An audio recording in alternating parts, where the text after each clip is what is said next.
We're going to discuss Jupiter in the first house in each of the 12 zodiac signs. That's quite a lot of information, so let's make sure that we go about it in a systematic way. Let's start at the very beginning and talk about what the first house itself represents. As you can see here, the first house is physically or literally the area of the sky that is closest to the eastern horizon. In other words, it's the sign that is rising in the east, constitutes the first house.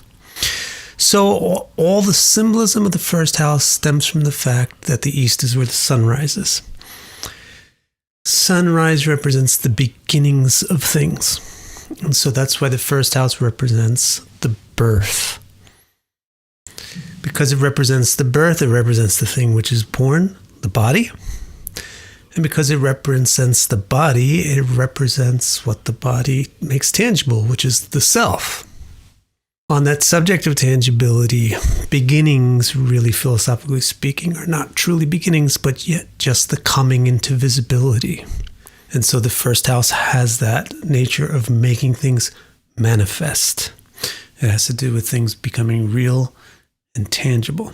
And thus, it has to do with the real tangible traits that a person has. Now, that's the first house. Now that we're up to date on what that represents, if we want to talk about Jupiter in this house, let's take a second to review what Jupiter itself represents. Jupiter fundamentally symbolizes positivity. Positivity is represented by the plus sign. And so Jupiter is a planet of plussing things, which means increase. So it has to do with growth and abundance or success. Since it's about increasing things, it's about bringing things into being, so it's the planet of creation. And this is why it has to do with reproduction and children. Since it has to do with creation, reproduction, and children, it's the planet of parenting. Bringing up children, raising children.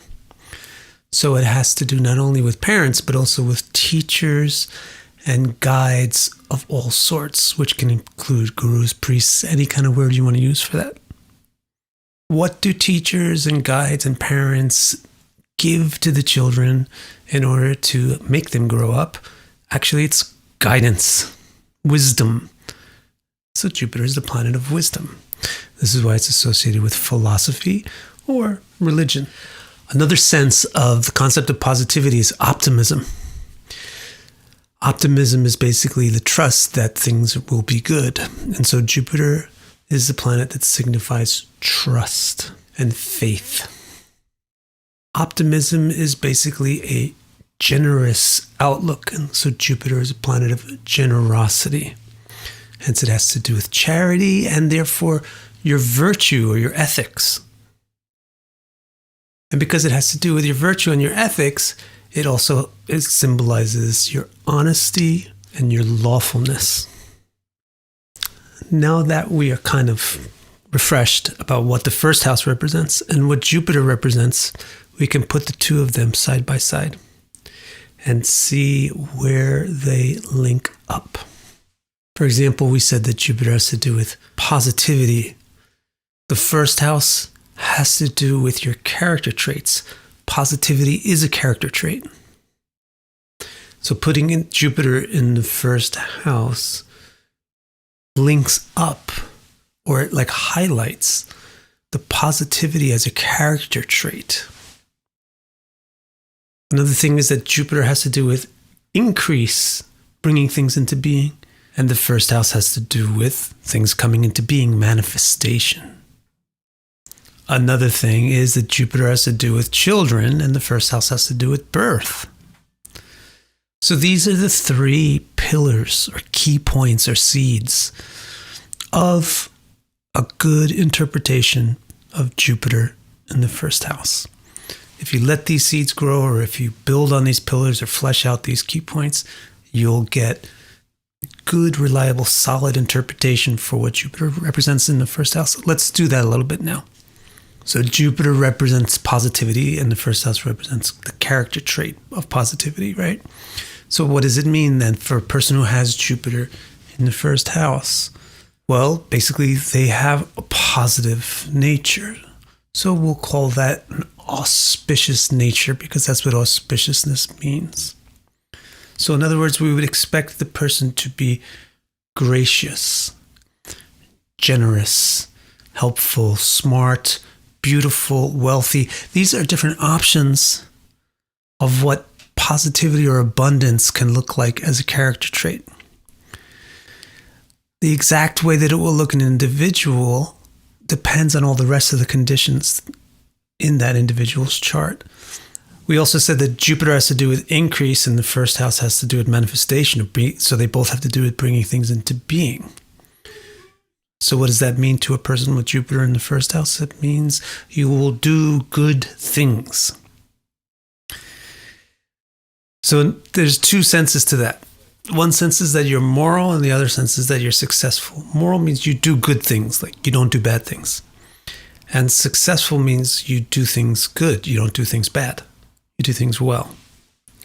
So that's the idea. It's the ability of Jupiter to bring things into being and the ability of the first house to bring things into being links up. And so the individual Jupiter in the first house is good at bringing things into being. So in other words, they're effective in their actions. They tend to be successful. We can also say that they're secure because they are good in their deeds in both senses. They don't get backlash or they don't have things malfunction on them. The third thing we said was that Jupiter has to do with children and the first house has to do with birth. So a person with Jupiter in the first house probably has children. Or in other words, in a more abstract sense, they're parental or they're able to guide people and help people grow. And also they're creative, they're expressive, they have a lot of byproduct. Also, it doesn't only indicate that they birth well, it indicates that they're born well. So that means that their body is probably healthy, therefore it lives long. This now is our basic theory or baseline expectation for what Jupiter represents when it's in the first house. This baseline is going to get modified based on the conditions that surround Jupiter in the first house. So now it would be very useful. So now it would be helpful to look at specific conditions. For example, what sign is the first house? So let's start with Aries. If Jupiter is in the first house in Aries, then it's primarily the 9th Lord and also the 12th Lord.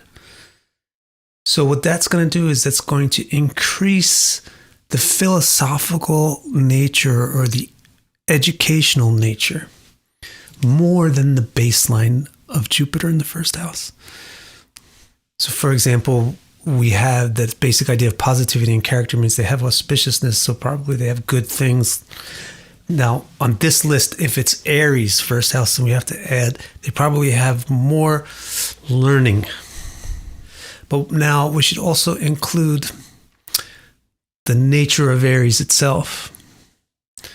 So here you have a person who's got a productivity which is quite, educated or intellectual, but also it's very unique and self-defined.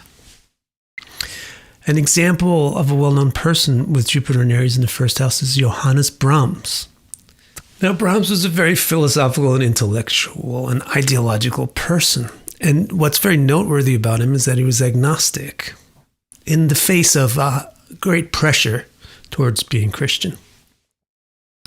So that really shows you how the philosophy and the education and the sophistication in this person is quite high, yet it's quite self-determined. He's not just following a norm, he's thinking for himself. He's reserving his own ideas and he doesn't want to be put into boxes with other people. Other important character traits of Brahms is quite witty. You can see this from his Mercury. And also, he has a very changeling nature, a very unpredictable nature. For example, he changed his appearance very drastically. And you can see that from the proximity of his first lord to Rahu. You can look at the bullet points here for more details, or you can pause the video to really think about this, or look at this chart on your own. The birth data is on the screen now. Just to quickly review, his first lord, that Mars with Rahu, is actually his first lord in Raja Yoga. And it's also in Neech Panga because it's domiciled in a Navamsha with the moon.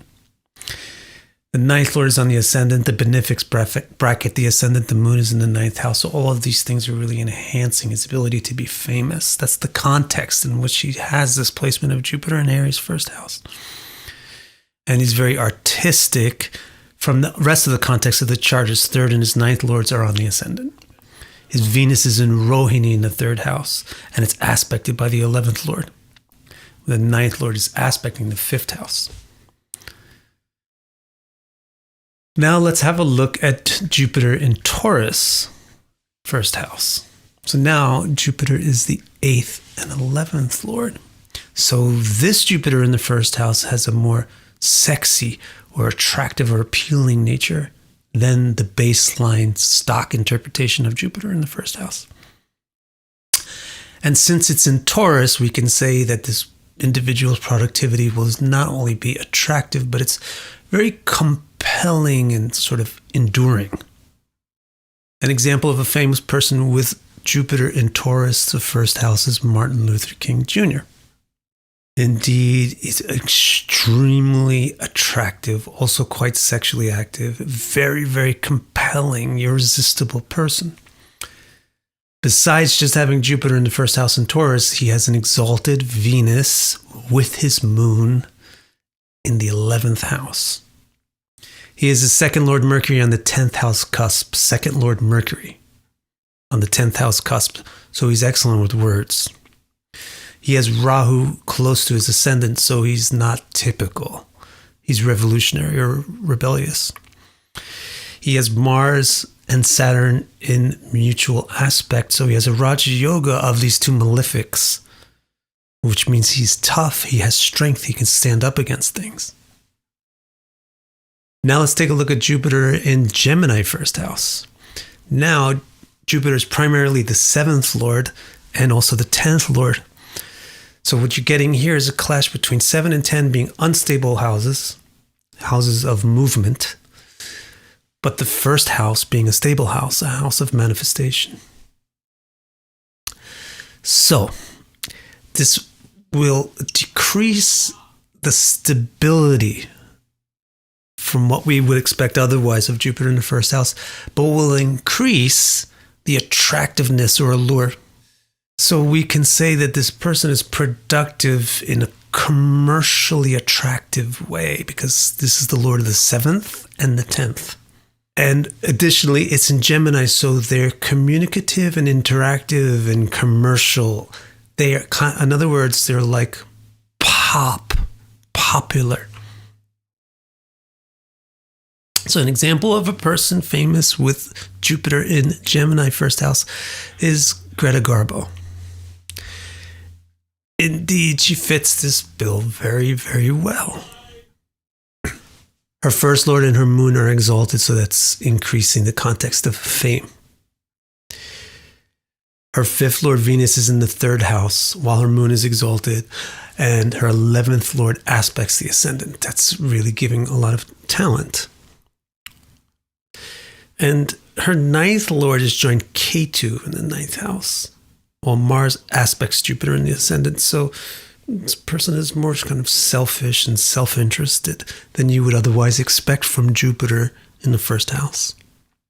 Next, we can look at Jupiter in Cancer first house. Now Jupiter is the 6th lord and the 9th. So this adds a sense of dutifulness, dharmicness, morality. Additionally, if Jupiter's in Cancer, it's exalted.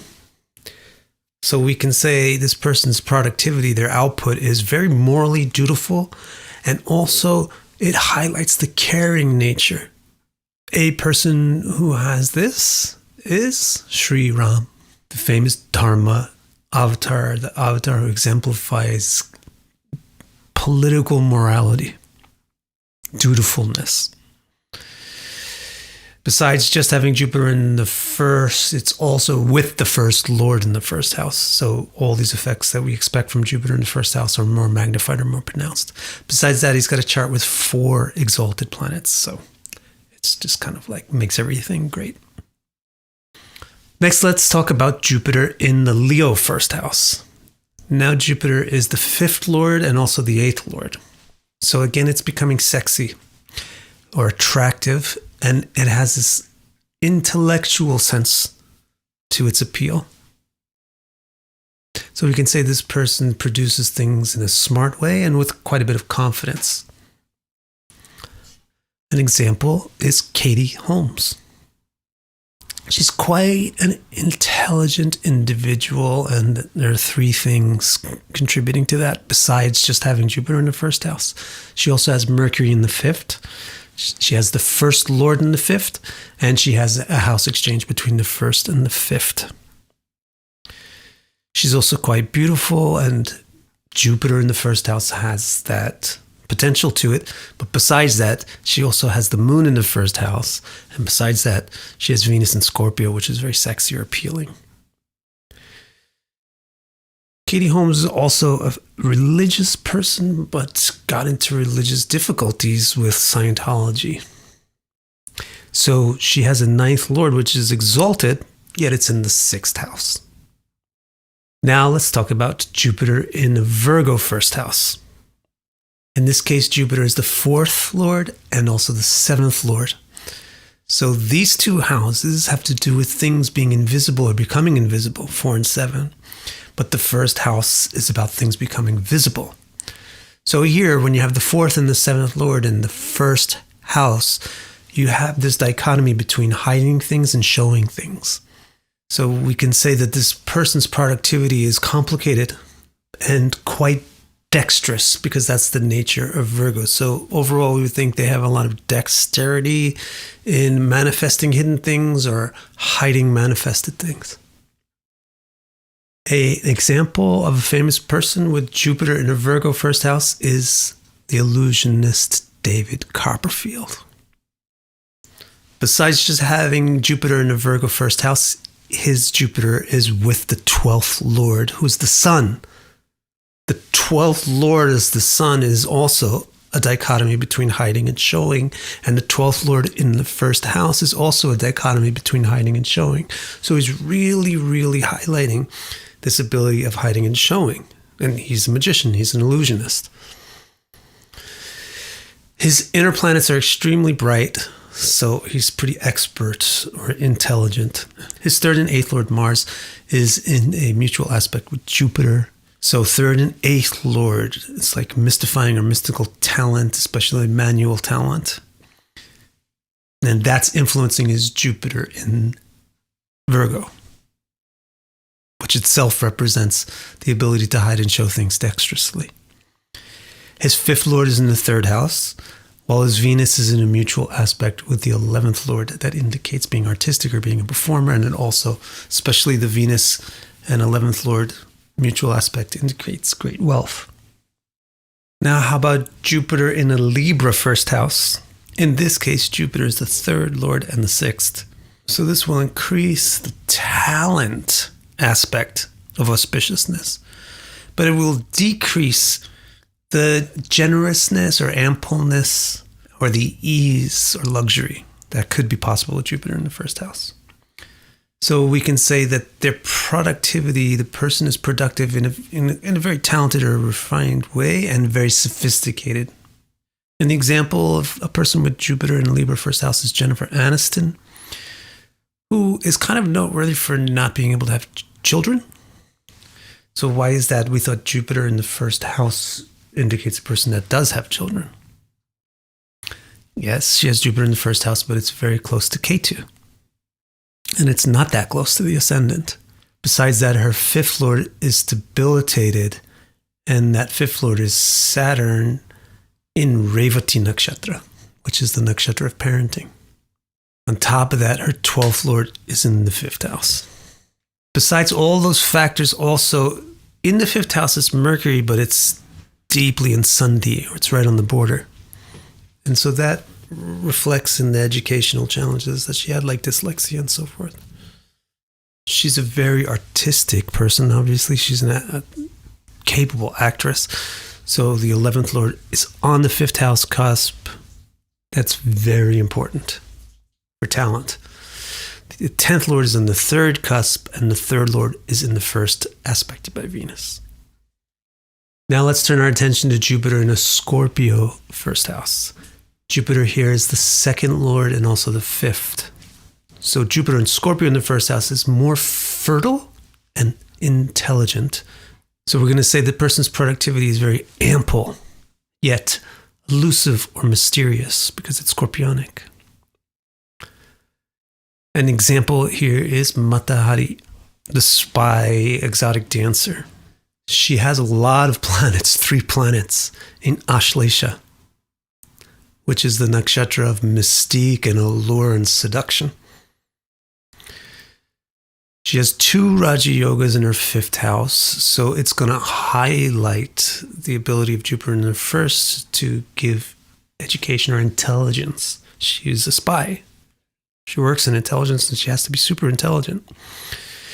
She has a Raja Yoga in the 10th with the 11th Lord, so that indicates fame and also artistic talent. She's an exotic dancer. And then on that theme of artistic talent and everything, 3rd Lord in the 5th, 5th Lord in the 1st, 1st Lord joining the 11th Lord. Now we could talk about Jupiter in Sagittarius 1st house. Well, here Jupiter is the 1st Lord and the 4th. So this Jupiter has more ability to be disclosive. In other words, revealing of things which are internal. What helps is that Jupiter's domicile here. So we can say that the productivity of this person is disclosive. In other words, it will reveal things. It's revealing of things. Yet it's also ambitious and idealistic. So it's idealistically disclosive. An example of such a person is Hermann Hesse.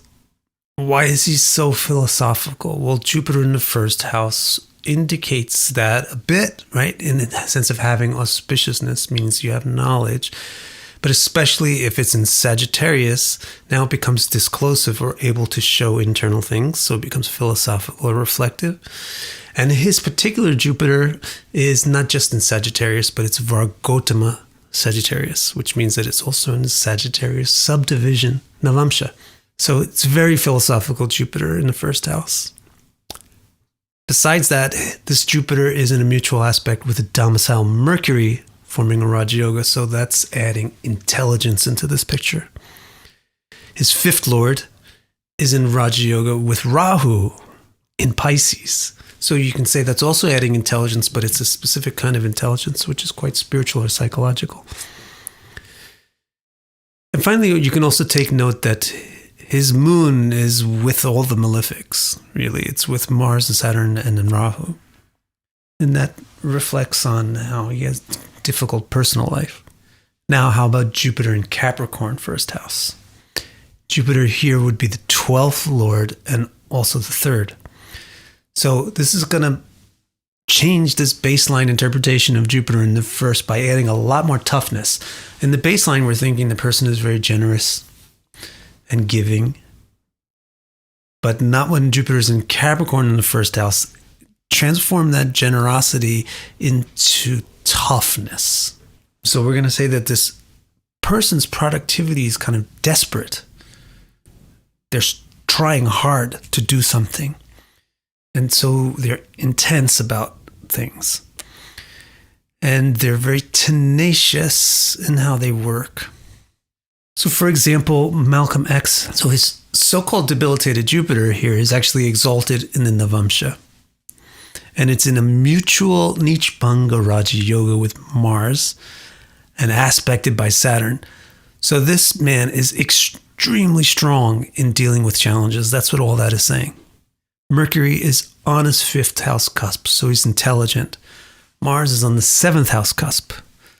So it's even reducing the generosity even more and giving a sense of being militant, having a militant way of interacting with the world. How about Jupiter in Aquarius 1st house? Now Jupiter is the 11th and also the second lord. So that's increasing the potential for prosperity and likability. So with Jupiter in the first house, take the baseline of Jupiter and say they are appreciated for these qualities. And they have a social orientation, Aquarian orientation towards how they use these qualities of Jupiter in the first house. For example, Barack Obama. What's notable about his Jupiter is that it's in a mutual aspect with Mercury, which is his fifth lord, coinciding with his moon being in the fifth house. So he's a very intelligent man. He has 2 Raja Yogas in his 7th house. So he's appealing and likable, especially on a widespread or social level, because his ascendant is Aquarius. His first lord is domicile in mutual aspect with the 5th lord Mercury. So he's a very strong individual and he's very smart. Finally, let's have a look at Jupiter in Pisces in the first house. In this case, it is the 10th lord and also the first lord. So that is going to increase the ability to become famous or renowned or respected. We will say that the productivity, therefore, is well rewarded. And it has an ideological or Piscean nature to it. An example of somebody with Jupiter and Pisces in the first house is Pope Benedict XVI. Now, an important thing about his chart is his sun is exalted in the second house as the 6th lord. So the exalted sun as the 6th lord really is giving the impression of somebody who has a lot of personal authority. His 9th lord is in the 4th house while aspecting the 4th lord. So 9th house topics are very important to this person's mind. In other words, they're very interested in ideology and religion. Mercury here is debilitated, while Mars and Saturn both aspect the 7th house cusp. So this person was really poor at communicating, bumbling in strategy about how to deal with society. Confirming that Mercury, Venus, and Mars are all highly Sunday or very close to their border. So that's decreasing personal interest in interaction and sensitivity in interaction with others. So that's Jupiter in the first house and all 12 zodiac signs. Which one do you have? If you want to know more about that and also the whole context of the whole chart that it sits in, I recommend that you check out my birth chart overview. Here's some information about that. To understand the whole context of your chart, the soil in which your interpretive seeds grow, then visit my website, vicdecara.com, and click Readings. My complete chart report explains each and every nook and cranny of your chart and will keep you occupied in self-discovery for years. I also have 2 groundbreaking new reports. The first of these, Your Nakshatra, organizes your active nakshatras in order of their importance to you and presents the fundamental interpretations for the planets that occupy them. And the newest report, Star Strength, uses a system called Tarahabala to unfold 90 interpretations of the nuanced relationships between all the planets in your chart, which paints a rich and detailed picture of how your various strengths cooperate or compete with each other. Order these or any of my reports and accelerate your journey to deeper self-understanding.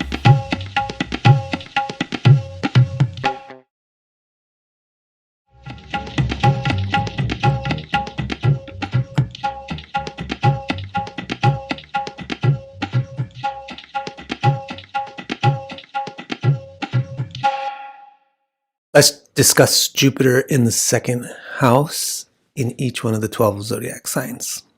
Let's start with a quick refresher on what the second house represents. It's the area of the sky directly below the eastern horizon. So that's what it represents. It represents things that support the sunrise. In other words, things that support what the sunrise symbolizes. For example, the sunrise symbolizes the beginnings of things. And so the second house symbolizes everything that helps things get started. So it represents your foundations. the very beginnings of projects. What are your foundations as a living being? Well, your mom and your dad and your family. So the second house represents family, and also all the people who play the role of family for you. Another thing that enables you to do projects is your capital or your wealth. And similar with wealth is health. What wealth does for projects, health does for actions of the body. Another thing that the sunrise represents is visibility. So since the second house supports the sunrise, it symbolizes everything that supports visibility or make things more visible. So it's the house of knowledge. And there's a complex thing about the second house in that it represents the mouth. And there's several reasons for that. Immediately here you see that the mouth is the place where words come from and words contain knowledge. Also, you saw before that the second house represents nutrition and health, and that comes in through food, through the mouth. So, second house, knowledge, and it also implies mouth. Also, the second house symbolizes realism, or practicality, or tangibility, or materialness. Now, to proceed further, to understand Jupiter in this house, let's have a quick refresher about what Jupiter represents. Essentially, Jupiter is the planet of positivity. Positivity basically means things are increasing. So we represent it by a plus sign. Jupiter, therefore, represents increase, growth, and success or surplus. It represents creation and creativity. So it has to do with reproduction and making children. This is why it has to do with parenting, not just biological parenting, but the act of helping a child grow. Because that's fundamentally what Jupiter is about, is growth. So all the people who play that role of helping things grow, helping things increase, helping things succeed, parents, teachers, guides, priests, gurus, etc., coaches, Jupiter represents wisdom, because wisdom is what the parents give to the child so that the child grows. It's what the teacher gives. It's what the priest gives. And something that we need to mention about Jupiter here, especially in the context of how it's going to interact with the second house. Similar to how the second house has to do with the mouth, by way of having to do with both food and knowledge. Similarly, Jupiter has to do with increase. So it has to do with fat, surplus, storage of surplus, and Jupiter has to do with wisdom. So it has to do with knowledge. So it too has a lot to do with the mouth and things that the mouth produces, like words and sound and your voice. Another sense of the concept of positivity is optimism. And Jupiter certainly is an optimistic planet. Therefore, it's very trusting, and it has to do with trust and faith. Also, it's very generous. It doesn't worry that it has to keep things for itself. It likes to give things to others. So it's charitable and it has sort of virtue to it. Therefore, it also has to do with morals and honesty, and how lawful you are and how cooperative you are with society. To proceed further to understand Jupiter in the second house, now that we've done this review, all we need to do is take the symbolism of Jupiter and put it next to the symbolism of the second house and see where the links between the two form. For example, the second house has to do with your voice, and Jupiter has to do with your voice too. So when Jupiter is in the second house, there's going to be something very important to interpret about voice. Jupiter has to do with wisdom, and so does the second house. It has to do with knowledge. So that's another key aspect of Jupiter being in the second house. The third thing is that Jupiter represents abundance, surplus, increase. And the second house does too. It represents wealth. And finally, Jupiter represents growth or fat in the body. And the second house represents nutrition. So now we're really close to understanding the basic interpretation of Jupiter in the second house. All we really need to do now is kind of expand upon these 4 bullet points. Just sort of treat them like seeds and let them grow. For example, the thing about Jupiter being voice and the second house being voice, the person with Jupiter in the second house should have a nice voice. So their voice should sound good, their face should look good, their appearance should be kind of comforting. The sound of their voice also should be kind of confidence instilling. The other thing we said is that Jupiter represents wisdom and the second house represents knowledge. So a person with the second house probably is intelligent. They have a lot of knowledge. They're educated. They're interested in pursuing education. They're interested in developing knowledge. They're skillful and talented as a result of having such education. Another thing we said was that Jupiter is abundance and the second house is wealth. So a person with Jupiter in the second house is probably wealthy and probably has an attitude of surplus or an attitude of abundance. So they're probably generous and optimistic as well. Finally, we said Jupiter represents growth and the second house represents nutrition. So a person with Jupiter in the second house probably is healthy. Probably they eat well. So this lets us summarize the basic points of Jupiter in the second house as nice voice, intelligent, wealthy, and healthy. Basically healthy, wealthy, and wise, and sounds good. If we understand this much about Jupiter in the second house, we understand a lot, and it's very useful. But this interpretation is still like a seed form, and it's going to grow in different directions based on the conditions surrounding Jupiter in the second house. One of the key conditions is what is the sign, the zodiac sign of that house. So let's now move into that phase of the video and explore Jupiter being in the second house in Aries, or Jupiter being in the second house in Taurus, etc. Now, I already have a whole playlist of videos about Jupiter in these signs, regardless of what house they're in. So you could also watch that. I'll put a link in the description below, and I'll put a clickable card at the end of the video. Let's start with Jupiter in Aries, second house. In this case, Jupiter is the first lord and the 10th lord. So the symbolism of the first and the 10th house combining are going to augment the basic expectations of Jupiter in the second house. Healthy, wealthy, wise, good voice, because of personally standing out, because of being personally noticeable. And because it's in Aries, it's kind of because of their confidence in themselves. An example of someone with Jupiter in Aries second house is Whitney Houston. So not only is the first and the 10th lord in the second house, but also it's joined the 5th lord. So this makes Jupiter be in the second house in what's called Raja Yoga, or a condition of extreme power.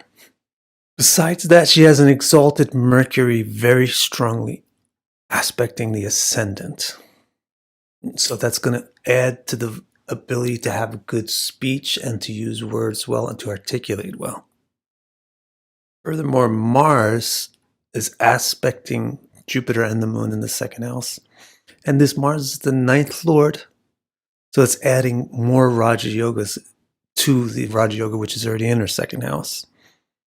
And then Saturn, which is the 11th lord, is also aspecting these two planets in the second house. So what you have is a combination of the 5th, 9th, and 11th lords aspecting Jupiter in the second house. So it's adding a tremendous amount of artistic talent. So it's really bringing out Jupiter's ability to signify a great voice. Now let's move on and take a look at Jupiter in Taurus in the second house. In this case, Jupiter is the 9th and the 12th lords. So that increases the wise part of healthy, wealthy, and wise. But also, since it's in Taurus, it's increasing the artistic part as well. So it's making the likelihood of a good voice also higher than the baseline. An example here is John Lennon. There are actually others with Jupiter in the second house Taurus as well, Joan Baez, and Eazy-E. But taking a look at Lennon's chart, here you have Jupiter as the 9th lord joining Saturn as the 10th lord. So just like Whitney Houston, this is putting a Raja Yoga on this Jupiter in the 2nd house. Additionally, you have mutual aspect between Saturn and Mercury. Saturn is the 11th lord. Mercury is the 3rd lord. So it's similar to Whitney Houston, how she was having 5 and 11 influencing her Jupiter. Lennon's having 3 and 11. Those are the key artistic houses, 3, 5, and 11. Now let's take a look at Jupiter in Gemini in the 2nd house. In this case, Jupiter is the 8th and the 11th lord. So it's increasing the inventiveness and the healthy, wealthy, wise formula of Jupiter in the 2nd house. That wisdom is getting a more inventive flavor to it, and also kind of more articulate. An example of such a person is Scatman John. So here's another person with a really cool voice, but it's not really like a singer's voice per se. It's kind of more Gemini-ish and Marsy, isn't it? It's very cutting, choppy. Sure enough, his Jupiter is in the 2nd house in Gemini, joined Mars. What you see in his chart again is a joining of the 3rd lords and the 5th lord by the conjunction of the moon and Mercury. And Venus, the 1st lord, joins that pair. So this also becomes an artistically context chart. Now Jupiter in Cancer, the 2nd house. In this case, Jupiter rules the 7th and the 10th. So it's making a person unconventional yet appealing. The reason why it's unconventional is because 7 and 10 have an opposite flavor to the 2nd. Because 7 and 10 are not stabilizing, they're destabilizing. So it's a little weird to have the Lord of 7 and 10 be in the 2nd house. So that makes an unconventional person a person that doesn't operate as normal. Yet it's in Cancer where Jupiter is going to be exalted. So it's going to turn out that this person is actually successful because of their non-conventionality. They're appealing because they're not typical. An example is Larry Flynn, a very interesting example. This is a very interesting person. Really, this chart can be summed up not so much by Jupiter in the 2nd house, Cancer, as by Saturn and Gemini in the 1st house. Because that is a signature of somebody who loves to use bad words, be dirty, insult people. And that's Larry Flynn's thing. His whole motive was to upset people. Now Jupiter in Leo 2nd house. In this case, Jupiter is the 6th and the 9th lords. So putting the 6th lord in the 2nd house, but also as the 9th lord, you get a sense of someone who doesn't really need that much support. They can do things on their own. They're independent. So add an independent nature to the basic flavor of Jupiter in the 2nd house as healthy, wealthy, wise, and a nice voice. For example, Bill Gates. What's going on with Gates is getting a big Raja Yoga from the mutual aspect between Mars, the 5th lord, and Moon, the 1st lord. That's really propelling this chart to make the best of everything else that's in it. Furthermore, his 11th lord really strongly aspects his 11th house. So he's likely to be successful and wealthy. And the basic nature also of Jupiter in Leo can also enhance the wealthy baseline of Jupiter in the 2nd house because of putting the 6th lord in the 2nd. The 6th has to do with debt, and the 2nd has to do with wealth or asset. So putting the 6th lord into the 2nd house gives an opportunity for debts to become assets, or in other words, for investments to pay off.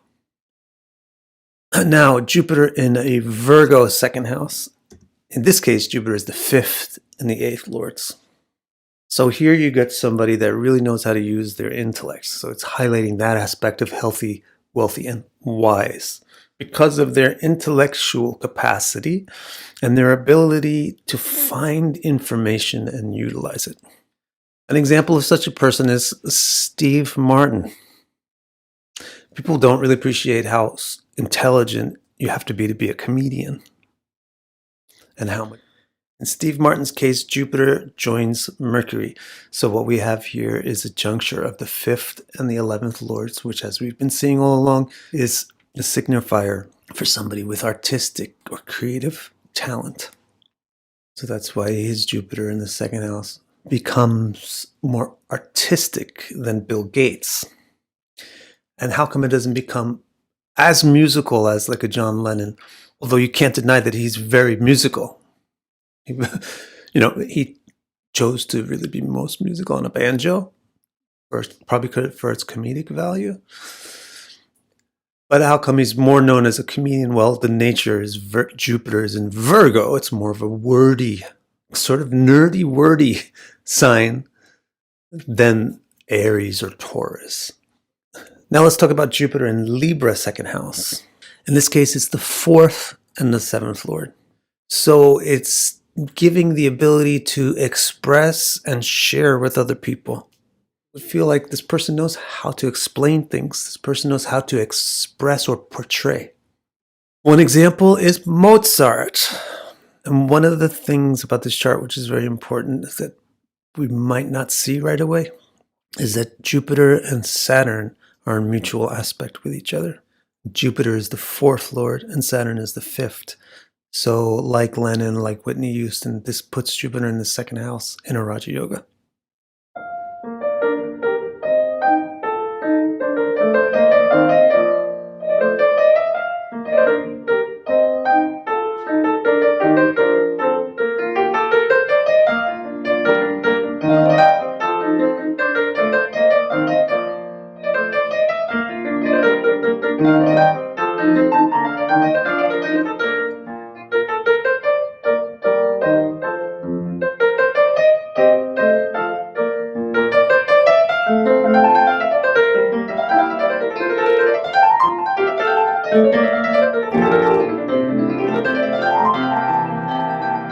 Now let's take a look at Jupiter in Scorpio in the 2nd house.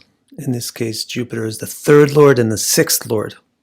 So it takes the baseline of Jupiter in the 2nd house and it adds a sense of this person is ambitious.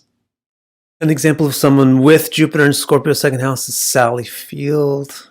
So in her case, we find the 5th lord has gone to the 11th house, while the 11th lord is joining Jupiter in the 2nd house, and Jupiter is the 3rd.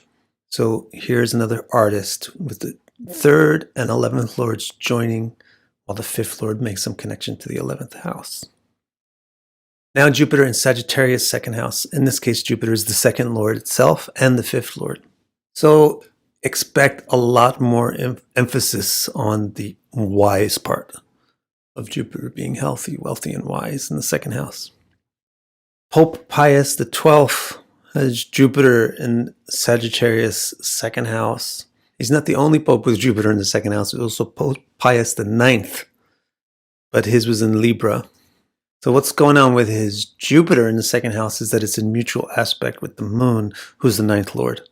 So here's a person that's very interested in piety, philosophy. Now how about Jupiter in Capricorn in the 2nd house? This should be interesting because Jupiter is debilitated here. Now it's the 1st and 4th lord. So it's taking stable things and keeping them stable by taking these two lords of stable houses, 1st and 4th, and putting it in a stable house, the 2nd. So, but it's putting it here in a planet that's debilitated. So here's a person that's strong. They're tough, they're hardened. An example is Connie Francis, another really great singer, but somebody who went through a lot of difficult things in her life. So as you can see right away, her Jupiter is with Mercury. And then you can look and realize that Mercury is the 10th lord, Jupiter the 1st. So this makes Raj Yoga, just like Whitney Houston, just like John Lennon, just like Mozart. And we can see that not only is Jupiter debilitated and is in Saturn's sign, but Saturn is in Jupiter's sign also. So yes, that puts a Parivartana or a house exchange between 4 and 2, which is good. So it will nourish Jupiter in the second house more. So she's got a strong voice. But also her Saturn is very strongly aspecting her ascendant, which is not really going to add to the ease of life. And at the same time, another malefic is very close to the ascendant, the sun. Now let's take a look at Jupiter in Aquarius in the second house. In this case, Jupiter is the 12th and the 3rd lord. So combining this whole thing of Jupiter being Aquarius as the 12th and the 3rd lord, healthy, wealthy, and wise, and this all comes from sort of arcane ability. Arcane means the ability to utilize things which are relatively unknown. So an example of somebody with Jupiter in Aquarius second house is Marie Curie. As you can see, obviously she has quite a few planets in the 11th house, and they're important combinations of planets. What she has is the 1st lord, Saturn, joining the 5th lord, Venus. So adding intelligence with the 4th lord, Mars. So it's 2 Raja Yogas to the 5th lord. Besides that, she has what's called a intelligent bracket. She has Jupiter on one side of the ascendant and Mercury on the other side of the ascendant, and nobody else in between. Finally, let's think about Jupiter in Pisces second house, in which case it's the 11th and the 2nd lord. So here we expect this Jupiter to be very likable or appealing, as well as very fertile, very productive, a bit sexy. A fine example is Billie Holiday. So a really important thing about her second house is that it also has Venus in Pisces, or exalted Venus in the second house. So that's really going to add to the idea that this voice sounds nice. Then she has Jupiter as the 11th lord, right? Joining Mars, the 3rd lord, and Mercury, the 5th lord. So here's that signature in a perfect form. The signature of a person who knows how to perform art. The 3rd, the 5th, and the 11th joining. Literally joining all in the second house with an exalted Venus. What's more, there is a mutual aspect between Mars, who is the 10th lord, and Mercury, who is the 5th lord, with Saturn, who is the 1st lord. Of all the Jupiters in the second house that we looked at, this is the most blessed one. And her voice certainly is the most appealing of anybody's in this list. So what you hopefully take away from all of this is that Jupiter in the second house means a certain thing as its baseline, as its stock interpretation. It means the person is probably appealing in how they speak. They impart confidence or likability through the sound of their voice. They probably know a lot. They probably learn a lot. They probably like knowledge. They probably have a bit of money. They are wealthy, and they probably eat well. That's the baseline. But depending on the context of the chart, different facets of that will be highlighted or diminished.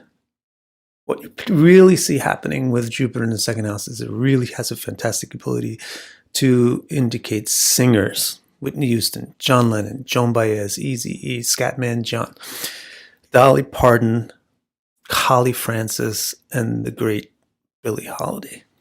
Understand the whole context of your chart, the soil in which your interpretive seeds grow, then visit my website, vicdecara.com, and click Readings. My complete chart report explains each and every nook and cranny of your chart and will keep you occupied in self-discovery for years.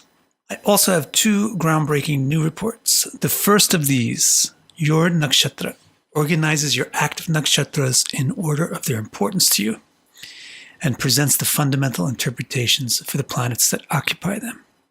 The newest report, Star Strength, uses a system called Tarabala to unfold 90 interpretations of the nuanced relationships between all the planets in your chart. which paints a rich and detailed picture of how your various strengths cooperate or compete with each other. Order these or any of my reports and accelerate your journey to deeper self-understanding.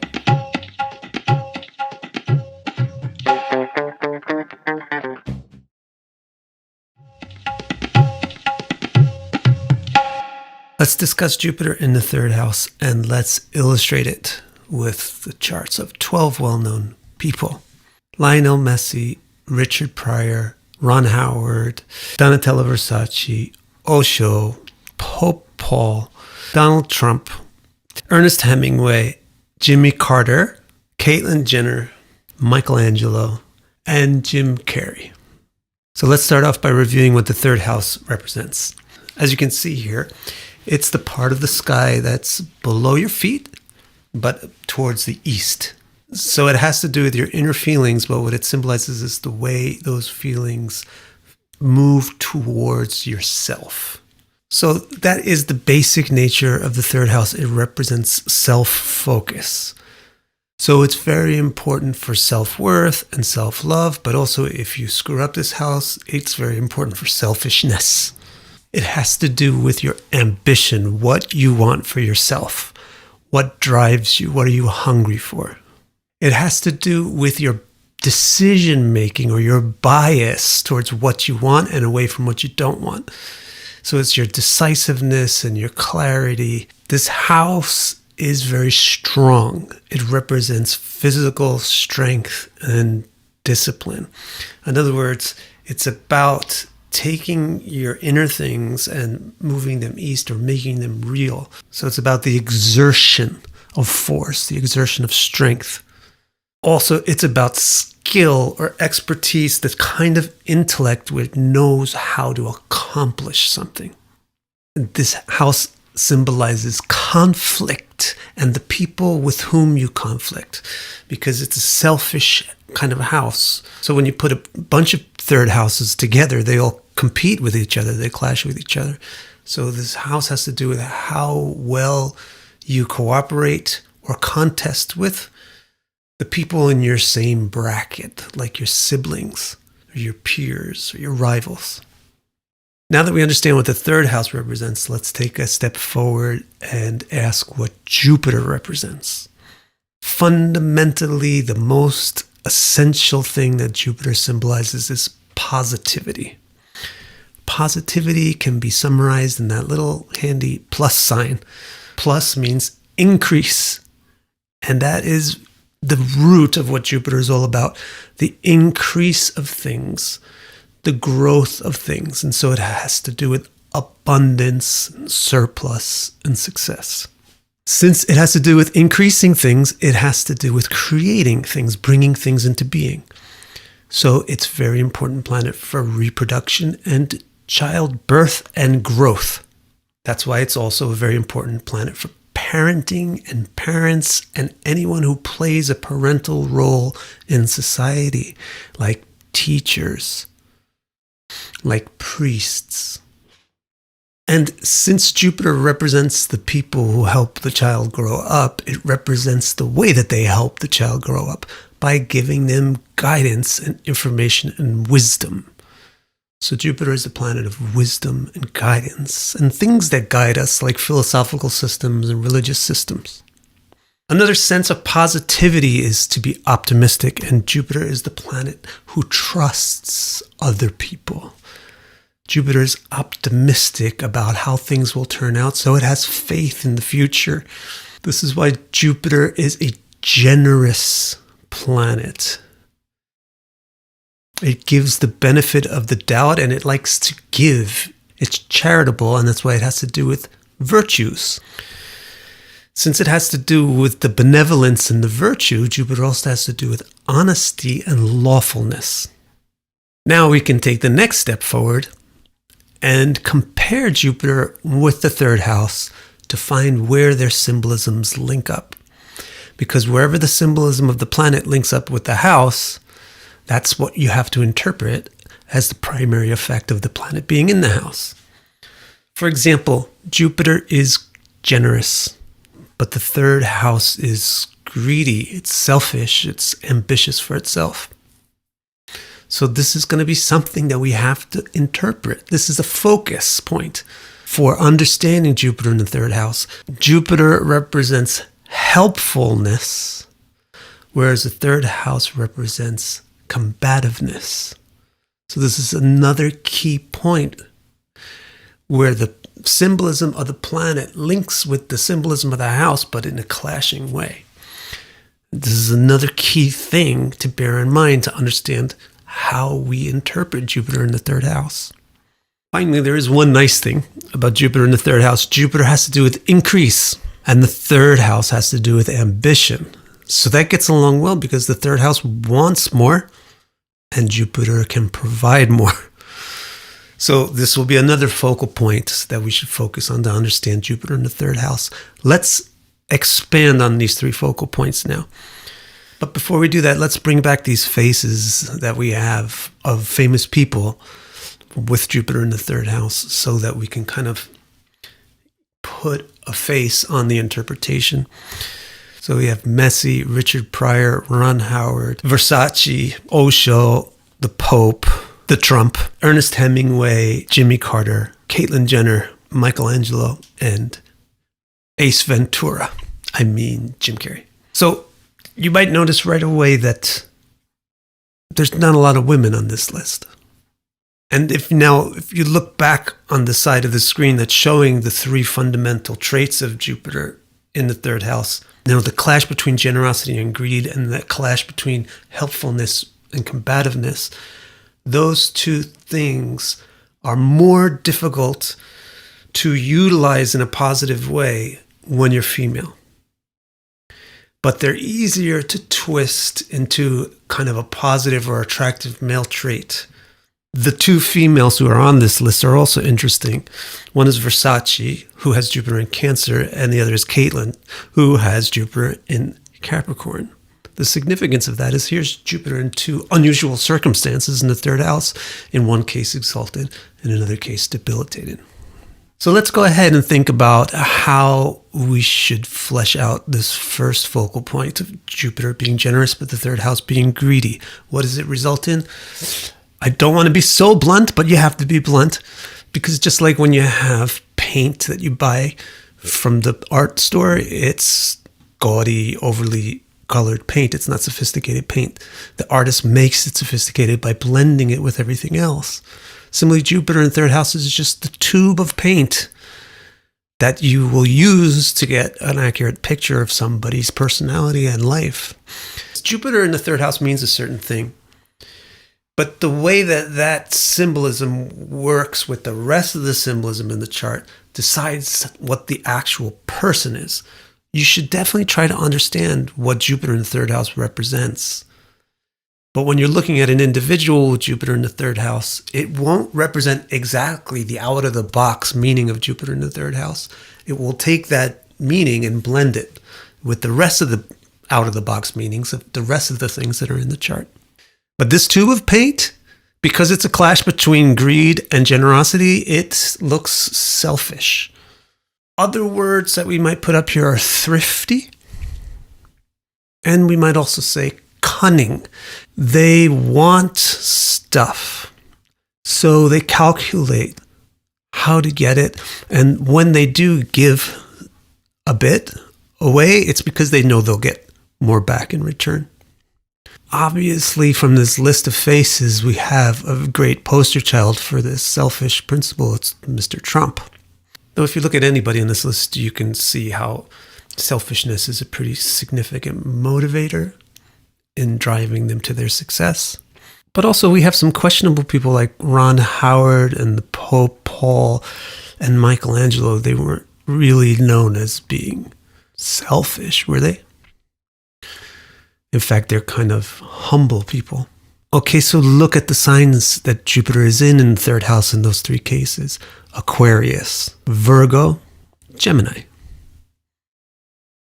So dual signs make a person more intellectual. So even if they are kind of greedy and selfish, they sort of couch it in moderate ways or in ways that are more tactful. And they have more of an innate sense of cooperation to achieve one's own goal. But we'll look at these charts in more detail in the next segment of this video. For now, let's move on to this next key point about Jupiter in the third house. Jupiter is helpful, but the third house is combative. So you expect people that are disobedient. In other words, they're not helpful. Their intention is to beat the program, to beat the system. They intend to win. So they will crush the opponent. They'll crush anything that stands in the way. Again, Donald Trump is a great poster child for this quality of Jupiter in the third house. But again, if you look at anybody on this list, you can see how disobedience is an important part of who they are. Except for maybe Jimmy Carter and Pope Paul. Jimmy Carter, it's really hard to see Jimmy Carter as being disobedient at all.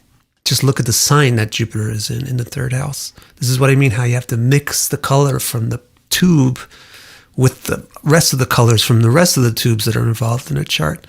So yeah, he has Jupiter in the third house, but he has Jupiter in the third house in Sagittarius. Jupiter in Sagittarius is known for being lawful. Similarly, look at Pope Paul. He has Jupiter in the third, but it's in Virgo. Virgo also is not known for being combative. Now, before we look in these individual charts in more detail, let's cover this last key point about Jupiter in the third house. Jupiter represents increase. The third house represents ambition. Finally, we have something that works well. There's a connection between the planet and the house that works well. So we get an ambitious person that's really motivated. That's why the selfish quality in the first item doesn't always have to play out in a negative way, like a narcissistic way. But you certainly get a person that's very motivated to achieve what they want. And again, you can just see this in everybody on this list. All right, now let's go ahead and look at these individual charts of these 12 people. And in doing so, let's make some general statements about Jupiter in the third house in any particular zodiac sign. Let's start with Jupiter in Aries in the third house. In this case, Jupiter is the 11th lord and the second lord. This highlights the competitive nature. Jupiter is in Aries as the 11th and the second lord, so it really wants to get the desirable things that it wants. It becomes very competitive and ambitious. For example, Lionel Messi. In his particular case, his third lord is in the sixth house next to his eighth lord. So this is a Viparit Raj Yoga in the sixth house with the eighth lord and the third lord. It means that he is really good at defeating an opponent. So he's very competitive, successfully competitive.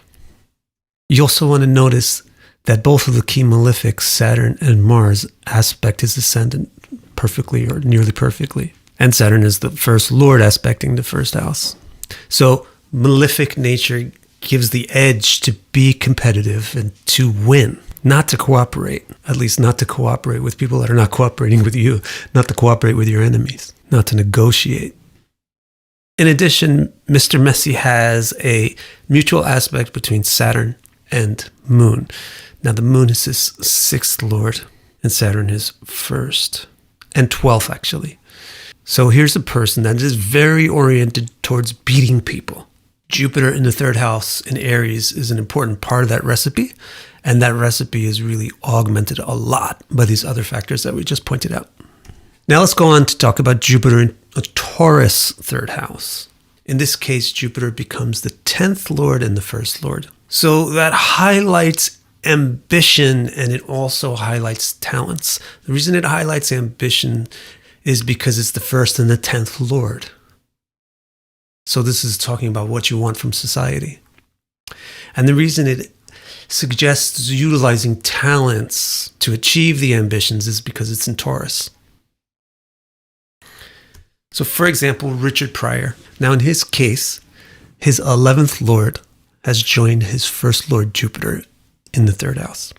So by adding the 11th lord into this mix, it more accentuates the idea of succeeding via talents. Now, this combination of his 11th lord and his first lord is directly opposite from his Venus. So that reinforces the same thing because there's a mutual aspect between both of those lords and Venus. So we have a really great ability to be successful by utilizing your talents. One other important thing you can't overlook in this chart is that his fifth lord is in his 11th house. That adds more augmentation to the idea that he has a lot of talents and he knows how to use them. Now let's talk about Jupiter in Gemini in the third house. In this case, Jupiter is the 9th lord and the 12th lord. So this is sort of taking the edge off. It's the lord of the house of humility and the house of morality, and it's in Gemini, which is a friendly sign. So it downplays the expected nature of Jupiter in the third house and gives a more humble and generous version of it. Here's the example of Ron Howard. He happens to have a house exchange between his third and his 12th house. He's ambitious in kind of a humble way, or he might be ambitious about humble things, promoting humble things, or being humble in a spotlight. Look at the role that he played in Happy Days. He has a mutual aspect between Jupiter in the third house and his first lord, Mars. Well, since Jupiter is his 9th lord, that is a very important Raja Yoga. So he's going to be able to become successful as a result of Jupiter in the third house. Now let's move on and talk about Jupiter in Cancer in the third house. It's now exalted, and it's the lord of the 8th and the 11th. So to put it simply, this is a sexier Jupiter in the third house. Now we have Donatella Versace. Besides Jupiter in the third house, just look for a second at her first house. Of course, she has Mercury close to her sun, right? So for a Taurus ascendant, of course, that means it's a juncture of the 4th and the 5th lords. So it's a Raj Yoga, but it's kind of a common Raj Yoga for a Taurus ascendant to have. But then look at Saturn. Saturn is the Yogacara, the lord of the 9th and the 10th. So how many Raja Yogas this particular configuration makes is difficult to count. So she's got a tremendous Raj Yoga right on her ascendant-descendant axis. And that's why she rises to celebrity status. Of course, it doesn't hurt that she has an exalted Jupiter, but it's in the third house, so she's going to be, businessy. Let's look now at Jupiter in Leo in the third house. In this case, Jupiter is the 7th and the 10th lords. So I would say Jupiter in Leo in the third house is even more ambitious. A good example for this is Osho. Now, he doesn't just have Jupiter in the third house, does he? He actually has Jupiter forming a house exchange. So this third and 7th house exchange is very karma oriented, because this is the air trine, the Kama trine. Kama means sex, Kama means pleasure. Also, if you count the number of signs that are occupied by his planets, you only come up to 3. There's just 3 signs occupied in this chart. The charts that have only 3 signs occupied, they have a yoga called Shula, which means to be very ambitious or combative. In addition to that, just look, he's got a lot of stuff going on in his 8th house, Raja Yogas, all kinds of things. So here with Osho, you definitely see a person that matches the baseline out-of-the-box idea of Jupiter in the third house, but is adding to it a whole lot of ambition with a psychological, occult flavor to it, and also merge in a lot of sex or pleasure flavor to that. Now let's talk about Jupiter in a Virgo third house, in which case Jupiter becomes the 6th and the 9th lord.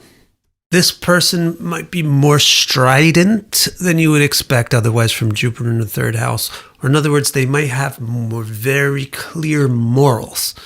Jupiter in the third house might not seem to be particularly moral on its own. But when it's in Virgo, it gets its ambitiousness involved with being strong or 6th housey about morals, 9th house, in a way that's kind of intellectually couched and expressed.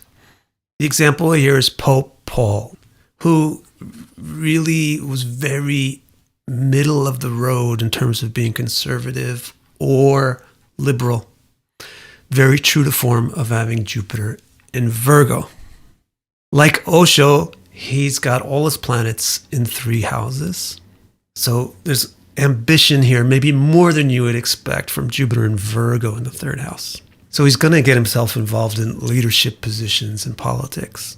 Since his Jupiter is his 9th lord, when it joins with Mercury, it means it's joining with the 12th lord. The joining of the 9th and the 12th lord is very indicative of people who like philosophical, ideological, religious ideas.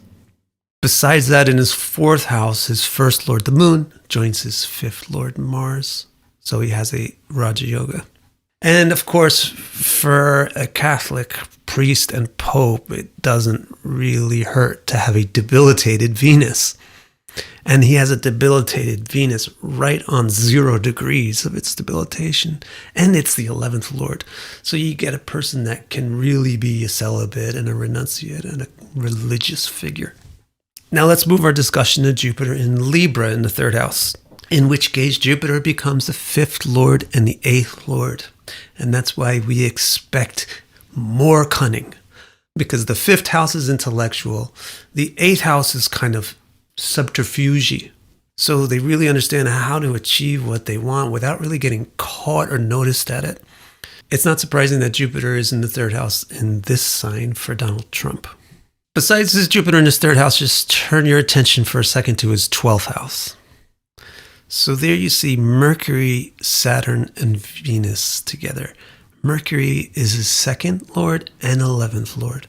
Saturn is his 6th lord, and Venus is Venus. So what this does is this takes every financial lord and puts them together in a financially relevant house with a financially relevant planet. So this man is very finance-oriented. If you look at these same 3 planets in another way, Mercury is the lord of the 11th, Saturn is the lord of the 7th, Venus is the lord of the 3rd. It takes every comma lord, every air trine lord, and joins them up together. So this man is very luxurious and very interested in luxuries. And so we could say, with that kind of dynamic going on in your mind, when you have Jupiter in the 3rd house, of course you're going to become very cunning to pursue and achieve financial luxury. Now let's take a look at Jupiter in Scorpio in the 3rd house.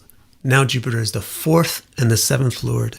And that's why we expect this one to be less familial. See, the 4th lord is about the home, and the 7th house is about the cooperation and the marriages and the partnerships. So we've taken that lord and we've put it in the circumstances of being Jupiter in the 3rd house. So the example of this is Ernest Hemingway. This man's very famously macho author in the sense of very into being free and adventure and all that kind of stuff. Now, this particular slant on Jupiter and Scorpio in the 3rd house really gets accentuated in Hemingway's case because he also has Saturn in the 4th with Rahu. So that is really not a person that likes to be peaceful or likes to settle down or likes to be domestic or domesticated. Besides that, he's obviously also got Mars in the 1st house.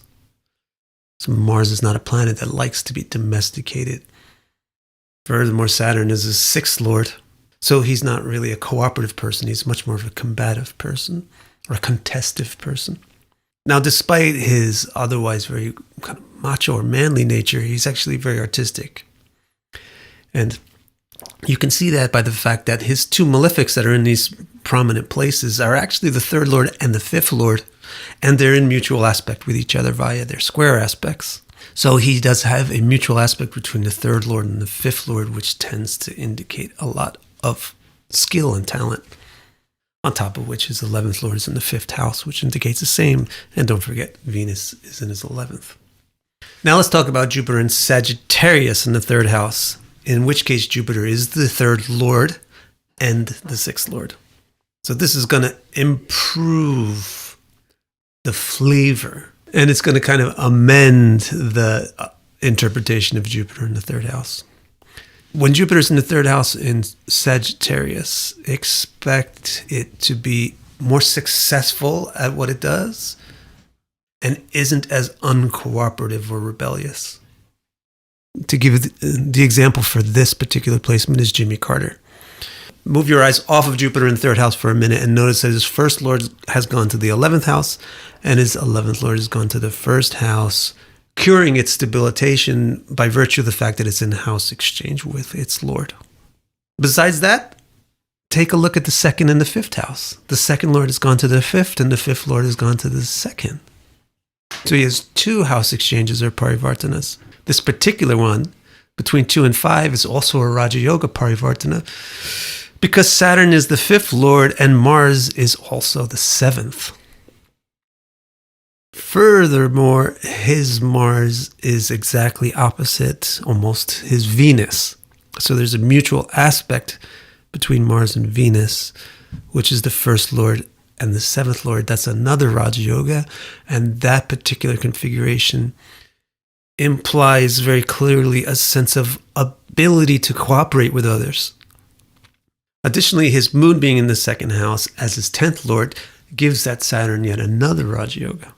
So you can see how really, although Jimmy Carter has Jupiter in the 3rd house, he doesn't really fit the expected picture of Jupiter in the 3rd house, because most of everything else in his chart is pointing at very different interpretations.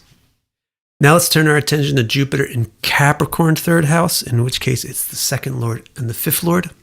And this gives it more intellect, but being in Capricorn, let's say, it gives it more shrewdness. So the cunning nature, the shrewd nature of Jupiter in the 3rd house is amplified. An example of this is Caitlyn Jenner. Does Jupiter in the 3rd house make one an outstanding athlete? Well, we have two very significant athletes on our small, short list of people with Jupiter in the 3rd house. We had Messi, and now we have Caitlyn Jenner. So Jupiter in the 3rd house certainly does lend itself towards having athletic skill, because it's combative and ambitious, and it wants to win. But it's really the rest of these people's charts that bring out this potential of Jupiter in the 3rd house. For example, with Caitlyn Jenner, you can see that Mars and Saturn have joined. Well, Mars is the 6th lord, and Saturn is the 3rd lord. Just like mixing the 3rd and 5th gives you a person with artistic talent, mixing the 3rd and 6th gives you a person with combative talent. They know how to fight, they know how to beat, they know how to win, they know how to compete. On the other hand, these same two planets are the 1st lord and the 4th lord, which gives a Raja Yoga. So not only does she know how to compete, but she does it very successfully and powerfully. Now let's talk about Jupiter in Aquarius in the 3rd house. Here Jupiter is the 1st lord and the 4th lord. And therefore we expect it to be more unusual, because it's kind of unusual. It's juxtapositional to put the 4th lord in the 3rd, yet the 1st lord in the 3rd. You can't really make up your mind whether this is positive or negative. The 4th lord in the 3rd house is a clash, but the 1st lord in the 3rd house is a synergy. So Jupiter in Aquarius in the 3rd house is both of those at once, plus it's in Aquarius.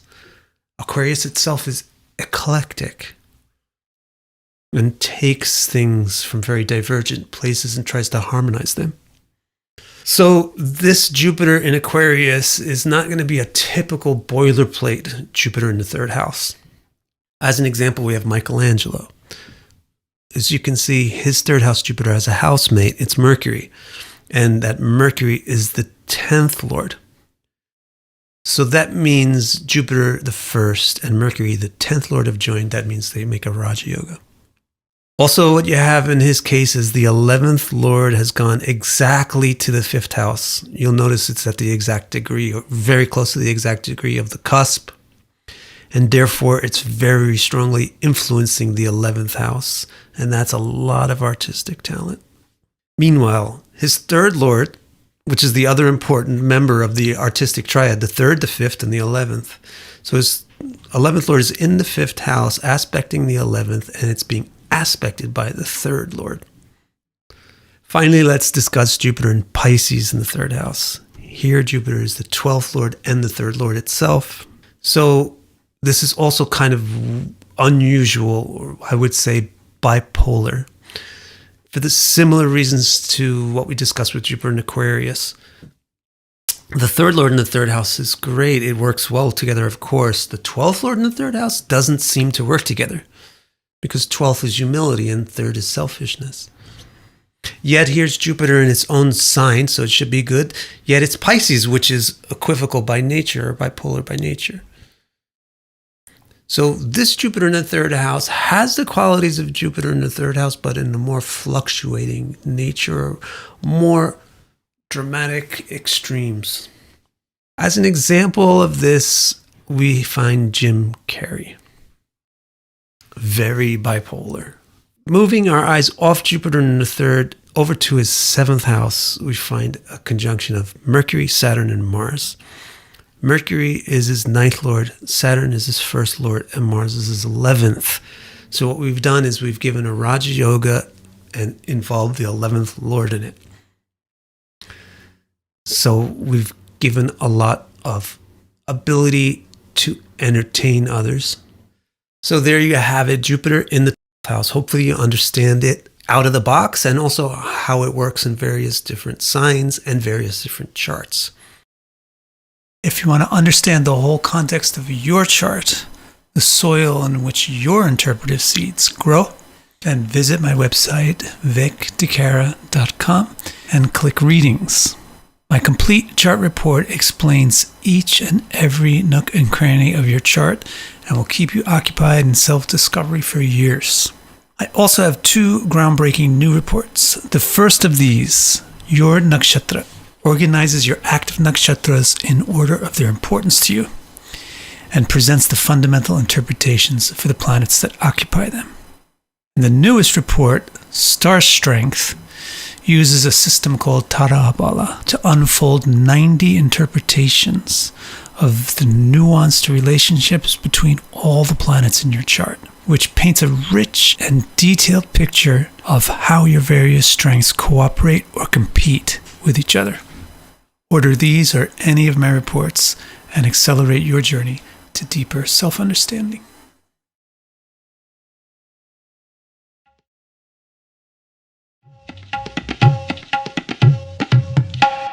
Let's understand Jupiter in the 4th house in each one of the 12 zodiac signs, using examples of well-known people. And let's even spend a little bit of time exploring each one of their birth charts in detail. So let's start this journey by reviewing what the 4th house is. As you can see here, it is the area of the sky that's directly below you. And that's why it represents the internal part of things. So it's the inner self or the mind, and therefore it has to do with emotion and contemplation. Because it's the mind, it has to do with the emotions, the chief of which is happiness. And also emotion is a result of desire being fulfilled or unfulfilled. And so the mind is also the motivator of pursuing desires. So the 4th house represents how we are motivated, what we're dedicated to, what we're devoted to. The 4th house represents internality in general. And so it represents femininity, which is the internal gender. This is why the 4th house has to do with introversion. This is also why it has to do with home, because it has to do with private places and also private property.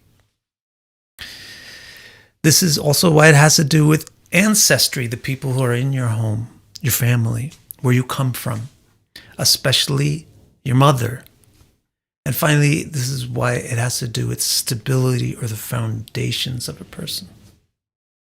Now that we're refreshed about what the 4th house represents, let's refresh ourselves on Jupiter's symbolism. Jupiter essentially is the planet of positivity. Positivity basically means increasing things plus addition, growth.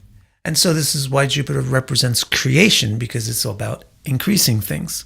That's why Jupiter has to do with parents. And this is why it has to do with parenting, which means that it symbolizes all of the teachers and the role models and the guides and the priests and the coaches and mentors and inspirers that help an individual grow into their potential. And that ultimately is why Jupiter represents wisdom. Wisdom is the thing which the parents and the guides, etc., give to the child to enable the child to grow to their potential. So that's what Jupiter has to do with philosophy and religion. Another sense of positivity is optimism. And Jupiter symbolizes all of those things as well. So, for example, it symbolizes trust. Trust means you have a lot of faith in something. Trust is a very generous thing, and Jupiter symbolizes generosity. And this is why it symbolizes all of the moral characteristics and virtues like honesty. Now that we're back up to speed on what Jupiter represents and also what the fourth house represents, we can talk about what Jupiter represents when it's in the fourth house. All we need to do is put the symbolism of Jupiter next to the symbolism of the fourth house and look for things that link up between them. For example, Jupiter has to do with parenting, and the fourth house has to do with mother. So when Jupiter is in the fourth house, its nature as the planet of parenting is going to get along really well with the fourth house having the nature of mothering. Another example is that Jupiter represents generosity and the fourth house represents devotion and dedication. So generosity is basically giving, and devotion and dedication is basically giving. So there's this similarity between Jupiter being very giving and the fourth house being very giving. That's another theme that you have to really explore to understand Jupiter in the fourth house. The third thing is that Jupiter represents increase and the fourth house represents property. Now you might say, but Jupiter represents increase, the fourth house represents stability. Is an increase unstable? So no, it's not that the fourth house represents stagnation. It represents stability. Stability is a platform for growth, like the foundation of a house. The fourth house is the enabler of growth. It's the stability which enables growth. So it's like a treasury. The fourth house is also often compared to a treasury. And so actually Jupiter being the planet of increase gets along really well with the fourth house being the foundation of growth. Now that we've identified these three key points about Jupiter in the fourth house, we can look at each one of them in more detail. So let's talk about the first one. Jupiter is the planet of parenting, and the fourth house has to do with mothering.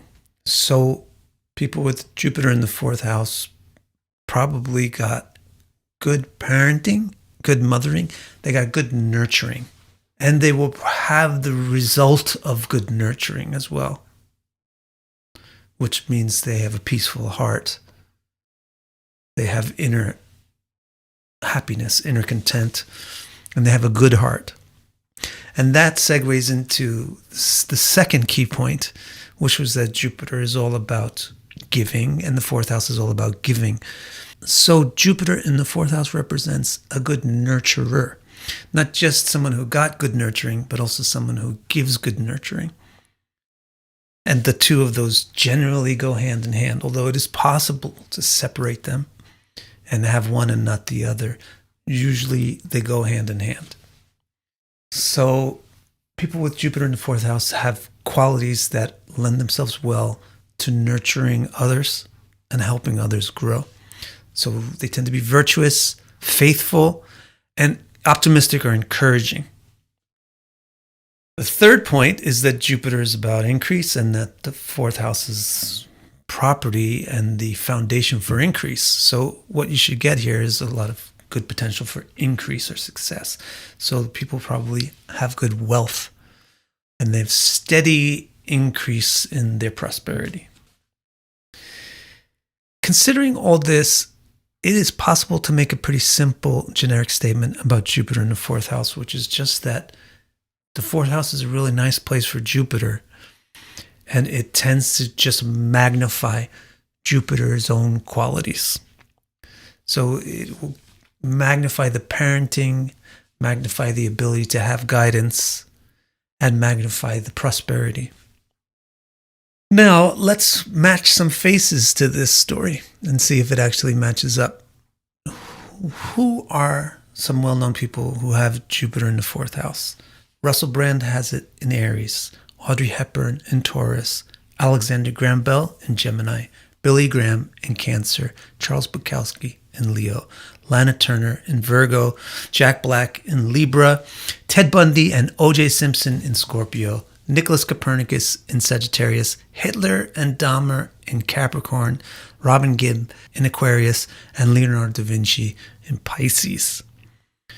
Interesting cast of characters to illustrate the nurturing and nurtured nature of Jupiter in the fourth house. However, there's certainly a couple of people on this list that seem atypical. They don't, in other words, really seem to match this interpretation at all. Like, for example, Ted Bundy, O.J. Simpson, another murderer, Hitler, Dahmer. So these four are probably the most pronounced of people that make us think maybe we got this wrong. Maybe Jupiter in the fourth house doesn't represent this kind of stuff. But take a look at what sign Jupiter is in here. In all of these cases, Jupiter is either in Scorpio or Capricorn. These two signs, Scorpio and Capricorn, are the notoriously malefic zodiac signs because they're owned by malefic planets, yet they're female signs. So the basic theory that we came up with, that Jupiter in the fourth house tends to magnify Jupiter, actually holds really well in this case because it's magnifying Jupiter. And if Jupiter is in a very malefic situation, then it's going to magnify a very malefic Jupiter. Runners up to these four, you might call out Russell Brand and maybe even Charles Bukowski. These two people tend to be, let's say, too male. And it makes sense because look at the signs that Jupiter is in these two cases. For Russell Brand, it's in Aries. For Charles Bukowski, it's in Leo.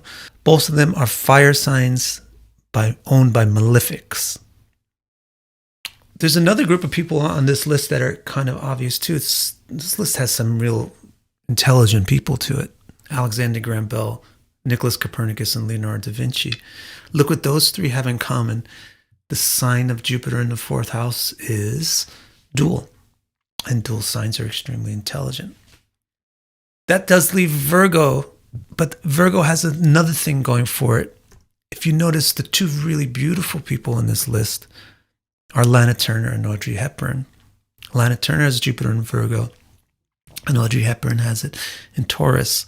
This is like the opposite situation for Russell Brand and Charles Bukowski. Russell Brand and Charles Bukowski have Jupiter in the fourth in malefic fire signs. Audrey Hepburn and Lana Turner have Jupiter in the fourth in benefic earth signs. Now let's take a look at some of these charts in more detail. The birth times for these charts should be AA Rodden rating, and all of these are, because otherwise you can't be sure that you have the right house. Secondly, the zodiac system should be tropical. And if you don't know why, look in the description below for a link to information about tropical zodiac and Vedic astrology. The house system should be whole sign because that's the original system. Birth times for these individuals are also in the description below. I don't really want to do extensive interpretations of these individuals per se right now. I just want to show you how to interpret Jupiter in the fourth house in specific cases. So we'll look at the points that specifically modify or are relevant to Jupiter in the fourth house. Starting with Jupiter in Aries. In this case, if it's in the fourth house, it must be the lord of the third and the 12th house. And so that gives it a uncomfortably ambitious feeling. It's getting ambition via being in Aries and the third lord, but it's getting a little bit uncomfortable about that ambition because it's also the 12th lord, which is humble. So it's got this weird mixture of humility and arrogance. Russell Brand is the example of this. So here's his chart. The key thing to note about his Jupiter is that it's exactly square with his Saturn as first lord. This square between Jupiter and Saturn, it connects the third and the 12th lord with the first and the second lord. So this reveals a lot of things because the connection of the first and the 12th lord indicates somebody that's very spiritual and esoteric, and they like a lot of foreign or exotic influence. And that would be really highlighted and supported by the fact that Russell Brand also has an 8th lord Sun and 6th lord Mercury with Ketu. Another thing about this square between Jupiter and Saturn is that it connects the third lord and the second lord, and that creates kind of like a prima donna, like somebody that expects you to bow to them and somebody who expects you to bring them a soda, somebody that has a sense of entitlement. Another thing that this square between Jupiter and Saturn does is it connects the first and the third lord. So that highlights a competitive nature. When you join the third and the first lord, you get a person that's kind of successfully aggressive. In addition to this, Russell Brand has Mars with the moon, which is aggressive, especially towards females. And furthermore, he has only 3 signs occupied, which is called Shula Yoga, which is also aggressive. Next, let's take a look at Jupiter in the Taurus second house. In this case, it's the 11th and second lord. And so this increases its prosperity. It's increasing the focus on that third key point that we brought out, giving more wealth and more wealthiness in the individual themselves. Our example for this is Audrey Hepburn, a very fine example. So is she a very nurturing and parental type of person? Yes, she's very loving, very humanitarian person. Did she have good parents and good upbringing? Well, that's questionable. Maybe her mother, but definitely not her father.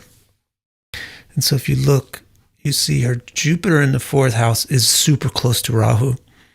So that is going to undermine the stability which you would expect from Jupiter in the 4th house. It's going to actually reverse it and make it unstable Jupiter in the 4th house.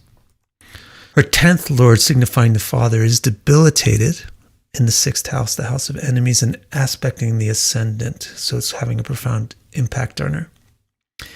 While at the same time, Ketu is in the 10th house, and she's born during the night. So Saturn is her indicator of father, and her Saturn is at Bhava Sandhi, at the border of the sign of the 12th house. So that explains the family situation. Also, Audrey Hepburn was strongly affected by World War II and malnutrition due to World War II. So Jupiter in the 4th house, it's nurturing and nurtured, so you expect a person to have good nutrition. But Audrey Hepburn didn't. The way that you would know that from the chart is that her 6th lord is in the 2nd house, and her 2nd lord Jupiter is with Rahu.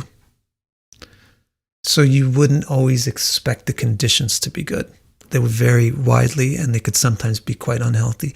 And in addition to that, that Saturn that's right on the Bhava Sandhi, right on the border of the sign in the 12th house, that's her 1st lord. Now let's move on to Jupiter in Gemini. In this case, it's the 10th and the 1st lord. So the 10th and the 1st lord in the 4th house is quite intelligent, specifically quite good for bridging a gap between the internal and the external. So they're very good at manifesting ideas or comprehending reverse engineering or engineering. And our example for this is the inventor, Alexander Graham Bell. His Jupiter in the 4th house is in exchange with Mercury, the planet of intellect. So it's not just Jupiter in the 4th house, it's the 1st lord in the 4th house, while the 4th lord is in the 1st house, and while the 4th lord is Mercury. So it's really highlighting this intelligence. And furthermore, his Mercury and moon are mutually aspecting each other. And the moon is the 5th lord and Mercury is the 4th. So that makes this Raja Yoga for the 4th and 5th houses the houses of intelligence. If Jupiter is in the 4th house in Cancer, then it's the lord of the 9th and the 12th.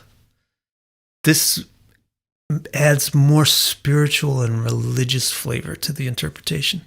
And sure enough, our example for this is Billy Graham, a very successfully ambitious religious preacher. His Jupiter in the 4th house, like Alexander Graham Bell, is also in a house exchange. House exchange with which house? With the 9th house, because the 4th Lord Moon is in the 9th house, while the 9th Lord Jupiter is in the 4th house. That's a Raja Yoga with the house of religion. Furthermore, his 1st Lord, Mars, is in the 9th house, the house of religion, and the 9th house is Sagittarius, a very preachy or ambitious sign. And it's with the moon, the fourth lord, and it's with Rahu, making it really loud or avant-garde or futuristic. If Jupiter is in Leo in the fourth house, then it's the 8th lord and 11th lord. So that makes it more sexual. Jupiter has that inherent quality of childbirth. And if it's the 8th and the 11th lord as well, it becomes a much more sexual Jupiter. And if it's in Leo, it kind of gets a kind of male confidence, sexuality, charisma. For example, Charles Bukowski. Now, Charles Bukowski and Russell Brand are similar astrologically. Both of them have Jupiter in the fourth house. Okay. Both of them have Jupiter in the fourth house in a malefic fire sign. Both of them have Jupiter in the fourth house in a malefic fire sign with the fourth lord, who is a fiery male planet. Both of them have Jupiter in the fourth house in a fiery malefic sign with the fourth lord, and also with an internal planet in that house. In Brand's case, it's the moon. And in Bukowski's case, it's Mercury. Both of them also have a domicile Mars. And both of them also have only 3 signs total occupied by planets. For Bukowski specifically, his fourth lord joins his fifth lord in the fourth house. So that makes Raja Yoga for intelligence. And joining that Raja Yoga is the 11th lord, as well as Mercury is involved. So that's how he's described as a poet. That's why he's a poet. Also, he has the moon in Virgo, which is good for a writer, but it's with Saturn and a debilitated Venus. This is why he's described as a dirty writer. Also, he has Mars with Rahu aspecting Ketu on the ascendant. And that's why he comes across as a transgressive or an explosive or misanthropic poetic author. If Jupiter is in Virgo in the fourth house, then it's the 7th and the 10th lord. So this makes it a bit more at odds with its domestic stability. It's not really going to come across and deliver on that generic Jupiter in the fourth house expectation of increasing stability, because now it's the lord of the 7th and the 10th, which are both unstable houses. Our example for this placement is Lana Turner. Did she have a good childhood? Was she well nurtured? No, she had a very difficult childhood, but I thought Jupiter in the fourth house indicates a really good childhood. That's what I'm saying. If Jupiter's in Virgo, then the domestic benefits of it being in the fourth house are reduced because it's the lord of the 7th and the 10th house. But in addition to that, still somewhat generic concept, specifically for Lana Turner, her 8th lord Saturn is right on the fourth house cusp. So the symbolism of the fourth house is not really going to be able to be all rosy like you would expect from Jupiter in the fourth house. Furthermore, her fourth lord is debilitated. And it's in the 10th house with the 6th lord. Furthermore, and this is really interesting, her Mercury and Jupiter are exchanging their houses and in mutual opposition. And they're both under extreme duress. Mercury being debilitated and Jupiter being in an enemy's condition, in an enemy sign. So Jupiter and Mercury, their relationship between them symbolizes the strained parent-child relationship. And when they're very interacting with each other very closely, as they are in her chart, and they're both in difficult situations, that signifies the parent and the child have a strong impact on each other, but it's difficult. On other topics, Lana Turner, of course, is very beautiful and famous.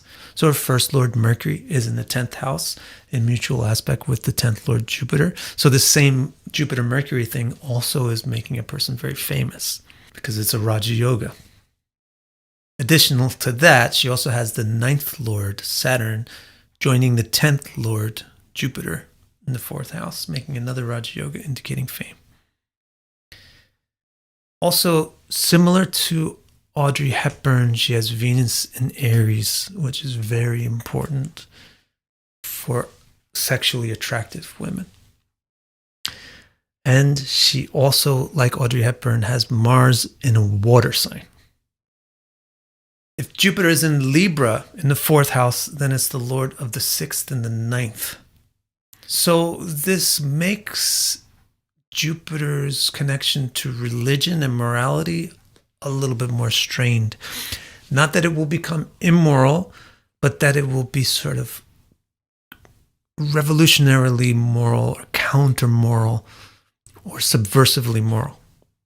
For example, Jack Black, another person with a difficult childhood, yet having Jupiter in the 4th house. In his case, you can see it because Jupiter is the 6th lord, and it's with Mercury, the 12th lord. So the 6th and the 12th lords join in the house of family.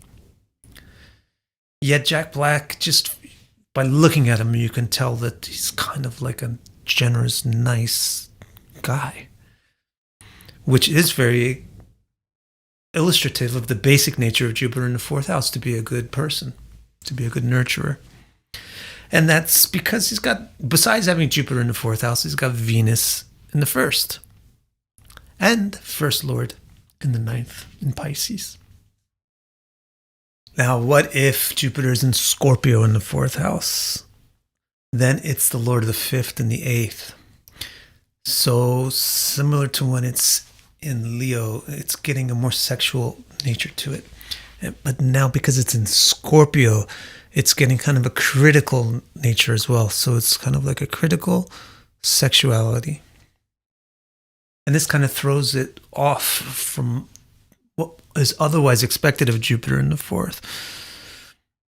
You know, Jupiter in the 4th is usually like a kind of mothery, parental type of goodness. Now, if you have Jupiter in Scorpio, it doesn't mean that you're a bad person. But, for examples, our examples of Jupiter in Scorpio are Ted Bundy and O.J. Simpson. But there's other people, too, like Ava Gardner, Kirsten Dunst, and Luciano Pavarotti. So obviously, just like we're seeing with all these charts, you need to see how the whole chart fits together.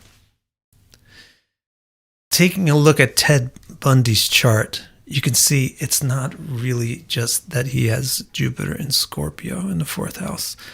Like Bukowski and like Russell Brand, all the planets are confined to 3 houses. But really, the key signature in this chart is there in the 5th house, where you have Moon with Mars and Ketu and the Sun. The Moon with Mars, that's like Russell Brand. The Moon with Mars and Ketu. The Moon with Mars and Ketu and the Sun. The Moon with Mars, Ketu, and the Sun in a fire sign. While Saturn rises and all the planets are in only 3 houses, that's the full picture of a person that's really insane, mentally insane, mentally violent, and explosive. If Jupiter's in Sagittarius in the 4th house, then it's the 4th lord and also the 7th lord.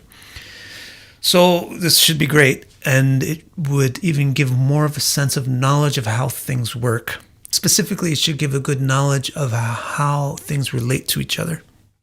For example, Nicholas Copernicus. So his 4th lord is Jupiter in the 4th house, and his 5th lord is Saturn in the 10th house, and they're opposite to each other, mutually aspecting each other. So that forms a Raja Yoga between his 4th lord and his 5th lord, which is in the intelligent Raja Yoga. Then his 2nd lord and 9th lord Venus is exalted, and it's conjoined the 1st lord, forming a Raja Yoga. So when you sum all that up, 4th, 5th, 2nd, and 9th lords are all in Raja Yogas and great conditions. And those are the houses that are important for intelligence. If Jupiter's in Capricorn in the 4th house, then it's the 3rd and 6th lord. So it's becoming similar to Jupiter and Aries in the fourth, because it's the lord of these contestuous houses. So Jupiter's going to have a lot of ambition, but that ambition will not really be well informed. So for example, Hitler. Just because you have Jupiter in Capricorn in the fourth house doesn't mean you're Hitler. Maybe you're Jeffrey Dahmer. Just kidding. Jeffrey Dahmer also has Jupiter in Capricorn in the fourth house. But there's other people with Jupiter in Capricorn in the fourth house who are not as monumentally evil. I mean, there's people like Gene Simmons, Gates McFadden, Rock Hudson. And so again, you look at the whole chart. When you look at Hitler's chart, it becomes obvious that this is Hitler specifically. Actually, I've analyzed Hitler's chart so much in all the different videos on my channel, so I don't feel like going into too much detail. But the whole signature of Hitler's chart, look at it carefully. His Jupiter is debilitated plus the moon plus the node, Ketu, similar to Ted Bundy's situation. So here you have a person that really strongly believes in leading and guiding people, but has really bad ideas and very, very wild ideas about how to do that. If Jupiter is in Aquarius in the fourth house, then it's the lord of the second and fifth. So it becomes kind of more likable and a bit more intelligent or articulate. For example, Robin Gibb of the Bee Gees. Well, Robin Gibb has the third lord Saturn in the 11th house and the 11th lord Mercury in the third house. So that's a 3-11 house exchange, which is great for art and talent and performance. And this house exchange is also attended by his first lord, Mars, in the 11th house. So here's a person that's excellent at performing. Furthermore, his Jupiter, being the fifth and the second lord, is with Venus and the moon. So his fifth lord is with Venus and the moon, while his third lord and 11th lord are exchanging. And his second lord is involved in this for singing, and his first lord is involved in this for being famous. Finally, if Jupiter is in Pisces' fourth house, then it's the fourth lord again, but mainly it's the first lord now. This enhances kind of the depth. For example, Leonardo da Vinci. So he has Jupiter in the fourth. That's cool. In Pisces, that's even cooler. And it's with the moon. That's really cool. Because it really enhances what's already being enhanced by just Jupiter being in Pisces. It's enhancing the intuition and the depth. Furthermore, his fifth lord Mars is in the third house. And his third lord Saturn is in the 11th house, where it's exalted. So here's another person that's got a lot of artistic talent. Then his Mercury is in his fifth house, which is a good signature for an intelligent person. And it's aspected by the second lord, the lord of knowledge. So it's very smart, very artistic, very deep person. So now I think we have a good picture of what Jupiter in the fourth house represents summarily, right? It's like a good nurturing and good prosperity. It's like a magnification of Jupiter in general. And after looking at these different individuals with Jupiter in different signs in the fourth house, I think we can see how the baseline changes per sign and how it really changes per individual. If you want to understand the whole context of your chart, the soil in which your interpretive seeds grow, then visit my website, vicdecara.com, and click Readings. My complete chart report explains each and every nook and cranny of your chart and will keep you occupied in self-discovery for years. I also have 2 groundbreaking new reports. The first of these, Your Nakshatra, organizes your active nakshatras in order of their importance to you and presents the fundamental interpretations for the planets that occupy them. And the newest report, Star Strength, uses a system called Tara-Bala to unfold 90 interpretations of the nuanced relationships between all the planets in your chart, which paints a rich and detailed picture of how your various strengths cooperate or compete with each other. Order these or any of my reports and accelerate your journey to deeper self-understanding.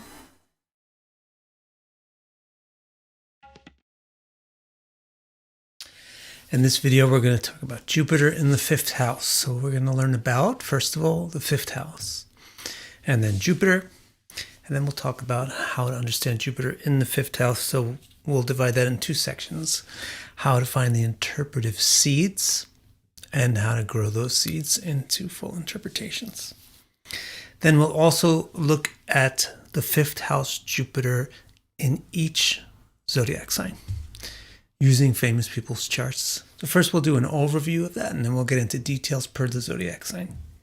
So here are 12 famous people with Jupiter in the 5th house in various zodiac signs. Wes Craven in Aries, Pope John the 23rd in Taurus, Anton LaVey in Gemini, Umberto Boccioni in Cancer, Zucchero in Leo, Mia Farrow in Virgo, René Guénon in Libra, Steven Spielberg in Scorpio, Al Gore in Sagittarius, Walt Disney in Capricorn, Judy Blume in Aquarius, and Sigmund Freud in Pisces.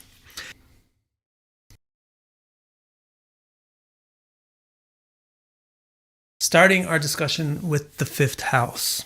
It's the part of the sky that's below our feet, but a bit to the west.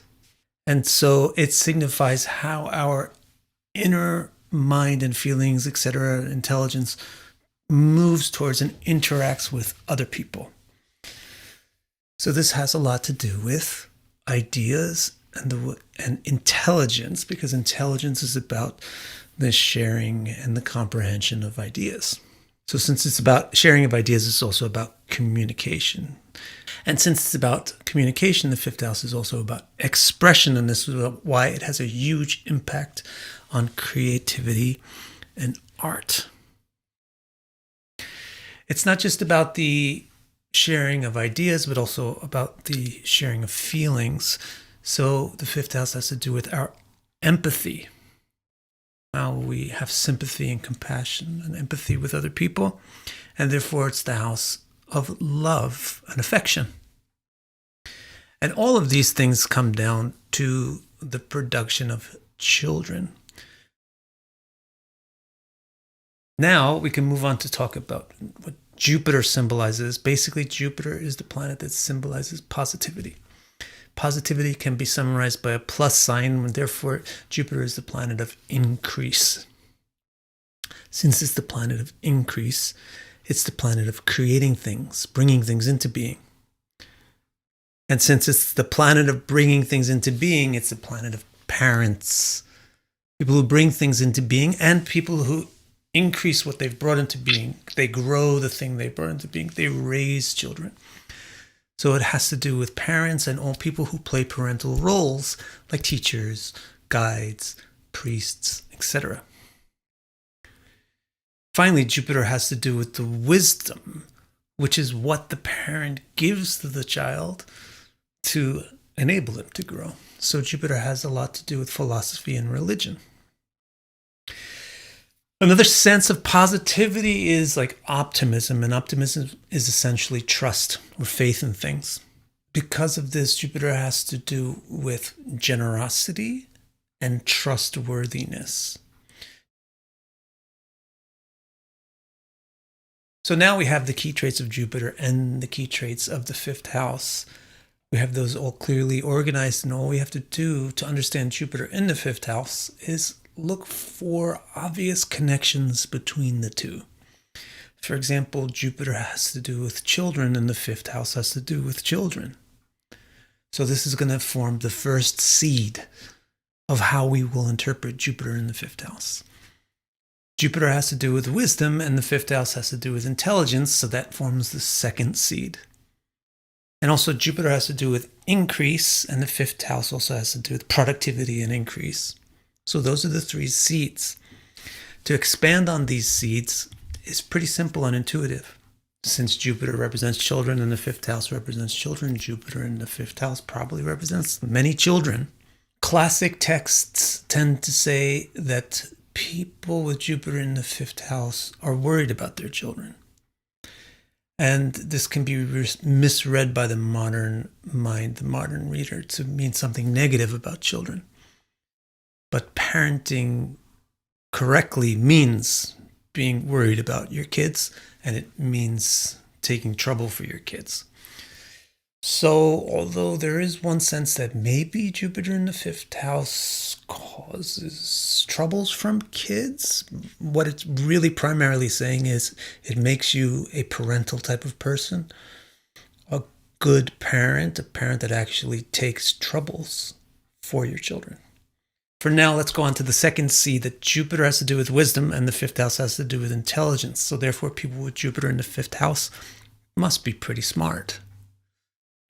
Specifically, they're smart in the role of an advisor or a teacher or a guide, somebody who tells us how to improve or sets some standard or gives us some information or helps us make sense out of things. The third seed of Jupiter in the fifth house is that both Jupiter and the fifth house have to do with increase in productivity. So probably Jupiter in the fifth house natives are productive, and that usually tends to mean they're healthy and wealthy.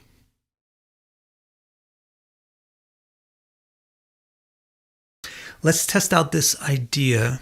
Let's ask about the parenting history of these 12 people. Wes Craven has 2 kids with a pretty normal relationship as far as I know. Pope John the 23rd is celibate. No kids, yet he's the Pope. Pope means father. Anton LaVey had 3 kids. I think they hated him, at least one of them. So that's kind of interesting. Umberto Boccioni didn't really live very long, did have 1 child. Zucchero has 3 children, kind of normal relationships to them. Mia Farrow, 14 kids. 10 of them are adopted, and some very strange dramas going on with the kids. Rene Guénon, 4 kids. Steven Spielberg, 7. 2 of them adopted. Al Gore, 4 kids. Walt Disney, only 2, but obviously very obsessed with kids. Judy Blume, again, only 3. 1 is adopted, but obviously her whole life is revolving around children. She's the author of children's books. Sigmund Freud, 6 kids, and also quite obsessed with childhood and the process of making kids, aka sexuality. So yes, it does in fact look like Jupiter in the fifth house gives you a lot of kids. I think especially we find that when Jupiter is in a neuter sign or a dual sign, that it becomes particularly noteworthy. So the neuter signs are the signs that belong to Saturn or Mercury. So there would be Anton LaVey, Mia Farrow, Walt Disney, and Judy Blume. And the dual signs are Pisces, so Sigmund Freud. Sagittarius, Al Gore, maybe not. Virgo, Mia Farrow. And again, Anton LaVey. Now let's also take a quick overview of the concept that Jupiter in the fifth house indicates a person that's really intelligent. And not just an intelligent person, but a person who teaches other people and guides other people. Really, everybody on this list fits this bill, some more than others. I mean, obviously you have people like the Pope and Sigmund Freud, Rene Guénon, Judy Blume, very much obviously in a teacher role. Anton LaVey also, right? But then there's people, don't forget, like Walt Disney. The least really might be Wes Craven and Zucchero, and they're in these male malefic signs. So it really does seem to be quite a reliable interpretation of Jupiter in the fifth house to say these people become role models and teachers, and they're intelligent. Now, let's take a more detailed look at Jupiter in the fifth in each particular zodiac sign and each one of these famous people. Let's start with Aries. When Jupiter's in the fifth house in Aries, it is in the first lord and the fourth lord. So in addition to the basic traits that we associate with Jupiter in the fifth house, let's also highlight the fact that they're probably very confident and outgoing in how they express themselves, and it could be quite strong. And our example for this is Wes Craven. So he's a horror movie maker.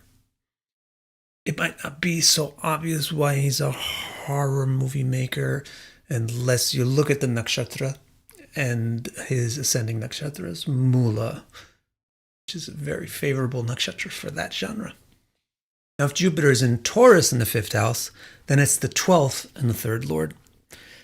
So this takes the baseline qualities of Jupiter in the 5th and it highlights ambitiousness and wealth, but in a very conflicting way. Because the 3rd and the 12th lord, one is ambitious, but the other is humble. The 3rd lord wants wealth, for example, and the 12th lord spends wealth. So these people are probably conflicted about their wealthiness. The 3rd seed of Jupiter in the 5th house probably takes some interesting twists or becomes a little convoluted when Jupiter is in Taurus in the 5th house. And our example for this is the Pope, John the 23rd. So here's a person who's ambitious in a humble religion and very, very, very, very, very, very, very wealthy, but at the same time supposedly has no possessions type of thing. So I think that illustrates it quite well. In his case, we want to also note that his Jupiter in the 5th house, being his 12th lord, is also joined by Saturn, his 1st lord. And so the combination of the 1st lord and the 12th lord with mutual aspect to the 9th lord really clearly is drawing a picture of a very religious person. Above that, he also has the 8th lord sun in the 12th house, which is really depicting a spiritually motivated person. And finally, his 11th lord Mars is debilitated in the 7th house, which is not very easy for intersexual relationships. So in this whole context, it looks like a celibate religious person. Now, if we come to Jupiter in Gemini in the 5th house, then it must be the 11th and the 2nd lord. So this is more like okay with wealth, likes wealth, it wants to enjoy wealth. And our example for this is sort of like the opposite of the Pope, Anton LaVey, the satanic Pope. He really well exemplifies the idea of enjoying wealth, whereas the Pope is all conflicted about wealth because Satanism is really all about that. It's really about embracing and enjoying all the things that the church forbids. In particular, he's really into enjoying pleasures and wealth because his Venus is domiciled in the 4th house with Rahu and the 8th lord. He's obviously a person who's going to have an occult flavor to this because his 1st lord is in the 12th house while his moon is in the 8th house. If Jupiter is in Cancer in the 5th house, then it's the 10th and the 1st lord. So in addition to all the things Jupiter in the 5th normally represents, this highlights the expressiveness in how Jupiter informs and teaches and guides. The example here is Umberto Boccioni, the artist who established like a new genre of art. Well, his 1st lord is in the 5th house, while his 5th lord, which is the moon, is in the 11th. And his 11th lord is in the 3rd, while his 3rd lord, which is Venus, is in the 10th. So this is a perfect signature of a professional artist. If Jupiter is in Leo in the 5th house, then it's the 9th and the 12th lord. So this makes a person expressive in a nice way because they have the virtuous 9th and the humble 12th in the confident 5th sign Leo. Example here is Zucchero. His nickname is Sugar because he's so nice. Right? He has a very, very good voice, as would be indicated by his 2nd lord being Venus in domicile while it's aspecting the ascendant. But his niceness and his shyness is really highlighted not just by his Jupiter in the 5th house in Leo, but by the fact that he has a debilitated sun with a lonely moon, with his first lord in the 6th house, and his 10th and his 11th lord in the 8th house. If Jupiter is in Virgo, then it becomes the 8th and the 11th lord. So now it really highlights the way that the person is going to be intelligent and information giving is going to be more talented and kind of sexy. But it's in Virgo, so the sexiness is kind of clean. Very good example of this is Mia Farrow. First Lord and her 9th Lords exchange their houses. So this makes multiple Raja Yogas, which is very, very indicative of a very famous person, and also of a person who's kind of philosophical or religious. Her 4th Lord and her 5th Lords join in the 10th house, which is another very big Raja Yoga, adding to that and really, really crystallizing the concept that this is a famous person. Her 1st Lord is trine to the 11th Lord, and her moon is in mutual aspect with its 11th Lord. So it's depicting a person who's quite talented and successful.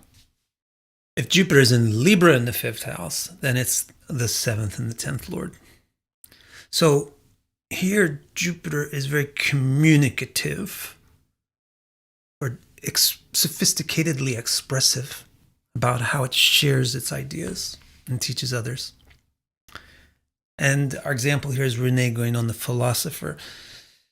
Really, his chart is very much being carried by his 1st Lord Mercury being in Sagittarius, alone in the Kendras and aspecting the ascendant very strongly. If Jupiter is in Scorpio in the 5th house, then it's the 6th and the 9th Lord. So this intelligence now of Jupiter in this house is getting a bit of a challenging flavor to it, or like a problem-solving kind of nature to it. Steven Spielberg is the example of this. His situation as a movie maker and a talented storyteller is more discernible from the fact that his 9th and his 11th lords have joined in the 5th house, with the 1st lord as the moon. If Jupiter is in Sagittarius in the 5th house, then it's the 5th lord and also the 8th lord. So it's becoming really smart and critically smart, or having sort of subversive ideas. An example for this is Al Gore. Al Gore never won the presidency, but he's a very well-known vice president, and his basic platform is ecological reform, which is a very subversive idea in mainstream Washington. So he also has a 1st and 9th house exchange like Mia Farrow, which again is a big Raja Yoga and really can promote somebody and also makes a person philosophical or idealistic in their motivations. He also has an exalted 1st Lord, the Sun. He also has the 7th and the 9th Lords joining in the 1st house, making another Raja Yoga. Jupiter is in Capricorn in the 5th house. It's the Lord of the 4th and the 7th.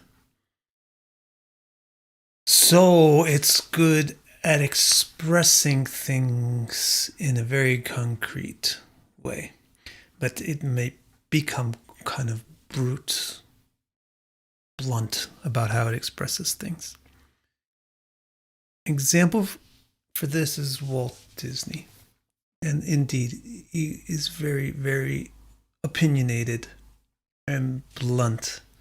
He was very concerned with telling children's stories, etc., etc. So why is this?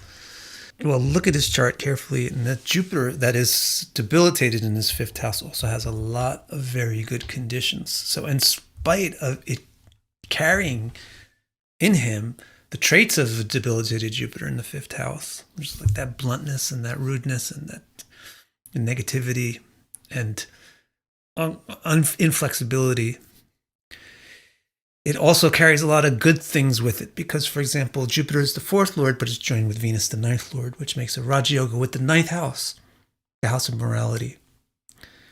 Also, his Jupiter, the 4th lord, joins with Saturn, who is the 5th lord, which joins another Raja Yoga and increases the intellect, and also puts Jupiter in the company of a planet who is domicile, and so it aids or modifies Jupiter's debilitation. Furthermore, Jupiter is also sharing the fifth house with the third lord, who is exalted, Mars.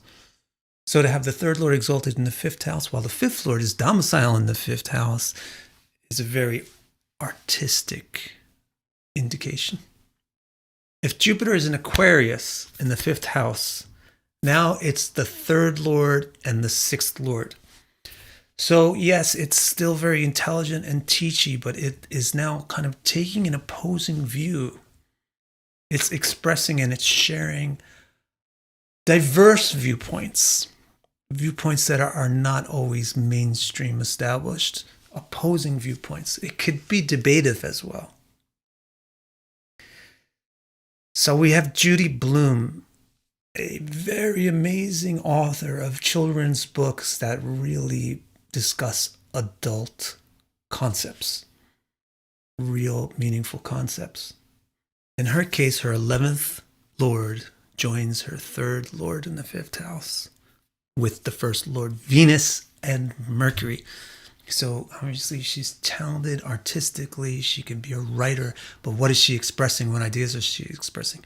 Very liberal, counter establishment, not the same way that other people are trying to educate kids. If Jupiter is in Pisces in the fifth house, then it's the second lord and the fifth lord. So it really highlights the intellectual capacity of Jupiter in the fifth house. An example of this is Sigmund Freud. Why is he so proficient in psychology, and why does he have that particular sexual orientation towards the psychology? It's obvious from his chart that his first lord is in the 12th house with Ketu, while his moon is in the 8th house and his rising sign is the 8th sign, Scorpio. So having gone through all these 12 zodiac signs for Jupiter in the fifth house, I hope you have a clear idea not only of what Jupiter in the fifth house itself represents, but how it's modified by its conditions of what sign it's in, and also how that is modified by the conditions of the chart that it's in. If you want to understand the whole context of your chart, the soil in which your interpretive seeds grow, then visit my website, vicdecara.com, and click Readings. My complete chart report explains each and every nook and cranny of your chart and will keep you occupied in self-discovery for years. I also have 2 groundbreaking new reports. The first of these, Your Nakshatra, organizes your active nakshatras in order of their importance to you and presents the fundamental interpretations for the planets that occupy them. And the newest report, Star Strength, uses a system called Tarabala to unfold 90 interpretations of the nuanced relationships between all the planets in your chart, which paints a rich and detailed picture of how your various strengths cooperate or compete with each other. Order these or any of my reports and accelerate your journey to deeper self-understanding.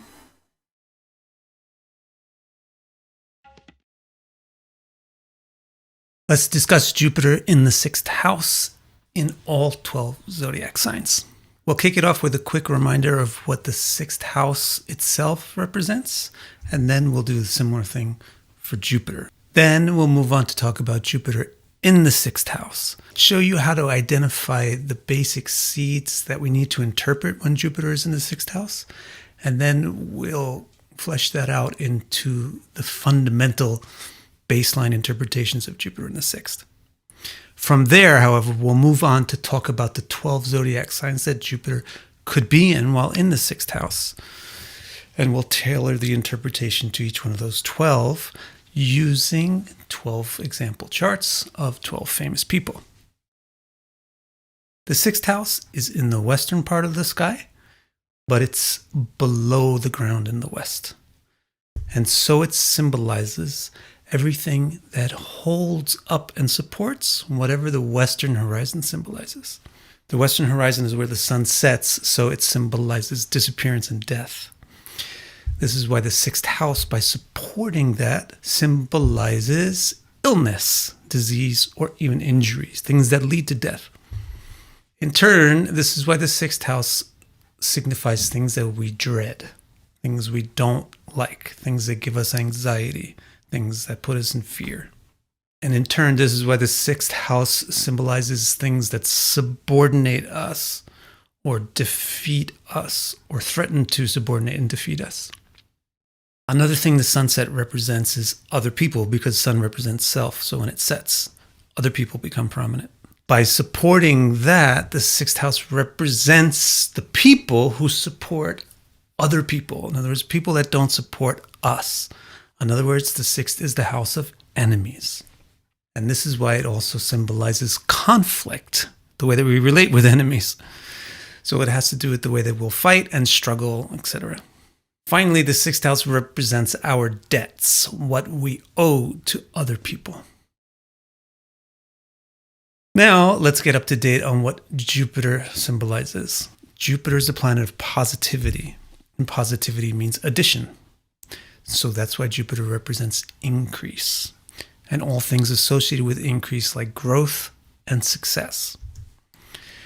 Hence, Jupiter represents creation, reproduction, and children, and this is why it has to do with parenting, which in turn is why it represents all the parental figures in society, like teachers, priests, gurus, and so forth. Jupiter ultimately represents wisdom, because that is what we receive from the parental figures in society. Another sense of positivity is optimism, so Jupiter represents trust and faith. This is why Jupiter signifies generosity, a generous outlook and a generous attitude. And generosity also implies willingness to cooperate and willingness to go along with the way other people want you to do things. So Jupiter is quite lawful, and hence it represents honesty and virtue. Now that we're refreshed about what Jupiter represents and what the sixth house represents, let's identify the seeds of what is going on when Jupiter is in the sixth house. What do we need to pay attention to in order to interpret this correctly? So one big thing is that Jupiter is the planet of trust, but the sixth is the house of enemies. So enemies are not people that we're supposed to trust, but Jupiter is the planet that likes to trust. So this is a conflict, and we're going to need to keep our eye on that to interpret Jupiter in the sixth house accurately. Another issue is that Jupiter is generous, but the sixth house represents conflicts. When you're fighting against somebody, you shouldn't be generous with them. So this is another conflict that we need to keep our eye on to understand what Jupiter represents in the sixth house. Third thing is that Jupiter represents success, but the sixth house represents defeat. So now let me show you how to take these three seeds and form some basic ideas about what these interpretations should be, just to get a grasp on what Jupiter in the sixth house basically symbolizes. Because Jupiter in the sixth represents trusting enemies, Jupiter in the sixth house indicates misplaced trust. It means trusting people too soon, trusting people who really didn't deserve to be trusted, easily conned, easily fooled, not skeptical enough, overly optimistic, overly trusting. That's the basic expectation with this seed. There's other ways that it could permutate in different circumstances and different signs and so forth, but we'll look at that next. For now, let's just iron out what the basic expectation of Jupiter in the sixth is. Jupiter in the sixth represents being too generous with people that you should be strict with. And so when Jupiter is in the sixth house, the native tends to be soft in their confrontations. They tend to be gentle where they should be tough, but they tend to be tough where they should be gentle. So they have a misplaced sense of generosity. The third issue, that Jupiter is the planet of success, but it's in the house of defeat, means that Jupiter in the sixth signifies facing quite a few challenges, being surrounded by challenges, feeling surrounded by enemies all the time, and not really being very satisfied or at peace. So this sounds like a kind of a difficult placement, and indeed it is. Some placements are more difficult than others.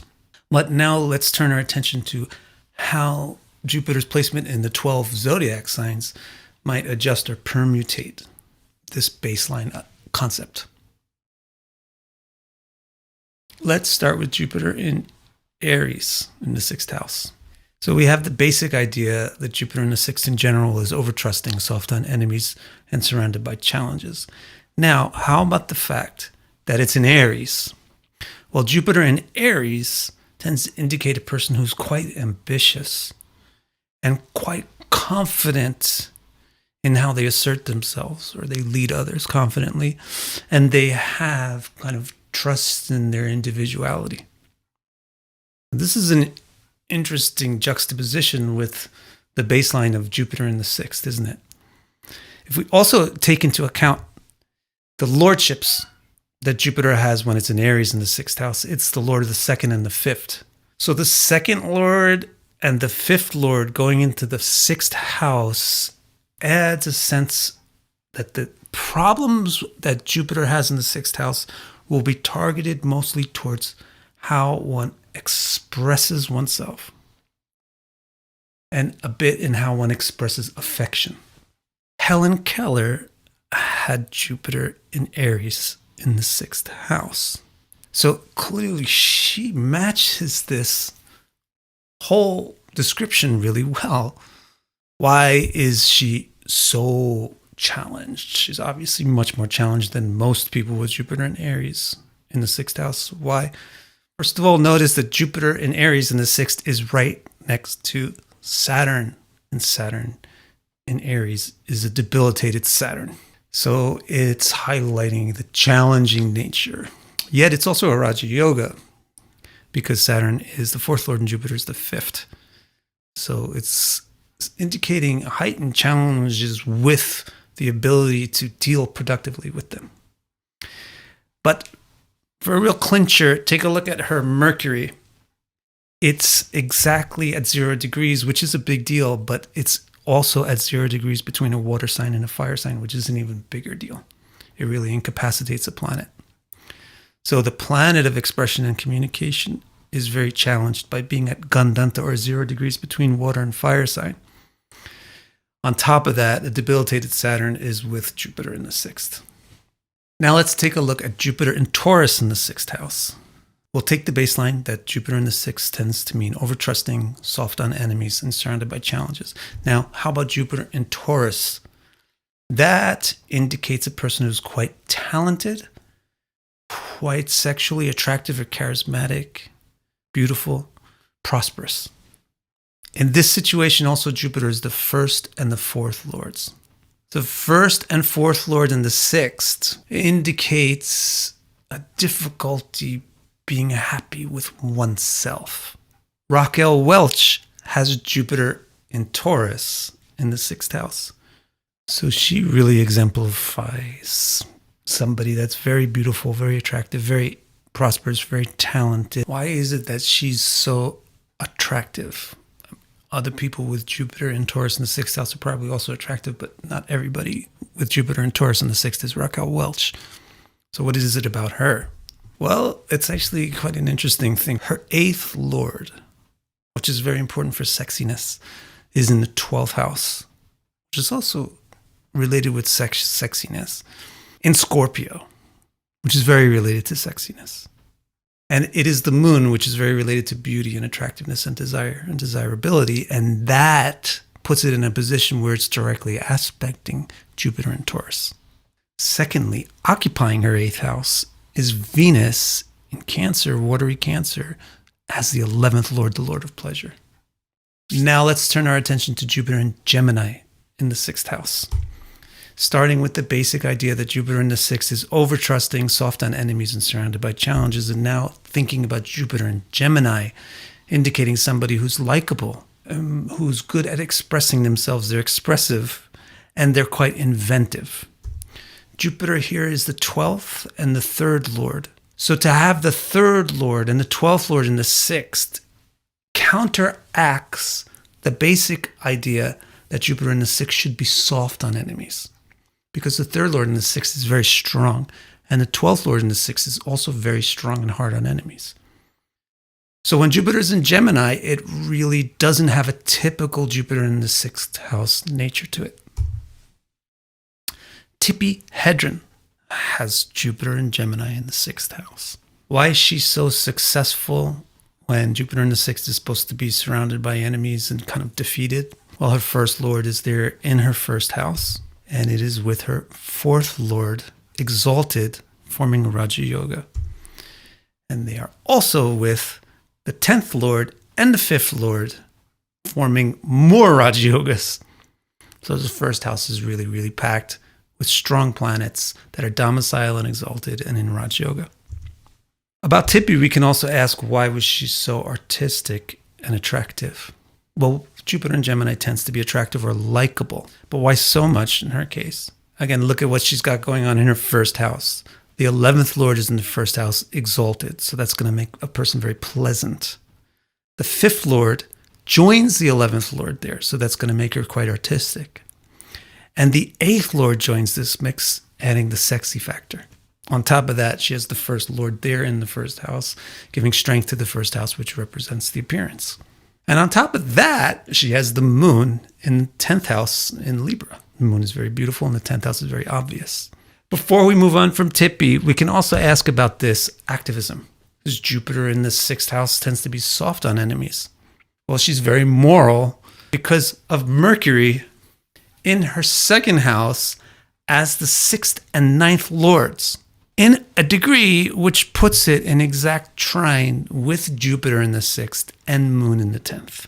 So she's going to have a diplomatic, intelligent, but firm way of dealing with things that she does not like. Now let's move on to discuss Jupiter in Cancer in the 6th house. Start with the baseline that Jupiter in the 6th is overtrusting, soft on enemies, and surrounded by challenges. Now, Jupiter in Cancer is very, very optimistic, very prosperous, and very open and honest and trustworthy. In this case, Jupiter is the 11th and the 2nd lords. So that takes 11 and 2, putting them in the 6th house, gives a sense of challenges to prosperity or wealth and or to expression.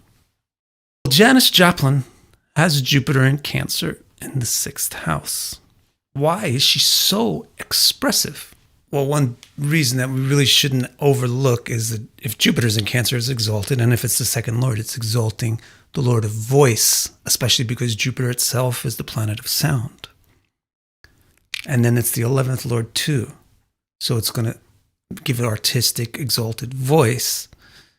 But it's not free from challenges. It's not free from problems.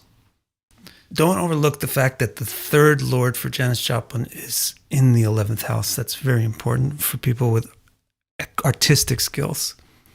At the same time, the 4th lord is Venus, who is in her 1st house. Now let's turn our attention to Jupiter in Leo in the 6th house. Starting with the basic idea that Jupiter in the 6th is overtrusting, soft on enemies, and surrounded by challenges. Now, what about Jupiter in Leo? Well, Jupiter in Leo is a person who's quite brave and not afraid to be influential and assertive, not afraid to take a risk. In this case, Jupiter owns the 10th and the 1st houses. So to put the 10th and the 1st lord in the 6th fits well. These lords belong in the 6th house because they make one tough on enemies.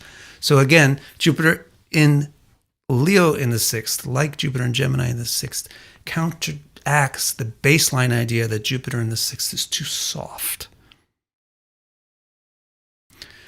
Tony Hawk has Jupiter in Leo in the 6th house. He is an extreme risk taker. That's what skateboarding is kind of all about. Why? Why is he so brave? Sure, it's Jupiter in Leo having those traits, but in addition to that, his 6th lord sun is in the 3rd house with his 3rd lord Venus. So combining 3rd and 6th gives a person a lot of bravery and strength. Now let's turn our attention to Jupiter in Virgo in the 6th house, starting with the idea that Jupiter in the 6th generically represents being overtrusting, soft on enemies, and surrounded by challenges. What about the fact that it's in Virgo? Well, Jupiter in Virgo is very organizationally inclined, and it's very legally inclined, and it's very verbal. Here, Jupiter is the 9th and the 12th lord. So this is going to even increase the amount of sense of legalness.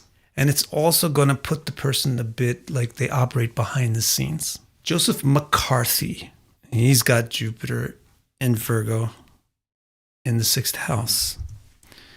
But he's a paranoid maniac. So why is he so paranoid? Not everybody with Jupiter and Virgo in the 6th house is going to become a paranoid conspiracy theorist like Joseph McCarthy. What's going on in his chart?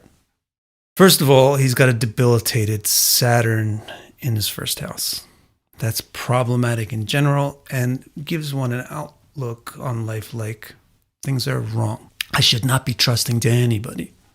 So this is really doing a weird thing with Jupiter's overtrusting nature of Jupiter in the 6th. So the ability to believe things without significant facts is a trademark of Jupiter in the 6th. But the ability to just trust others is a trademark of Saturn in Aries in the 1st.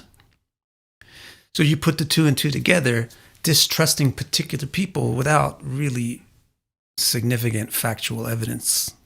In addition, his 5th lord sun is in the 8th house, so his mind is never really looking at the obvious things. It's kind of looking for the things that are behind the scenes.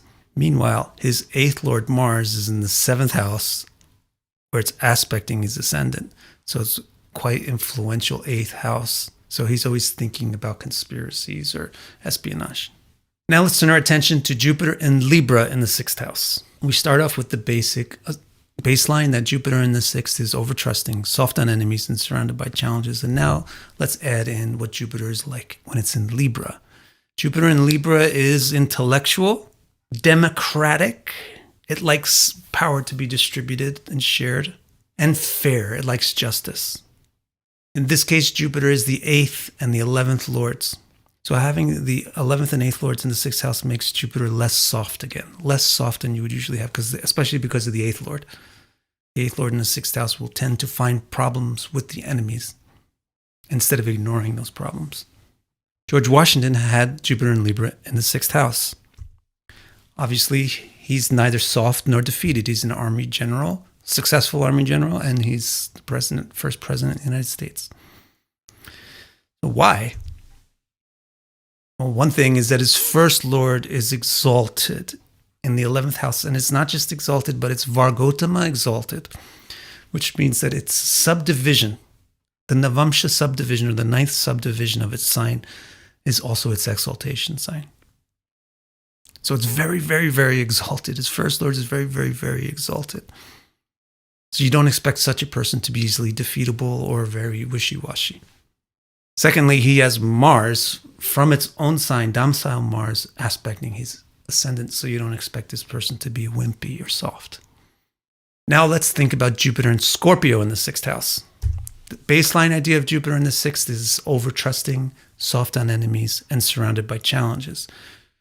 Baseline idea about Jupiter and Scorpio is a heterodox person, which means a person who thinks differently, kind of intentionally. Jupiter in Scorpio is also quite a sexy person and also a bit kind of deceptive or difficult to understand. Here, Jupiter is the 7th and the 10th lords, which again makes it less soft than the generic idea of Jupiter in the 6th house, but gives the likelihood that the problems associated with Jupiter in the 6th house have more to do with sexual and familial relationships. Candy Barr has Jupiter and Scorpio in the 6th house. Why is she so sexual? Not everybody with Jupiter and Scorpio in the 6th house is as sexual as Candy Barr. So what made her so sexual? Well, really, look at that 8th house, Rahu, almost exactly on the 8th house cusp. In addition to that, she has a certain signature that you can look for all the time for people that have pretty active libidos. It's Mars in Libra, especially if it's compounded with Venus being in a masculine fire sign. So she has Venus in Leo while Mars is in Libra, and they're both bracketing her moon. In addition to that, she has Mercury, her first lord, very close to her ascendant degree in the first house. So she's not just a sexually active person, but she's a person that other people really want to be sexually active. They like it. They'll pay for it. Now let's talk about Jupiter in Sagittarius in the sixth house. The basic idea of Jupiter in the sixth house is overtrusting, soft on enemies, and surrounded by challenges. The basic idea of Jupiter in Sagittarius, however, is you're a teacher. You understand and you explain things. You have a hunger for knowledge. You like to tell people what to do. You like to teach people. You like to direct them. You like to guide them. You also like to advocate for certain ideas and positions and things and people. In this case, Jupiter is the sixth lord and also the ninth lord. So it's going to subtract from the problematic nature of Jupiter in the sixth because it's domicile. But it's going to add a sense of heterodoxy similar to Jupiter being in Scorpio because it's the ninth lord in the sixth house, which signifies heterodoxy. Vincent van Gogh has Jupiter in Sagittarius in the sixth house. So you may say, this guy was really troubled. Should everybody with Jupiter in Sagittarius in the sixth house expect to be as troubled as Vincent? Not unless they have Jupiter with Ketu and the moon at the exact degree of the cusp of the sixth house, like Van Gogh did. Well, also Vincent van Gogh was really, really artistic. So should everybody with Jupiter in Sagittarius in the sixth house expect to be as good of a painter as Vincent van Gogh? Not unless they have the 11th lord, Venus, at that high degree in Pisces, similar to George Washington, where it's not just exalted, but it's Vargotam exalted. Not to mention forming Raja Yogas with the 5th lord, while the 3rd lord sits near the cusp of the 10th house. Now let's turn our attention to Jupiter in Capricorn in the 6th house. We'll start with the baseline idea that Jupiter in the 6th is overtrusting, soft on enemies, and surrounded by challenges. And now let's think about Jupiter in Capricorn, which indicates distrust or skepticism, being unusual, and having a kind of Machiavellian attitude, which is a highly practical attitude, more practical than ideological. In this case, Jupiter is the 5th and the 8th lord. When the 5th and the 8th are connected, one has a critical nature. They tend to look behind the scenes and they tend to look under the surface of things. Edgar Cayce has Jupiter in Capricorn in the 6th house. Should everybody with Jupiter in Capricorn in the 6th house therefore expect to be the world's most renowned psychic? Not unless you have a chart looks like this to go along with your Jupiter in Capricorn in the 6th house. Look at that 8th house. It's quite significant. Plus, along with his Jupiter in Capricorn, he has exalted Mars.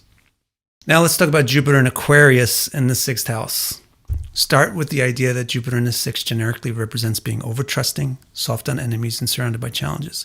Now ask, what does Jupiter in Aquarius tend to represent? It tends to represent being an iconoclast, and it signifies being a person who has popular appeal, not particularly well liked by leaders and rulers and managers, but very well liked by customers, very well liked by the people in the block and the neighborhood, ordinary people.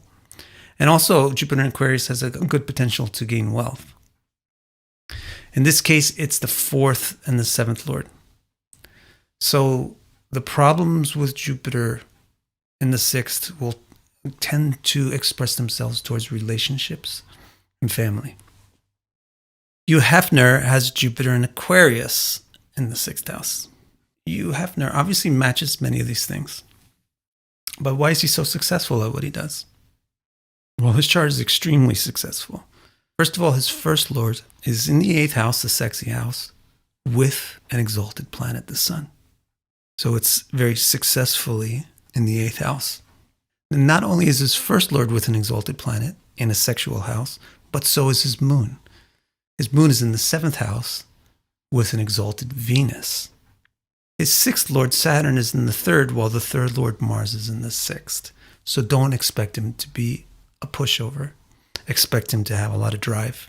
He's not going to be soft or surrounded by challenges or giving up to challenges like you would expect from Jupiter in the 6th house, because he has an exchange between the 3rd and the 6th, which is very important for making a person strong. Take a closer look at what's going on in his 7th house, and it is the 11th Lord Moon joining the 9th Lord and the 2nd Lord. So it's very, very prosperous. Finally, let's take a look at Jupiter and Pisces in the 6th house, starting with the basic idea that Jupiter in the 6th is over-trusting, soft on enemies, and surrounded by challenges. Jupiter in Pisces represents being very intelligent, very creative, and very positive, especially emotionally positive. In this case, Jupiter is the 6th Lord and also the 3rd. So it's going to be less soft. It's not going to have quite as much of a problem of being too soft on enemies because it's the 6th Lord in the 6th house and it's the 3rd Lord in the 6th house. Anais Nin has Jupiter and Pisces in the 6th house. So she's very intelligent, creative, etc., etc., etc. And she's not really soft. She's brave. Yet you can see that she's a bit like kind of too much like Jupiter in the 6th represents in its excess of positivity. But she's extremely sexual. She's an eroticist. So should everybody with Jupiter in Pisces look forward to that kind of a life? Sure, if you have the rest of the chart that Anais Nin has. Especially look at the 1st house for her. This is the trademark that I mentioned before with Candy Bar. It's Mars and Libra, very close to Rahu. So Mars in Libra is really signifies a lot of libido. And when it's with Rahu, it's going to be explosive. So I hope that gives you a good idea of what Jupiter in the 6th house signifies and how that signification modifies or changes per zodiac sign. And then beyond that, per chart. If you want to understand the whole context of your chart, the soil in which your interpretive seeds grow, then visit my website, vicdecara.com, and click Readings. My complete chart report explains each and every nook and cranny of your chart and will keep you occupied in self-discovery for years. I also have 2 groundbreaking new reports. The first of these, Your Nakshatra, organizes your active nakshatras in order of their importance to you and presents the fundamental interpretations for the planets that occupy them. And the newest report, Star Strength, uses a system called Tara-Bala to unfold 90 interpretations of the nuanced relationships between all the planets in your chart, which paints a rich and detailed picture of how your various strengths cooperate or compete with each other. Order these or any of my reports and accelerate your journey to deeper self-understanding.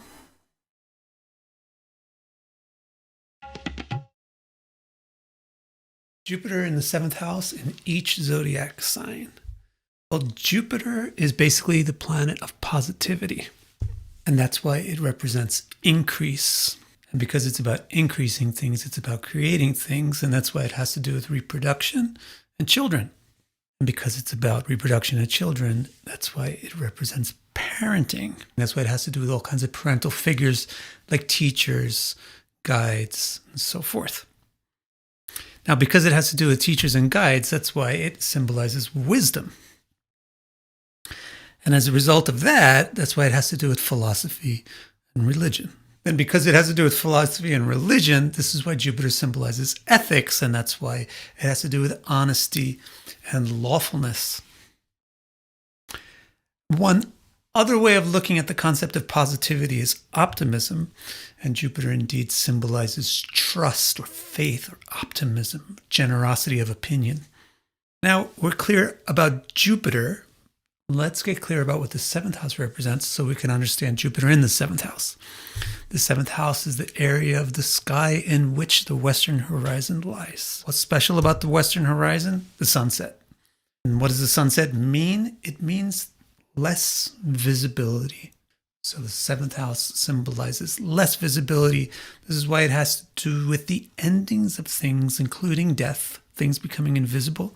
And it also has to do with destinations and travel. But the 7th house is much more famous for another thing about the sunset, which is that the I figure, the sun, the ego, disappears there, so other people become important. This is why the seventh house has its most popular trademark, which it represents partners, partnerships, marriage. Since it represents partners and marriage, it represents how we interact with other people and how we intercourse. And since it represents how we intercourse, it represents how well we exchange and do commerce.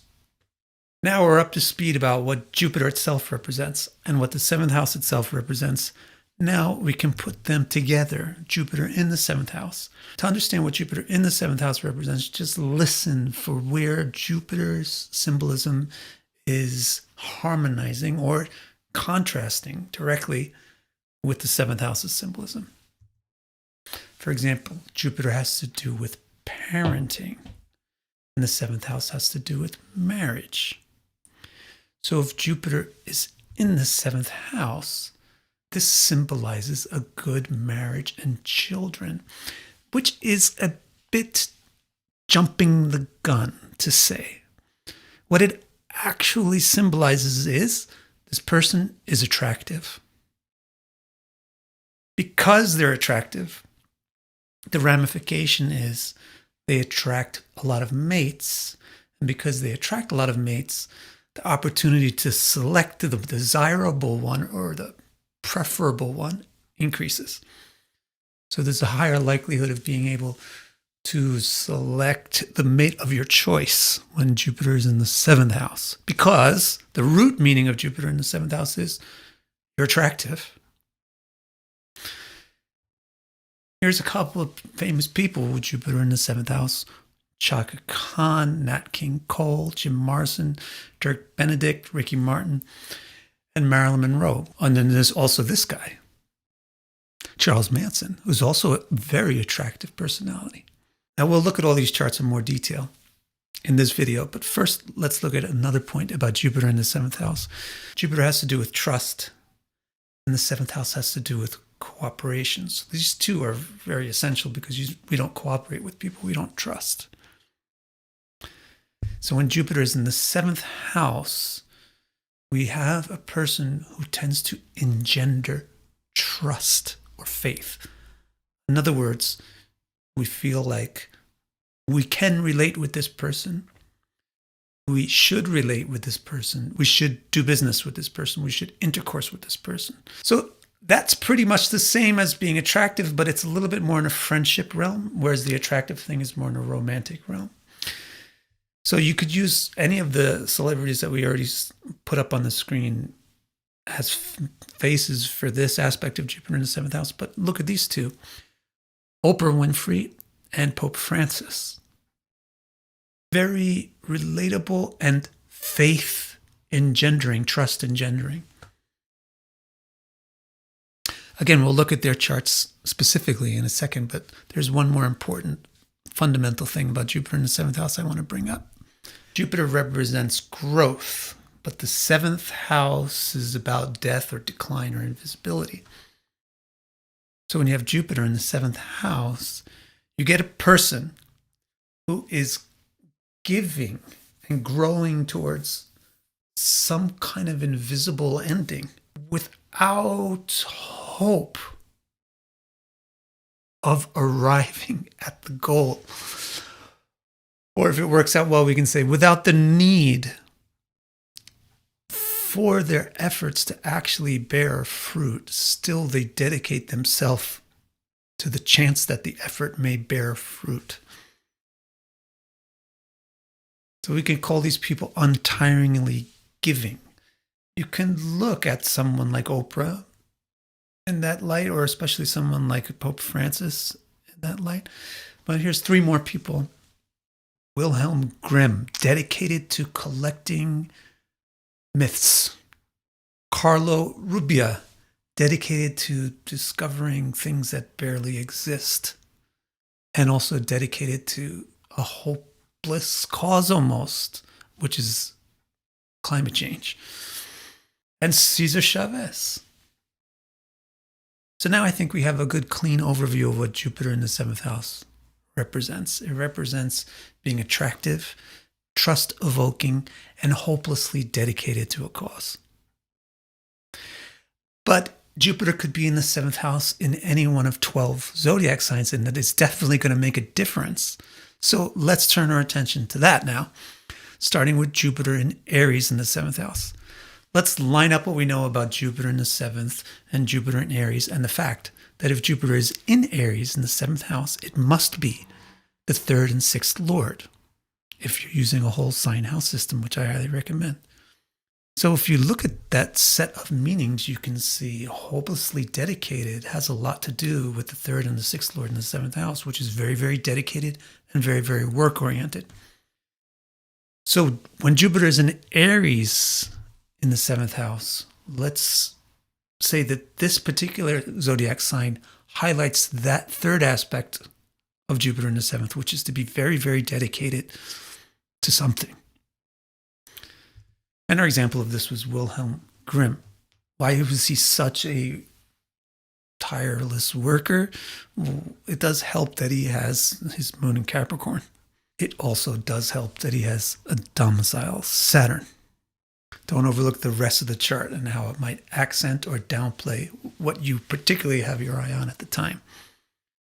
Now let's move on and take a look at Jupiter in Taurus in the 7th house. Well, Jupiter in the 7th is attractive, and Jupiter in Taurus is really attractive, and the 2nd and the 5th lords in the 7th house are really, really attractive. So this one really rings the bells for the potential of Jupiter in the 7th house to be really sexy. That really comes out if it's in Taurus in the 7th house. An example of this placement is Chaka Khan. Why so sexy? Well, her Jupiter in the 7th is also with the 7th Lord and is also with Venus, who is also right next to Mars. Now let's turn our attention to Jupiter in Gemini in the 7th house. What resonates between all these things? It seems to be a trust-evoking placement, doesn't it?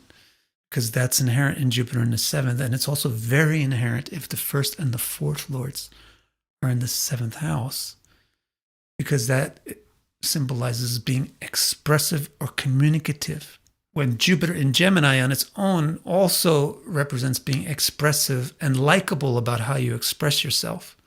So the whole combination of Jupiter in the 7th in Gemini in a whole sign chart indicates a person who is likable and trustable in terms of how they communicate. We feel like we can talk to this person. We feel like we should talk to this person. So Oprah Winfrey is a perfect example. Why is she such a perfect example for this? Well, one of the really important things to notice is that her Jupiter and Mercury are exactly trine. Now let's turn our attention to Jupiter in Cancer in the 7th house. Nothing really seems to link up. Nothing about Jupiter in the 7th really links about the 3rd and the 12th lords being in the 7th, nor does any of that link with Jupiter in Cancer. Yet Jupiter in Cancer is exalted. So we know it should be good, but there's nothing specific coming from any of these other things, like the 7th house or the lordships or the zodiac sign.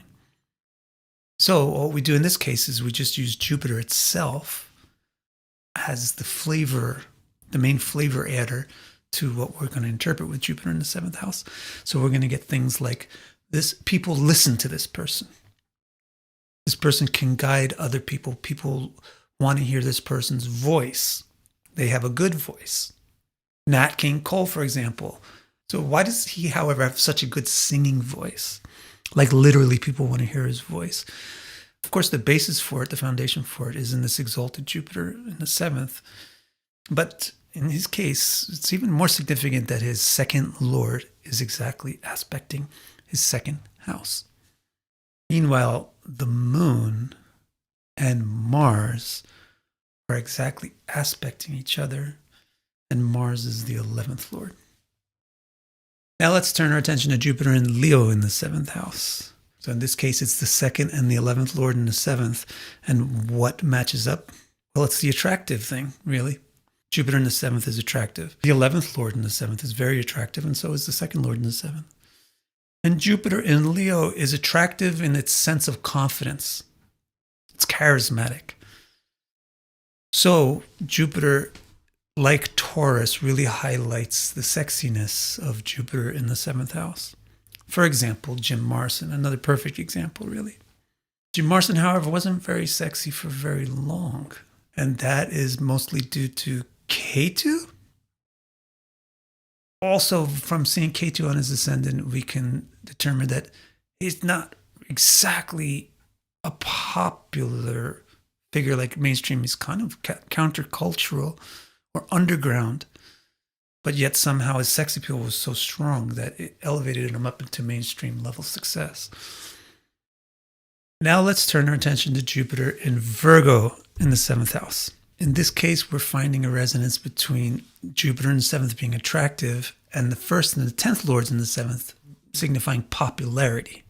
So we can put Jupiter in Virgo in with Taurus and Leo as very attractive zodiac signs for Jupiter in the seventh, but it's not quite as sexual and it's not quite as overpowering.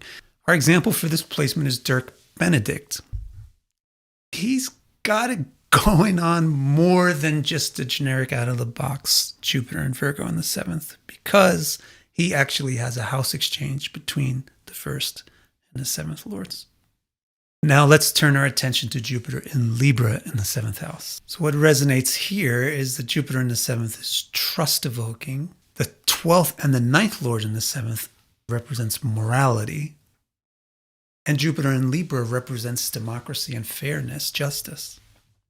So Jupiter in Libra in the seventh house is focusing more on the trust-evoking potential of Jupiter in the seventh, in the sense that this person likes to be fair and people can see that and people like that. They're drawn to that because this person is fair. Carlo Rubbia is our example for this. He's a scientist who discovered some very infinitesimal particles and who's an ecological activist. So he has an exalted sun in his first house, with the sun as the fifth lord, and it's in the first house with the domicile first lord. So that's a magnificent intelligence Raja Yoga. And that is opposite to Jupiter. Jupiter with the moon is itself another magnificent Raja Yoga of the fourth and the ninth lords. Let's turn our attention to Jupiter in Scorpio in the seventh house. Well, Jupiter in Scorpio is very sexy, and the 8th and the 11th lords in the seventh house is extremely sexy. So Jupiter in the seventh, which is inherently attractive, really, really, really clicks right now with the sexiness potential. But there's another side to this picture, which is that Jupiter in the seventh is trust-evoking, but Jupiter in Scorpio is deceptive. So a perfect example for this is Charles Manson. But don't think that just if you have Jupiter and Scorpio in the seventh that you're destined to become the next Charles Manson. What really is Manson's trademark, besides a lot of things in his chart, the real key trademark is the exact conjunction of his moon to Rahu. Now Jupiter in Sagittarius, seventh house. The 7th and the 10th lords in the 7th house indicate a popular person or likable person. Jupiter in the 7th house facilitates that by being either attractive or likable, trustable. But neither of these is really clicking with anything about Jupiter in Sagittarius. So we can say that Jupiter in Sagittarius is pretty sexy, but it's not super duper. It's kind of like a Virgo. Whereas if we just move our focus from the attractiveness of Jupiter in the 7th to the trust-evoking quality of it, then it clicks with Jupiter in Sagittarius representing a teacher figure, because we trust teachers. I mean, that's a prerequisite of being a student, is to trust. So more so than being attractive, Jupiter in Sagittarius in the 7th house indicates a trust-evoking person. Now, our example for this is Ricky Martin, who's more of a sexy person than a teachery person. But for Ricky Martin, it's because his first lord is in the 7th house and aspecting his ascendant. That's why he's very focused on intercourse with the people, popularity. Now Jupiter in Capricorn in the 7th house. What clicks here is that the 6th and the 9th lords in the 7th house indicate somebody that works morally and works legally. They work within the law, or they work for the law. Jupiter in the 7th is trust evoking. So that goes well together to be a moral person and to be trust evoking. Jupiter in Capricorn, however, is distrusting. So the full picture is that a person with Jupiter in Capricorn in the 7th is quite trust evoking. We trust their distrusting of others, or we trust how they choose to be different. Pope Francis, a very good example of this. So why is he so religious? It's not necessary that Jupiter in the Capricorn in the 7th house is going to be religious, but why is Pope Francis so religious? The big thing for him is the house exchange between his 9th and 7th. And this also alleviates the questions that you might have about Jupiter being debilitated in Capricorn in this particular chart. The other thing that's going on with him is that his 12th lord has joined this Jupiter, and Jupiter is the 9th lord. So the 9th and 12th lords together indicates spirituality, and that strongly aspects his ascendant, so it's prominent in his chart. Now Jupiter in Aquarius in the 7th house. Well, guess what? What resonates here is sexiness. The 5th and the 8th lords in the 7th house, very sexy. Jupiter in Aquarius, popular appeal. And Jupiter in 7th is attractive. So Jupiter in Aquarius goes up there with Jupiter in Scorpio, Leo, and Taurus as particularly attractive and sexy placements for Jupiter in the 7th house. Example, fine example, Marilyn Monroe. Why she's so sexy? One reason is that she's actually pretty beautiful. And you can see that by her first lord being in the 11th house in Gemini with Mercury. Another reason that she's so sexy is that her 12th and 8th lords are there in the 7th house. Jupiter is her 8th and is joining her 12th. And then also her Venus is in Aries. So her Venus is in a fire sign while her Mars is in Pisces, a water sign. Finally, let's talk about Jupiter in Pisces in the 7th house. What's resonating here is that the 4th and the 7th lords in the 7th house are dedicated. So that goes exactly with Jupiter being in the 7th house, where Jupiter is very giving, but the 7th house is disappearance or invisibility. Now, Jupiter in Pisces is very positive. That is very important in this context, because without that kind of positivity, you can't sustain that sort of dedication. So a very hopelessly dedicated person, a person dedicated to causes that other people don't care about, to things that people consider unchangeable. A perfect example for this is Cesar Chavez. What's very, very, very important in his chart also, and how he has a political slant to his hopeless cause, is that his sun is exalted. And what also makes him such like a moral person is that his 9th lord is in his 9th house. If you want to understand the whole context of your chart, the soil in which your interpretive seeds grow, then visit my website, vicdecara.com, and click Readings. My complete chart report explains each and every nook and cranny of your chart and will keep you occupied in self-discovery for years. I also have 2 groundbreaking new reports. The first of these, Your Nakshatra, organizes your active nakshatras in order of their importance to you and presents the fundamental interpretations for the planets that occupy them. And the newest report, Star Strength, uses a system called Tarabala to unfold 90 interpretations of the nuanced relationships between all the planets in your chart, which paints a rich and detailed picture of how your various strengths cooperate or compete with each other. Order these or any of my reports and accelerate your journey to deeper self-understanding.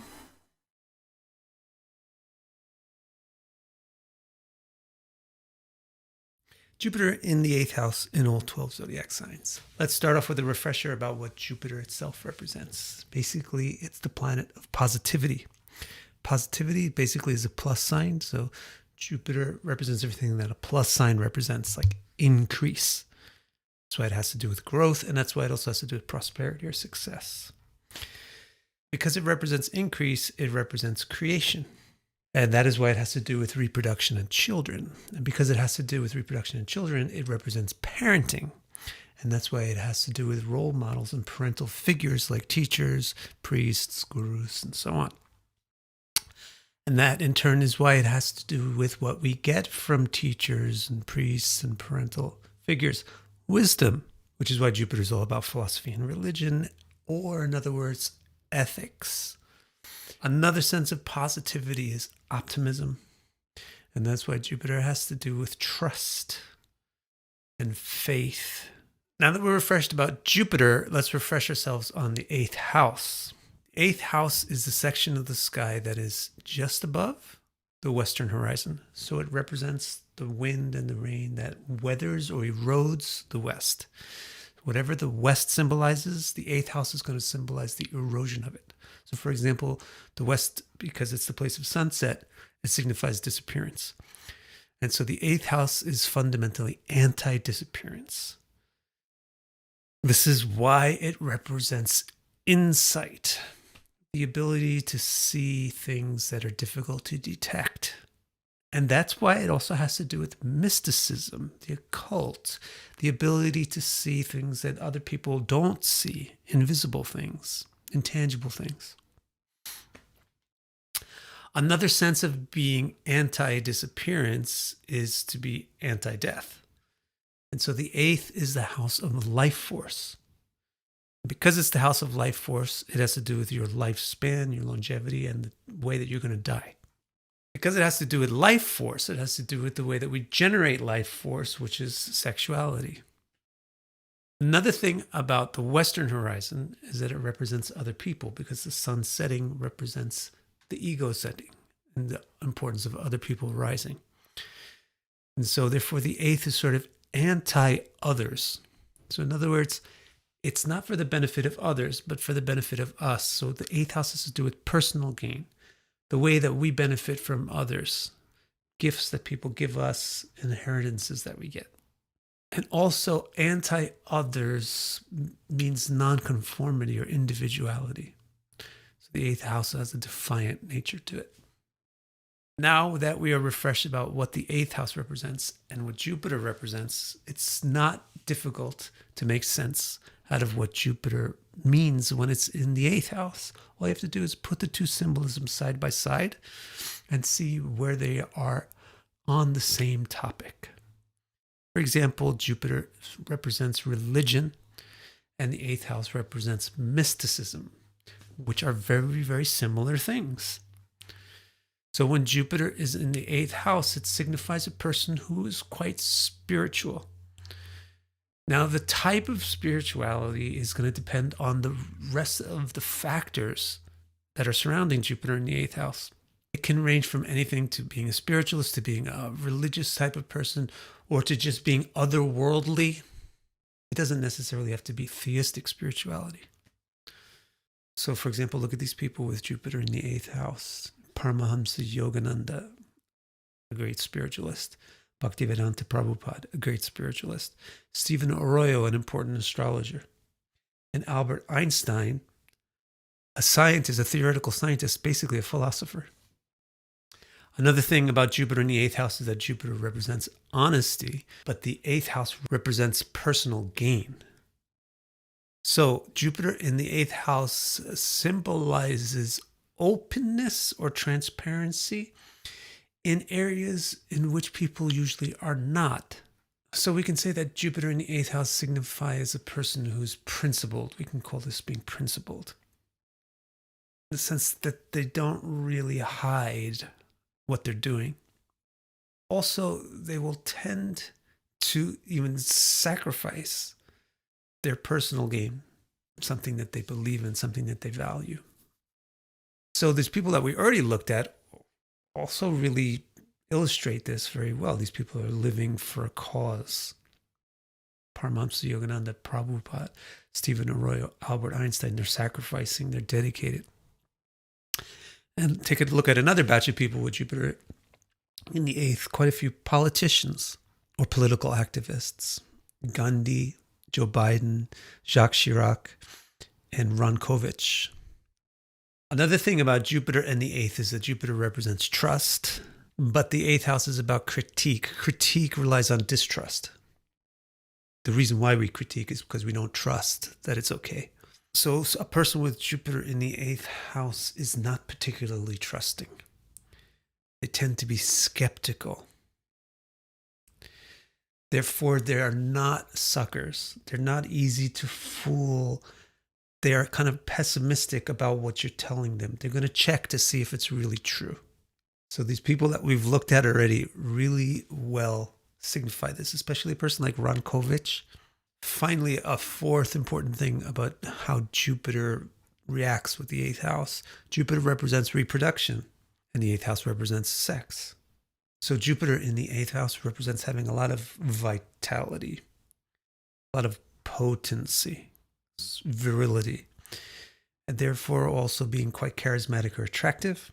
So here's another group of people with Jupiter in the 8th house that are very attractive and sexually kind of appealing or active. Aretha Franklin, Tina Turner, Gigi Hadid, and Bruce Springsteen. Now, all these people match Jupiter in the 8th house pretty well in different ways, but each one has Jupiter in the 8th house in a different zodiac sign. And that's the next thing that we want to talk about. How does the particular sign that Jupiter is in affect the basic nature of Jupiter in the 8th house? We'll start off with Jupiter in Aries in the 8th house. Now, if Jupiter is in Aries, that means that the 4th and the 7th lord is in the 8th house. So to understand Jupiter in a particular zodiac sign, take everything that you know about it, and put it side by side, and see where things are on the same page or not. So the 4th and the 7th lord in the 8th house represents a person who's quite psychological in how they internally operate and how they interact with others. They operate in a psychological or mystical way. Well, that goes together with Jupiter just being in the 8th house to begin with, because it's very spiritual. So the first thing that we would expect about a person with Jupiter in Aries in the 8th house is that their spirituality is kind of like a psychological insightfulness. They have insight into the way that minds and emotions work. Another thing is that Jupiter in the 8th house had a lot of sexual vitality, and the 4th and the 7th lords in the 8th house have this weird polarity to it. It's regarding sexuality. It's either going to be hypersexual or hyposexual, and you have to look at the surrounding conditions to understand which is which. So our example for Jupiter in Aries in the 8th house is Paramahansa Yogananda. His birth data is in the text below in the description of the video. So we can look at this chart and we can ask, why is this particular individual so spiritual? Yes, Jupiter in the 8th house has a basic out-of-the-box interpretation of indicating a spiritual person. And so does the 4th and 7th lords in the 8th house. But why is this person so extremely spiritual? In his chart, Jupiter in the 8th trines the moon in the 12th and the first lord in the 4th. So it's uniting all the moksha kona, the moksha trine. And moksha is spirituality. Now we said that Jupiter in Aries in the 8th is usually either hyper or hyposexual. And you have to look at the conditions to understand which, well, this person is a renunciate, a celibate. So that they fit in the category of being quite hyposexual. Why? First lord joins the 9th lord in the 4th house. This is giving a combination of dharma and moksha. It was the 1st and the 9th lords carry dharma, and they unite in a moksha sthana in the 4th house. So it's taking the person away from kama, which is typical gratification, happiness, and moving them towards dharma and moksha, which is religion, morality, and spirituality. Besides that, he has an exalted Saturn in his 2nd house, aspecting Jupiter, the 8th lord, and the 1st and 9th lord. So that's giving a lot of detachment. Now let's take a look at Jupiter in Taurus in the 8th house. The skepticism of Jupiter in the 8th does really well with the subversiveness of the fact that if Jupiter is in Taurus in the 8th house, it means that the 3rd and the 6th lords are the 8th. The 3rd and 6th lords in the 8th is very powerful in a subversive way. Also, Jupiter in the 8th having that kind of sexual vitality does very well with the 3rd and 6th lords in the 8th, particularly the 3rd and the 8th. and Jupiter in Taurus being sexually attractive. So Jupiter in Taurus, 8th house, also indicates having a lot of this vital attractiveness and potency, a lot of libido and attractiveness. Our example for this placement is Gandhi. Birth data is in the description below. Really a perfect match to give a concrete sense of what do we mean by powerful via subversion, non-violent revolution. Why is his chart such a perfect match for this? Well, because his Jupiter in the 8th house is very influential. It's in a mutual aspect with the first lord. We could also ask, how come he's so successful as an activist? It's mainly because his 3rd and 6th lord Jupiter, which is in the 8th house, is in a mutual aspect with the Raja Yoga of the 1st and the 7th lords. And we may say, what about this debilitated sun? Well, it is the only planet in the Kendra, and the sun alone in the Kendra strongly indicates being involved in government and leadership. But its debility means it's in Libra. So it's going to be going against the king. It's going to be going against the establishment. His role in government is subversive or anti-authority. Now let's have a look at Jupiter in Gemini in the 8th house. So if Jupiter is in Gemini in the 8th house, it means that Scorpio rises and Jupiter is the 2nd and 5th lord. So Jupiter in the 8th house has a lot of sexual attractiveness or just attractiveness. And so does the 2nd and 5th lord in the 8th.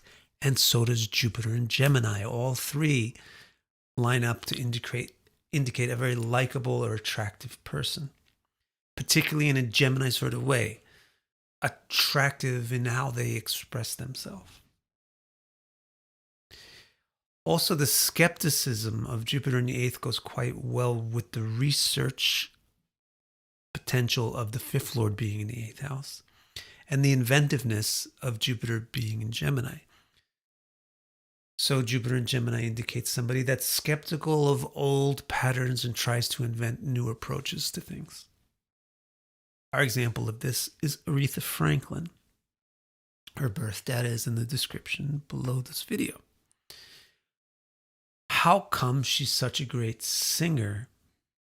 Well, her 2nd lord Jupiter is in a Raja Yoga with the 1st lord. And it exactly aspects the 2nd house. The 2nd house has to do with voice. Jupiter has to do with voice. Furthermore, always look at the 11th, 5th, and 3rd houses for artists and artistic things. So her 11th lord is in the 5th house, very strongly aspecting the 11th house. And her 5th lord Jupiter and her 11th lord Mercury are in a house exchange. Now let's have a look at Jupiter in Cancer. If Jupiter is in Cancer in the 8th house, that means that Sagittarius is rising. And so that means that Jupiter is the 1st lord and the 4th lord in the 8th. So the skeptical nature of Jupiter in the 8th goes well with the critical nature of the 4th and the 1st lords being in the 8th house. But it has an interesting twist with the optimistic nature of Jupiter being in Cancer. So it indicates a person who is quite analytical or fault-finding without seeming like a jerk, without coming across as a mean person. Actually, they're quite scrutinizing, but they don't come across that way. And then also Jupiter in the 8th being quite spiritual has a lot to do with the 1st and 4th lords being in the 8th, indicating a lot of emotion. And this gives an interesting twist with Jupiter in Cancer being quite honest. So Jupiter in Cancer in the 8th indicates a person that's emotionally deep and fairly open about their morals and open about their opinions and open about their feelings. Our example for this placement is Joe Biden. His birth data is in the description below the video. So why is he the president of the United States? Why is he so powerful? His 1st lord is Jupiter in Cancer, so that means his 1st lord is exalted. Now, since his Jupiter is in Cancer, it means the lord of his 1st lord is the moon, and his moon is also exalted.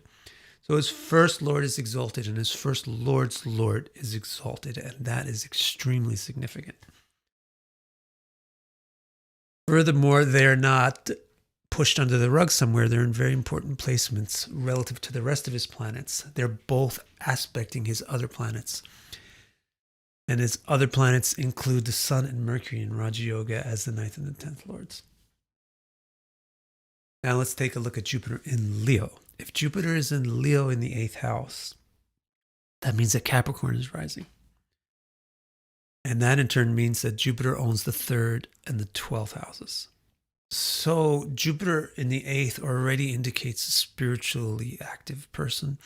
But the 3rd and the 12th lords in the 8th really indicates a spiritual or otherworldly kind of person.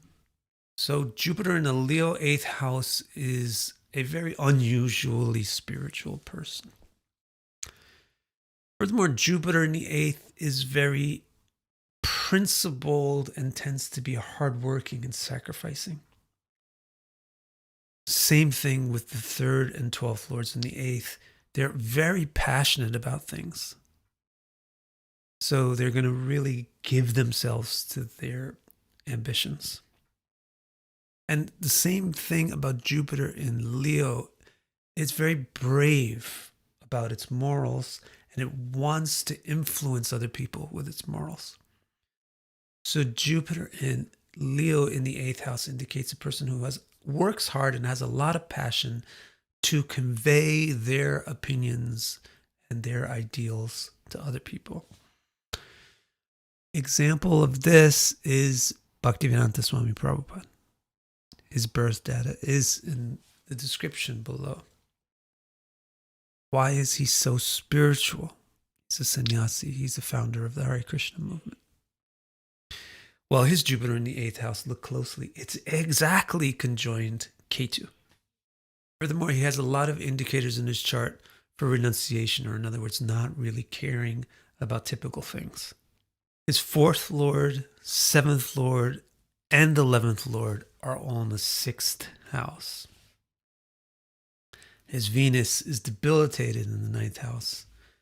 And he has Saturn in Scorpio in his 11th house, aspecting the 1st, 5th, and 8th. Now let's have a look at Jupiter in Virgo in the 8th house. If Jupiter is in Virgo in the 8th house, that means that Aquarius rises. And if Aquarius rises, it means that Jupiter is the 2nd and the 11th lords. So with this one, it's the principled nature of Jupiter in the 8th house going well with the legal nature of Jupiter in Virgo. Because of this, Jupiter in a Virgo 8th house is indicative of somebody who gets involved in management, law, and government. Now, about the 2nd and the 11th lords in the 8th house, that has a lot of sexual virility and vitality to it. And Jupiter in the 8th also had that aspect to it. So Jupiter in the 8th in Virgo also indicates a person that has a lot of libido and is sexually active. Our example for this is Jacques Chirac. His birth data is in the description below. He's certainly a politician. Why? Why is he so much not just a Burger King manager? Why is he a politician? The Aquarius rising with Saturn in it is not something to overlook. It is significant. But that Saturn in Aquarius is square to Venus, who is the Yoga Karaka for Saturn, the Raja Yoga former for Saturn, in the 10th house, making a square with the first lord making a Raja Yoga. So he's not small-minded and he has a lot of power. Jacques Chirac is also fairly famous as a philanderer, very high libido, sexually active. Why is he such a good match for that expectation of Jupiter in Virgo? It's not just that he has Jupiter in Virgo. It's that he has Jupiter in Virgo in the 8th house, exactly on the 8th house cusp. So the interpretation of Jupiter in Virgo is quite dominant in this chart. By the way, cusp in the whole sign house system means the most important degree in the sign, and it's identical to the degree of the ascendant. Furthermore, his Jupiter in the 8th house is in a house exchange with the 8th Lord Mercury. So there's an 11-8 house exchange. It's not just the 11th Lord in the 8th house. And his 11th house, by the way, has a lot of important occupants. The 7th Lord, the the moon, and the fifth lord. Now let's have a look at Jupiter in Libra. Jupiter's in Libra in the 8th house. That means that Pisces is rising. And so therefore Jupiter is the 1st and the 10th lords. But it's really the nature of Jupiter in Libra itself, which is to be very democratic and fair. That is really going to resonate with Jupiter in the 8th house, symbolizing having a lot of principles. So with Jupiter and Libra in the 8th house, we expect a person to have a lot of principles, and those principles will be of a democratic nature, a justice-oriented nature, a fairness nature, people empowering. Regarding the 1st and the 10th lord in the 8th, that has a lot of skepticism to it. The person is skeptical of the visible things. Therefore, with Jupiter in Libra in the 8th house, the person is very skeptical of the surface of how things appear. And they want to research what's really going on. Our example for this is Ron Kovic.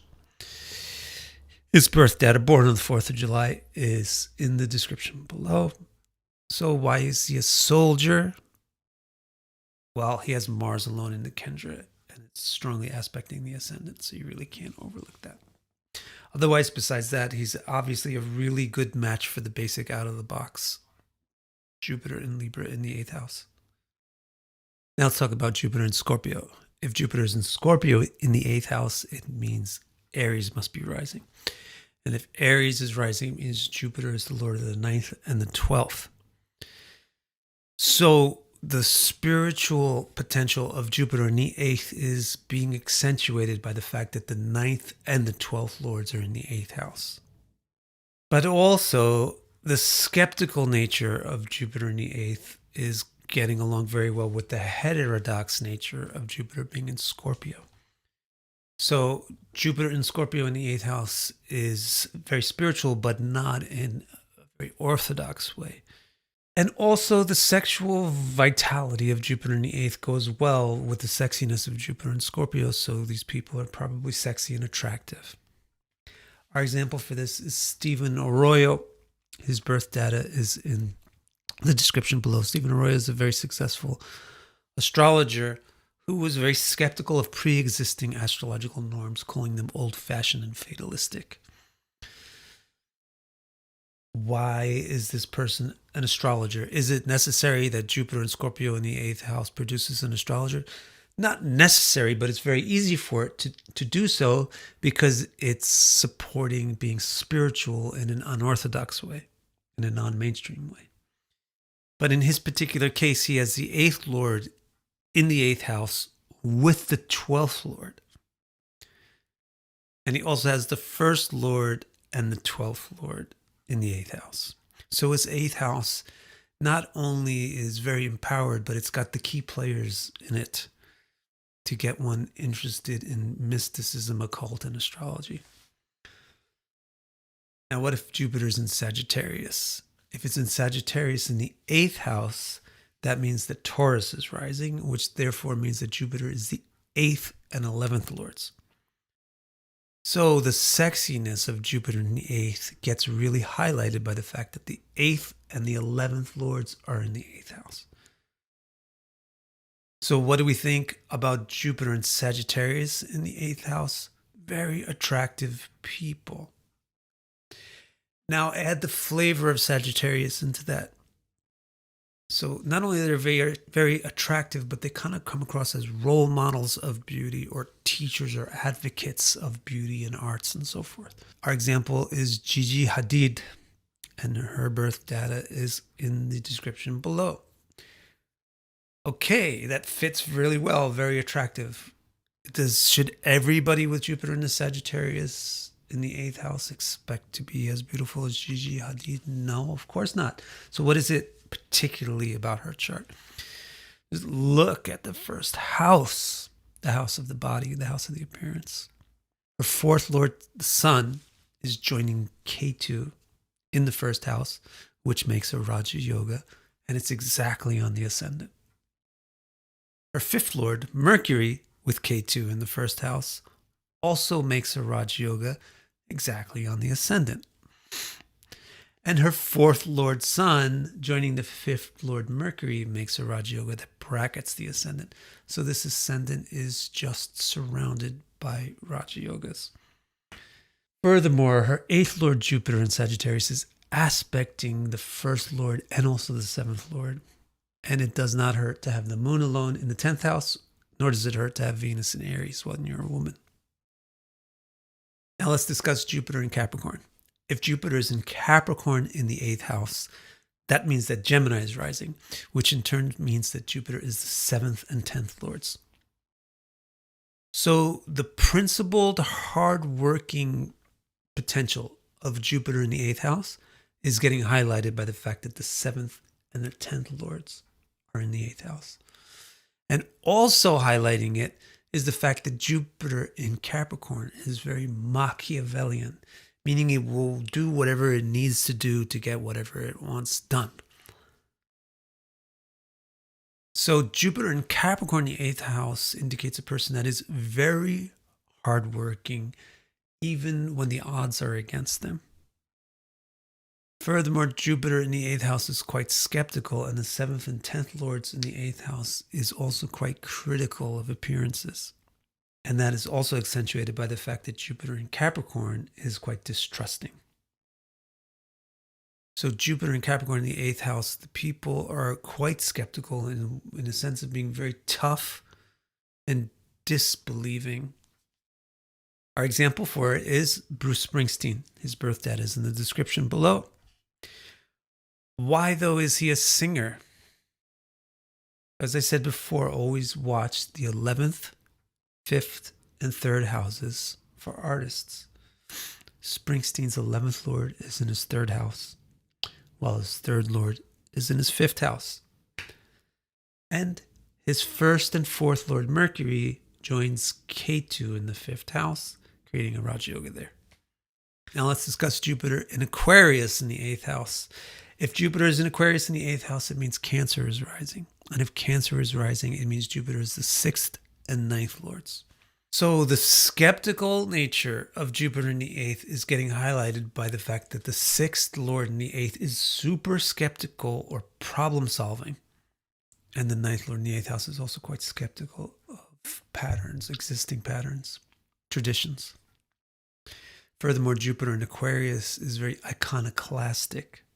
So a person with Jupiter in Aquarius in the 8th house is a good problem solver because of disbelieving common pre-existing approaches to things and being willing to test unusual ideas. Also, the spiritual nature of Jupiter in the 8th is highlighted by the spiritual nature of the 9th lord in the 8th house. So Jupiter in Aquarius in the 8th house is probably best described as indicative of an otherworldly person, in the sense of a person who is quite indifferent to normal things. Our example for this is Einstein. His birth data is in the description below the video. Why is he so smart? Sure, Jupiter in Aquarius in the 8th house is a problem solver, but why is he like the world's most famous problem solver? Well, his 5th lord, house of intelligence, is exalted. That helps. And it's in a niche Bhanga Raja Yoga, which means it's in a very powerful combination, which is alleviating the debilitation of another planet by virtue of the fact that it's in a house exchange with Saturn. So his 5th lord is really supercharged, and the 5th lord determines your intellect. Furthermore, it doesn't hurt that his Mercury is near Saturn. It gives a person a scientific intellect. Nor does it hurt that his moon is in the 6th in Sagittarius. Finally, let's talk about Jupiter in Pisces. If Jupiter is in Pisces in the 8th house, it means Leo is rising. And if Leo is rising, it means Jupiter is the 5th and the 8th lords. So again, the skeptical nature of Jupiter in the 8th is highlighted by the fact that the 5th and the 8th lord in the 8th also indicates a person that's skeptical and looks deeper than the surface and has a lot of insight. Furthermore, Jupiter in Pisces also highlights this because Jupiter in Pisces signifies having a lot of intelligence. So we can describe Jupiter in Pisces in the 8th house as indicating a person who has contemplative incisiveness. It's not really an aggressive incisiveness because of Pisces. Also, the sexual vitality of Jupiter in the 8th is highlighted by the fact that the 5th and the 8th lords in the 8th house is very sexy, and Jupiter in Pisces is very fertile and creative. So Jupiter in Pisces 8th house indicates people who are fertily creative and have a lot of appeal. Our example of this is Tina Turner. Her birth data is in the description below. So why is she a performer and a musician?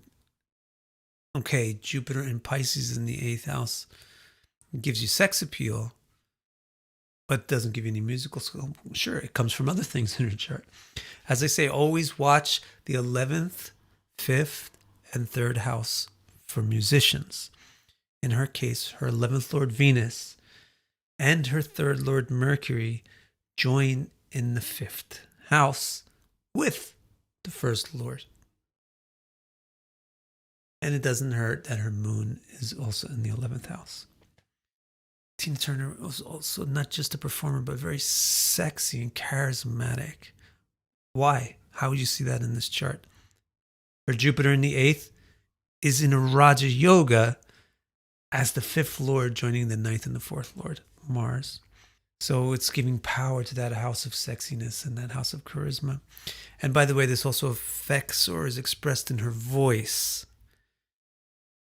because it affects Jupiter and it aspects her 2nd house. If you want to understand the whole context of your chart, the soil in which your interpretive seeds grow, then visit my website, vicdecara.com, and click Readings. My complete chart report explains each and every nook and cranny of your chart and will keep you occupied in self-discovery for years. I also have 2 groundbreaking new reports. The first of these, Your Nakshatra, organizes your active nakshatras in order of their importance to you and presents the fundamental interpretations for the planets that occupy them. And the newest report, Star Strength, uses a system called Tara-Bala to unfold 90 interpretations of the nuanced relationships between all the planets in your chart, which paints a rich and detailed picture of how your various strengths cooperate or compete with each other. Order these or any of my reports and accelerate your journey to deeper self-understanding.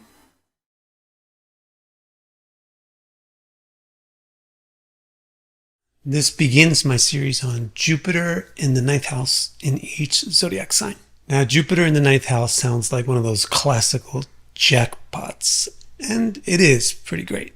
But in the course of this series, we'll have a look at the charts of Lucky Luciano and Benito Mussolini to really illustrate how important it is not to get tunnel vision on a particular placement, even a jackpot placement. So in this first installment of the series, let's get our bearings set. Let's look at what Jupiter represents and what the 9th house represents.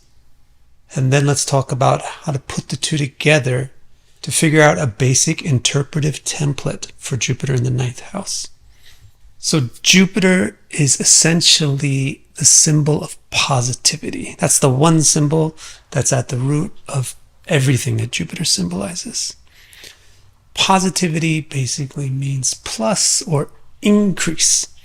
That's why Jupiter always represents success, growth, surplus. Because it represents growth, in turn, it represents creation. Creation has to do with procreation, so Jupiter represents children. Not so much making them, but having them and taking care of them. Which brings us to the next major symbolism of Jupiter, which is parenting. So Jupiter represents all the parental figures, and that's why Jupiter, represents things like priests, or your guru, or your school teacher as well. Now, what do we get from such people? Really, we get knowledge, we get wisdom. And that's the next major thing that Jupiter represents. And because it represents wisdom, that's why we think of it as the planet of religion or philosophy. And this brings us to the final bit of this chain of symbolism, which is ethics. Jupiter represents ethics, ethicality, being ethical, being honest, being truthful, and laws and lawfulness. Now think back to the root symbolism of Jupiter, which is positivity. There's one other implication of that term. Besides plus, it's also like optimism. And so Jupiter represents trust. And that has to do with religion as well, because trust is faith and belief. Trust is a generosity of outlook. And so Jupiter is very generous. It believes in people and things and ideas. It waits and gives them a chance to prove their worth rather than deciding beforehand or prejudging that they're bad. Now that is really everything that you need to know about Jupiter, really nicely organized and clean. And everything else that Jupiter might represent is really just an application or a variation of one of these things. So now let's try to do the same kind of review for the ninth house so we can figure out what Jupiter means when it's in the ninth house. As you can see over here, the ninth house is the part of the sky that's above our heads, but on the western side of what's above our heads. So being above us, it represents public life and the social world. And being to the west, it represents other people. Hence, the root of everything that the ninth house represents is the way our social behavior impacts the world. This is why the ninth house is known as the house of values. So like Jupiter, it's about philosophy, religion, ethics, morals. How does your behavior affect others? That's the essence of morality. Also like Jupiter, the ninth house therefore has to do with education, because education is the way that we get our values. And since it represents education, also like Jupiter, it represents educators. So it has to do with teachers, parental figures, and parents. How our actions affect other people is not just about our values, but it's the way that we put our values into action. So it's about our moral behavior. So the ninth house has to do with good deeds, which really can be summarized as two things: being responsible, doing what you were supposed to do, doing what was needed from you. That's what a good deed is. And also being generous, being giving of your resources, being giving of yourself. Finally, the ninth house represents not just the good deed, but the result of the good deed, which is prosperity and good luck and good fortune. Now we have quite a clear and concise understanding of what Jupiter represents and what the ninth house represents. Let's talk about how we can figure out what Jupiter represents when it's in the ninth house. All we really need to do is put the two symbolisms side by side and look for where they are talking about the same thing, or maybe the exact opposite thing. In this case, it's going to be a lot of the same things, and that's why Jupiter in the ninth is considered a classical jackpot position. So for example, Jupiter symbolizes ethics, and the ninth house symbolizes ethics. So you want to bear that in mind when you think about the basic template of what Jupiter in the ninth house represents. It's the planet of ethics in the house of ethics. So what would that tend to say about a person who has Jupiter in the ninth? Ethics must be strong. Now, it doesn't mean that you or I would agree with their ethics or find their ethics to be our idea of what's moral and good, but they are strongly motivated by their ethics. In other words, people with Jupiter in the ninth house, they strongly believe in something, and that motivates them to act. That is what drives their life. That's what makes them wake up in the morning, because they believe in something and they want to achieve something or do something in the world. Another important thing about Jupiter in the ninth house is that Jupiter represents teachers, and so does the ninth house. So again, we have the planet of teachers in the house of teachers. So what do you think that basically says is the most likely thing to expect if Jupiter is in the ninth house in someone's chart? Well, they probably are a capable teacher. Now, it might not always mean that they literally sit in front of a classroom and tell people about math. Teaching can be anything from coaching, guiding, leading, especially ideological leaders. And it can even be about parenting and being a good parent. But the way to really sum it up is that Jupiter in the ninth house indicates someone who is a natural guide, a natural leader, a natural teacher. There's one more thing about Jupiter in the ninth house that will really encapsulate everything that is essential to know. Jupiter is the planet of success, and the ninth house is the house of prosperity. So if you put the planet of success in the house of prosperity, it indicates someone who is successful, prosperous. So it can mean like money wealthy. It can also mean very productive, very fruitful. Because remember this teacher thing that we talked about in the second point can really also be seen as parenting. So this prosperity thing of Jupiter in the ninth house also means good with children, has children, fruitful, productive, wealthy, successful, prosperous. And because they're like this, and especially because they're good with children, they're attractive. They seem like desirable mates. So there you have the three most important points to understand the general template of what's going on when Jupiter is in the ninth house. But that is with extreme 100% tunnel vision to only looking at Jupiter in the ninth house and not looking at anything else in the chart. What we'll do in the rest of the series, the 12 installments that will follow, will be to look at Jupiter in each zodiac sign in the ninth house and in an example chart in that zodiac sign in the ninth house. So stay tuned. Understand the whole context of your chart, the soil in which your interpretive seeds grow, then visit my website, vicdecara.com, and click Readings. My complete chart report explains each and every nook and cranny of your chart and will keep you occupied in self-discovery for years. I also have two groundbreaking new reports. The first of these, Your Nakshatra, organizes your active nakshatras in order of their importance to you and presents the fundamental interpretations for the planets that occupy them. And the newest report, Star Strength, uses a system called Tara-Bala to unfold 90 interpretations of the nuanced relationships between all the planets in your chart, which paints a rich and detailed picture of how your various strengths cooperate or compete with each other. Order these or any of my reports and accelerate your journey to deeper self-understanding.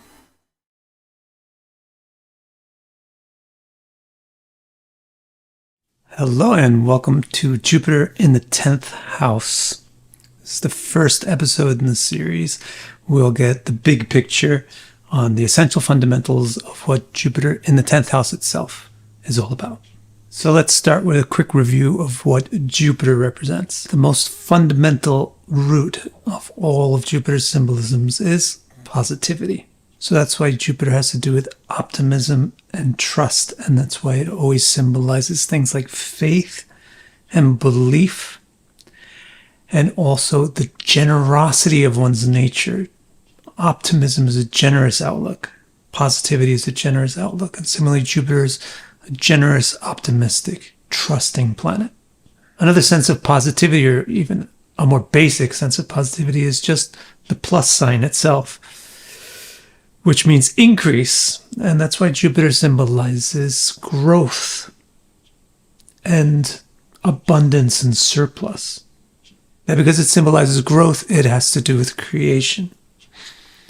And that means things like production, reproduction, and children. Because it has to do with children, it has to do with parenting. And that's why Jupiter has to do with not only parents, but all the parental figures like priests, gurus, teachers, role models.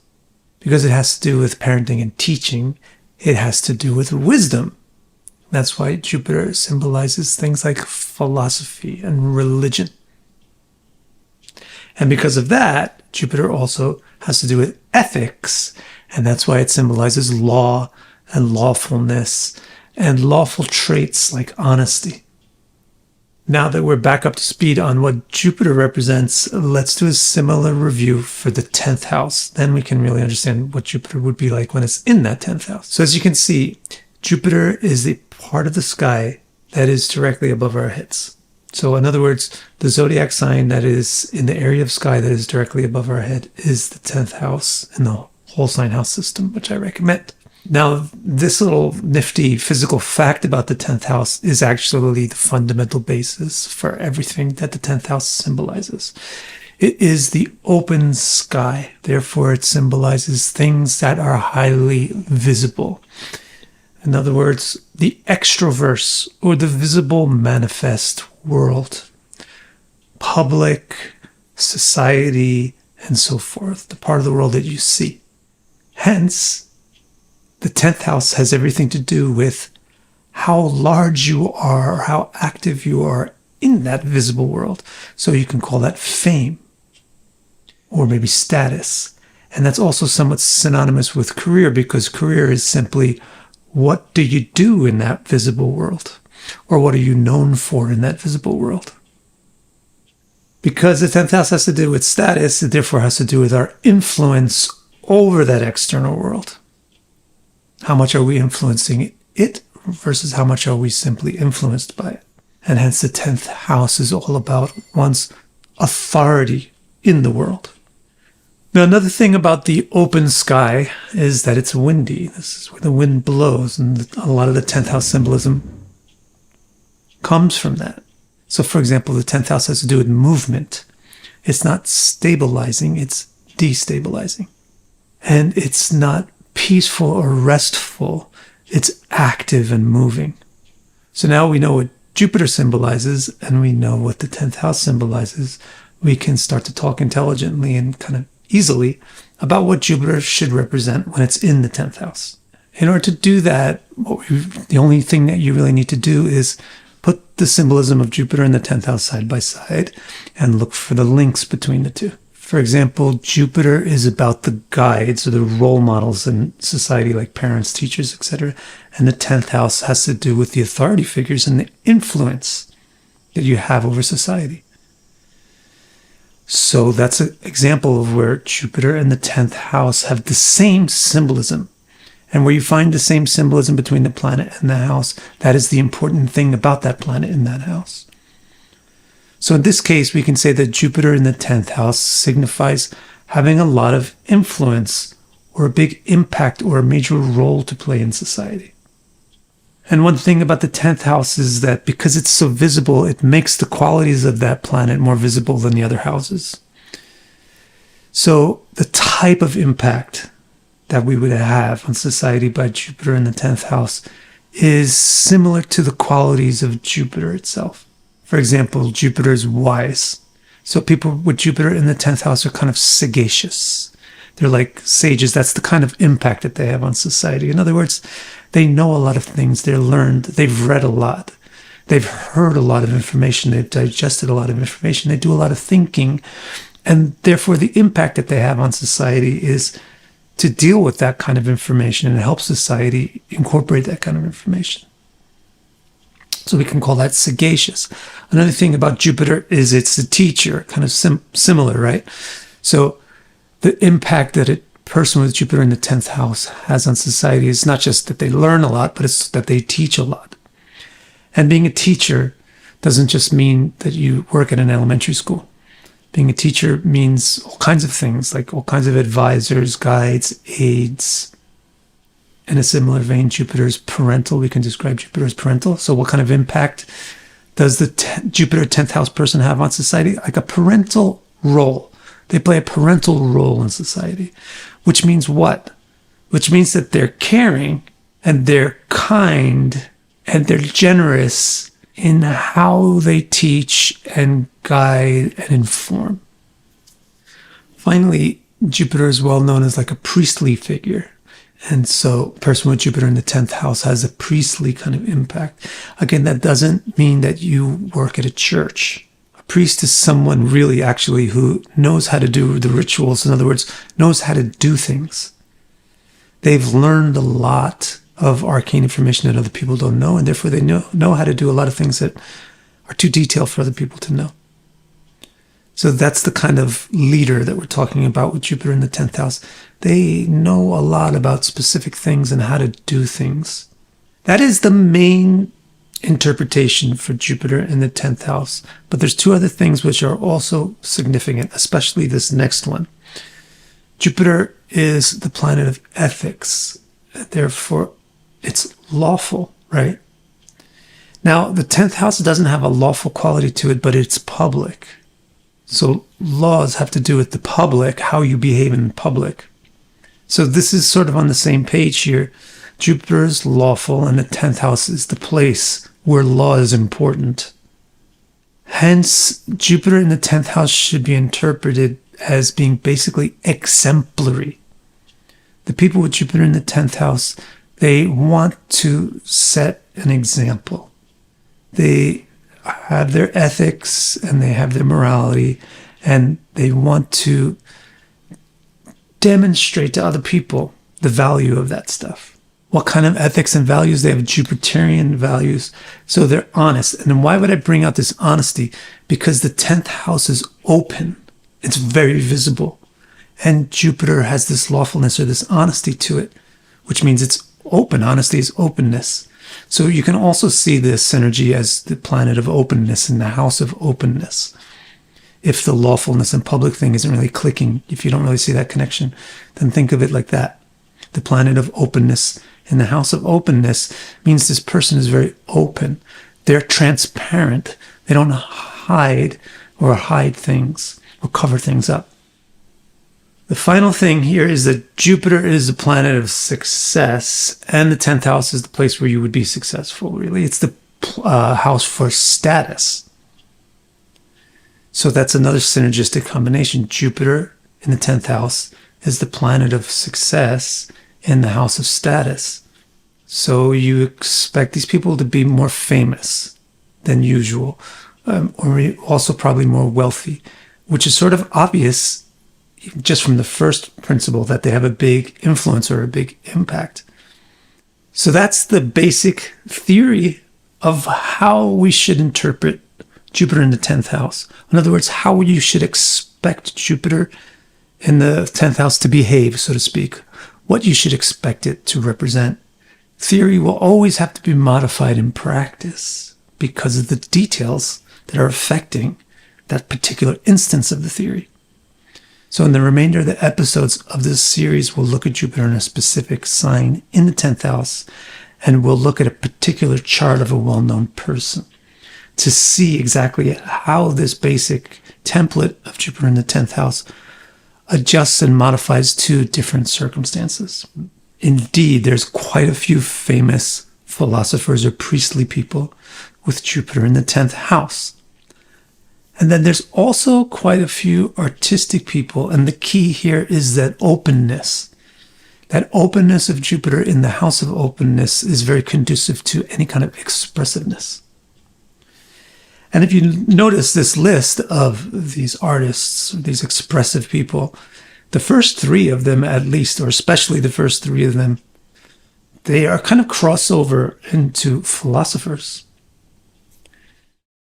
If you want to understand the whole context of your chart, the soil in which your interpretive seeds grow, then visit my website, vicdecara.com, and click Readings. My complete chart report explains each and every nook and cranny of your chart and will keep you occupied in self-discovery for years. I also have two groundbreaking new reports. The first of these, Your Nakshatra, organizes your active nakshatras in order of their importance to you and presents the fundamental interpretations for the planets that occupy them. And the newest report, Star Strength, uses a system called Tara-Bala to unfold 90 interpretations of the nuanced relationships between all the planets in your chart, which paints a rich and detailed picture of how your various strengths cooperate or compete with each other. Order these or any of my reports and accelerate your journey to deeper self-understanding. Jupiter in the 11th house. This is episode 1. Look at the big picture about the template and the basic idea of what Jupiter in the 11th house symbolizes. And then we will follow this up with 12 more episodes, one for Jupiter in the 11th house in each zodiac sign.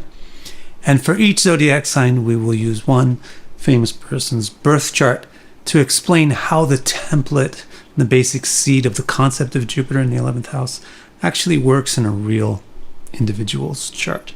To begin our journey with Jupiter in the 11th house, let's start by remembering what Jupiter represents and what the 11th house represents.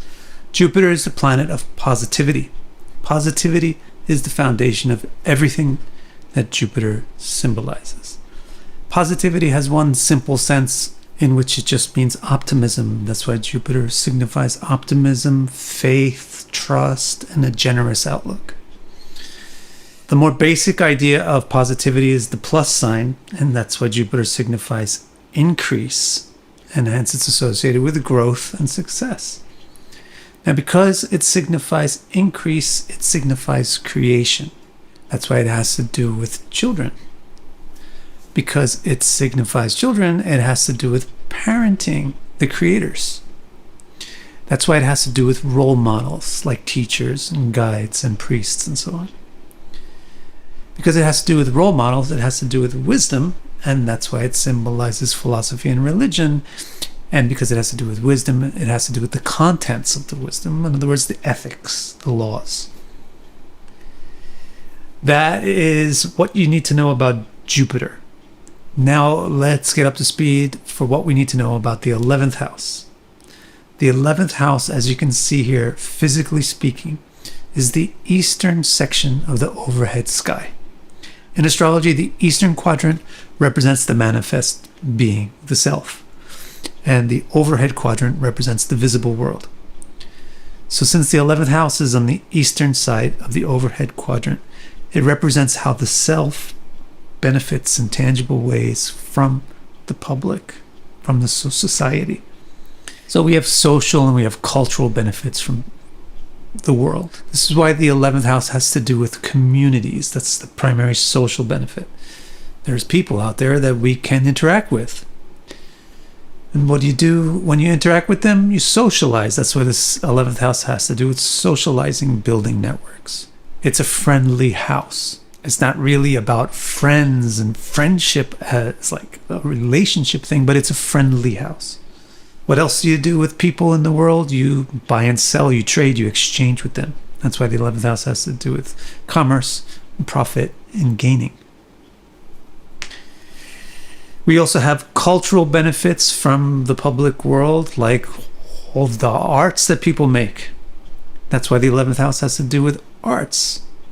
It therefore signifies the ability to create art, which is the talent, and also the ability to enjoy the art, which is like the taste. Now that we know clearly what Jupiter represents and what the 11th house represents, it's not too hard for us to figure out what Jupiter should symbolize if it's in the 11th house.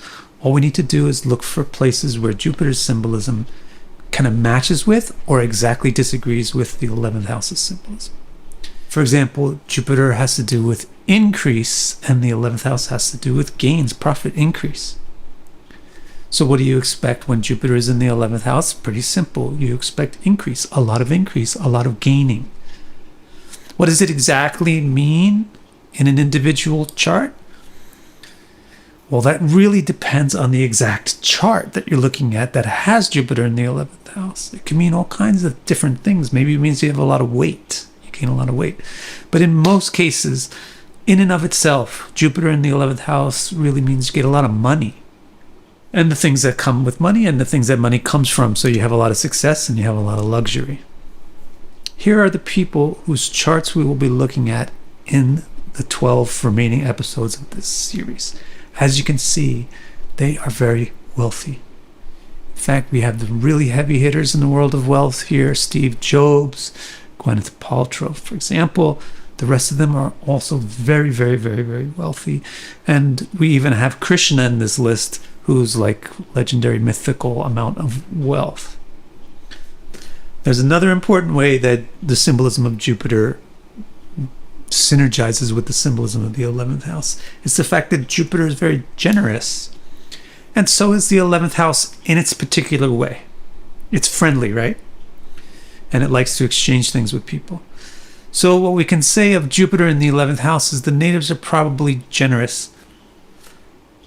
But I would like to make it a little bit more specific because it's a particular kind of generosity that's very along the lines of the 11th house. What I would say is natives with Jupiter in the 11th house tend to have a lot come out of them when they're in front of people. In other words, they give a lot and they express a lot. So you can see that pretty well in this list of examples. And you can see how this might apply in its permutation to an unusual chart like Heinrich Himmler, the Nazi. Eyewitnesses who knew the man say that, in fact, he was very generous and loving towards his own people, towards his own family. But you can see how he's particularly, a lot comes out of him when he's in front of people. He gives these big rousing speeches and presents these big ideas and so forth. Even worse than the Nazi, however, would be Phil Spector. Again, you can see how we're not really talking about generosity per se as much as a lot comes out. This man is very expressive and he deals with expressiveness. He's in the music industry as a creator. So those two episodes where we look at these two charts will be particularly interesting. Phil Spector is Jupiter in Aries in the 11th, and we will look at his chart in episode 2. And Heinrich Himmler is Jupiter in Sagittarius in the 11th house, and we'll look at his chart in episode 10. Another important way that Jupiter and the 11th house are on the same page is that Jupiter represents creativity, and the 11th house represents art and the production of art. So if natives who have Jupiter in the 11th house should be artistically talented. They should be artistic. In fact, a particular type of artistry is probably performance art because of that generosity dynamic which we just discussed. A lot is coming out of them. They like to perform. This list again speaks for itself. We might wonder about the two exceptions on this list. Again, the Nazi Heinrich Himmler and also Steve Jobs. Well, Steve Jobs is particularly artistic in how he developed products. It will be interesting, however, to look at his chart in episode 5 when we cover Jupiter in Cancer in the 11th house to see why it became more of a technology artist rather than an artist. Heinrich Himmler, as I mentioned, we'll look at in episode 10 when we cover Jupiter in Sagittarius in the 11th house. It'll be interesting to see how this basic template of being artistic is that's what we expect from Jupiter in the 11th. Why does this man have very little artistic talent or proclivity? So stay tuned for those episodes. One final important way that Jupiter and the 11th house are on the same page. Jupiter represents the parent and the 11th house represents the friend. So see, this is where they're on the same page but not in agreement with each other. That's also important to look for when you're analyzing a planet in a house. So how is a parent different from a friend? It's in the archetype of how they exert authority. Friends are equals and parents are superiors. Friends discuss things, parents dictate things. So natives who have Jupiter in the 11th house will have an interesting dynamic going on with these two archetypes. The dictator versus the discusser, or the authority versus the peer. So you can say that people with Jupiter in the 11th house are not really the parenting type, but it doesn't mean that they don't love kids and have kids. It means really that they're not authoritarian in how they parent. That's the most likely outcome. In any individual chart, it may change. The basic concept may permutate a bit and have a little bit of a different angle to it. Sometimes even the opposite angle. But the expected thing is that they're non-authoritarian in their parenting model. It's not that they don't have kids or they don't like kids. Look at the list of people. Some of them have no kids. Some of them have tons of kids. Some of them are very unparenting. They're not the parents that you would want to have. Like, for example, Heinrich Himmler, the Nazi, or even worse example, Phil Spector. But many of them are really great parents who really love parenting. So it will be really, really interesting to look at all of these individual charts as we go through the episodes that cover Jupiter in the 11th house in those signs. Because now what you know is what Jupiter in the 11th house represents as a seed, as a template, as a baseline. What you need to do if you want to actually interpret charts with Jupiter in the 11th house is be able to figure out how that seed grows in the particular soil of that chart. If you want to understand the whole context of your chart, the soil in which your interpretive seeds grow, then visit my website, vicdecara.com, and click Readings. My complete chart report explains each and every nook and cranny of your chart and will keep you occupied in self-discovery for years. I also have 2 groundbreaking new reports. The first of these, Your Nakshatra, organizes your active nakshatras in order of their importance to you and presents the fundamental interpretations for the planets that occupy them. And the newest report, Star Strength, uses a system called Tarabala to unfold 90 interpretations of the nuanced relationships between all the planets in your chart, which paints a rich and detailed picture of how your various strengths cooperate or compete with each other. Order these or any of my reports and accelerate your journey to deeper self-understanding. All right, let's finish up our series on Jupiter in the 12 houses. In this video, we're going to look at Jupiter in the 12th house. A lot of what's going on with Jupiter in the 12th house revolves around this dynamic. Jupiter is the planet of growth, but the 12th house is the house of decline. So you have the planet of growth in the house of decline. What kind of effects can you expect from such a combination of symbolism? Well, it's either a decline of growth or a growth of decline, which is basically the same thing, either way you look at it. Decline of growth, well, maybe they're short. Now, maybe you have Jupiter in the 12th house and you're an average height, or maybe you're even tall. That's fine. It doesn't mean that Jupiter in the 12th house doesn't symbolize shortness. Because what you are is a recipe of several astrological considerations, not just one. And just like ice cream has salt in it, a tall person might have Jupiter in the 12th house. Another ramification of the decline of growth or the growth of decline might be problems with weight. So like weight fluctuations or being significantly overweight or significantly underweight. Another ramification of that is just like unhealthy growth. So maybe the body is kind of weak or the body has grown in ways that aren't really so healthy. And another sense to growth isn't just physical, size or bodily growth, but it's also things like career growth or economic growth. So a decline of growth also means lack of career success, lack of salary increase, stuff like that. Let's have a look at Elvis Presley, because he has a reliable birth time and he has Jupiter in the 12th house. Was he short? No, he was a normal height, maybe a little bit on the tall side. Why?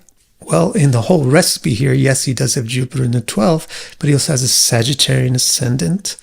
Sagittarian tends to grow because it belongs to Jupiter. And he has his moon in Pisces, which also belongs to Jupiter, which tends to grow.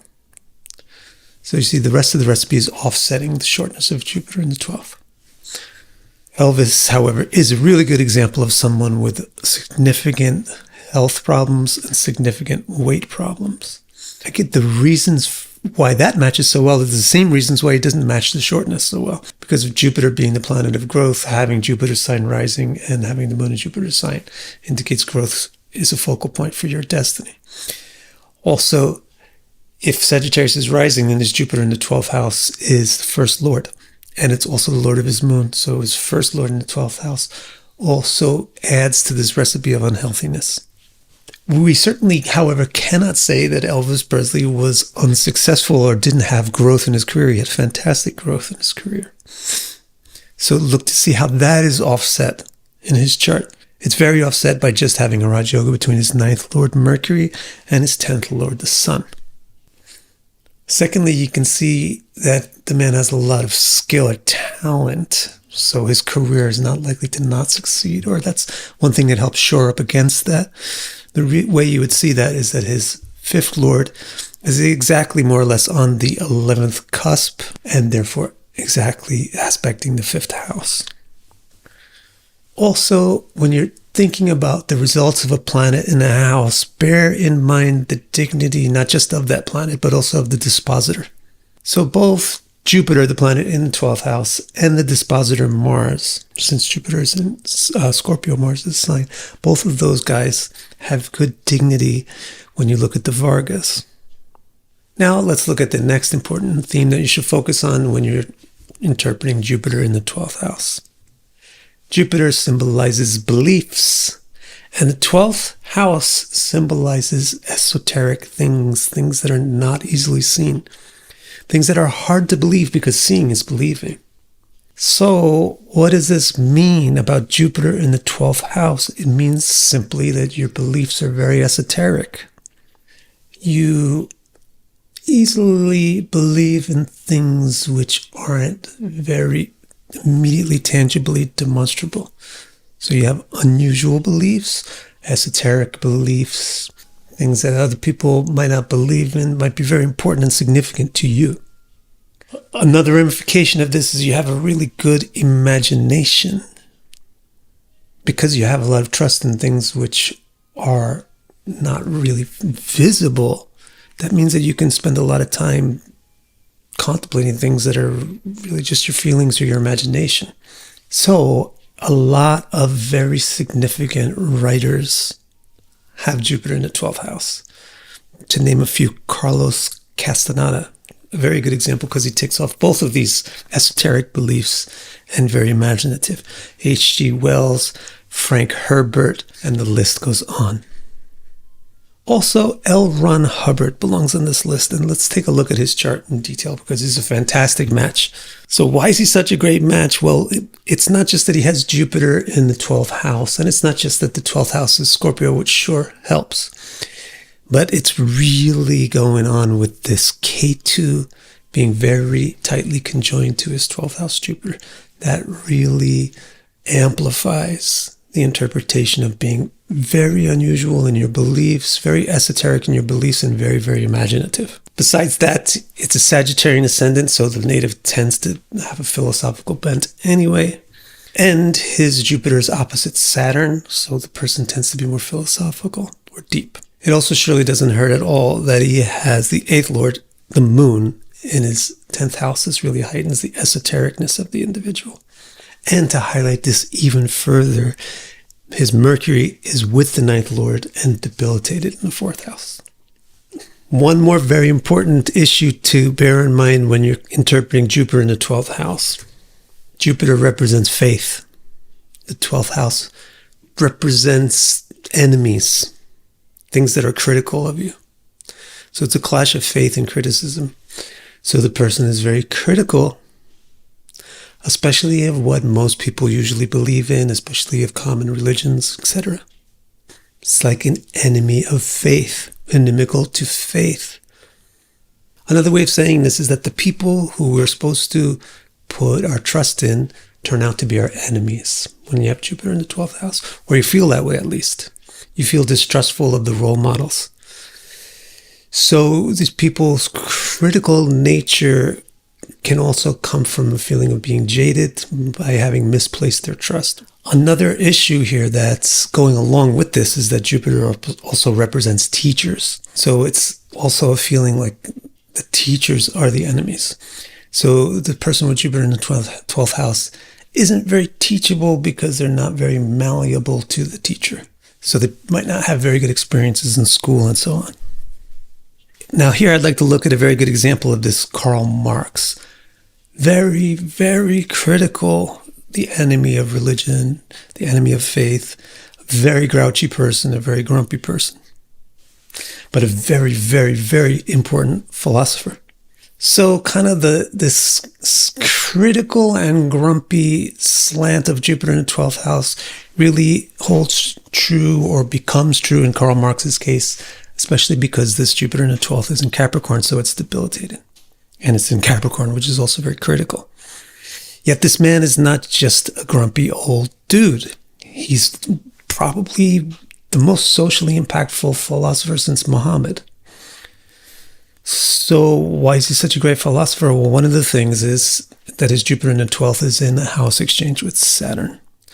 And just as with Ron Hubbard, this combination between Jupiter and Saturn gives a profundity to a person. And also, in this particular case, where it's Jupiter and Saturn and Jupiter is debilitated, this puts a spin on Jupiter's debilitation called Nichbhanga, which gives it a good side as well. He's particularly cantankerous and rancorous because also he has Mars debilitated in the 6th house. But he has a very strong intellect, even though he's not very teachable and had a lousy time at school, because he's got his 5th Lord Mercury in the 5th house, Gemini. And obviously he's extremely revolutionary. Where would you see that in this chart? Well, it's very obvious in the 4th house, where the sun and the moon are tightly conjoined with Rahu at the same time as the native has an Aquarian ascendant. So to sum up what Jupiter in the 12th house represents, the first issue going on is Jupiter symbolizes growth and the 12th symbolizes decline. Therefore, the native is kind of a contradictory nature. They embody opposites, or they go through opposite phases in their life.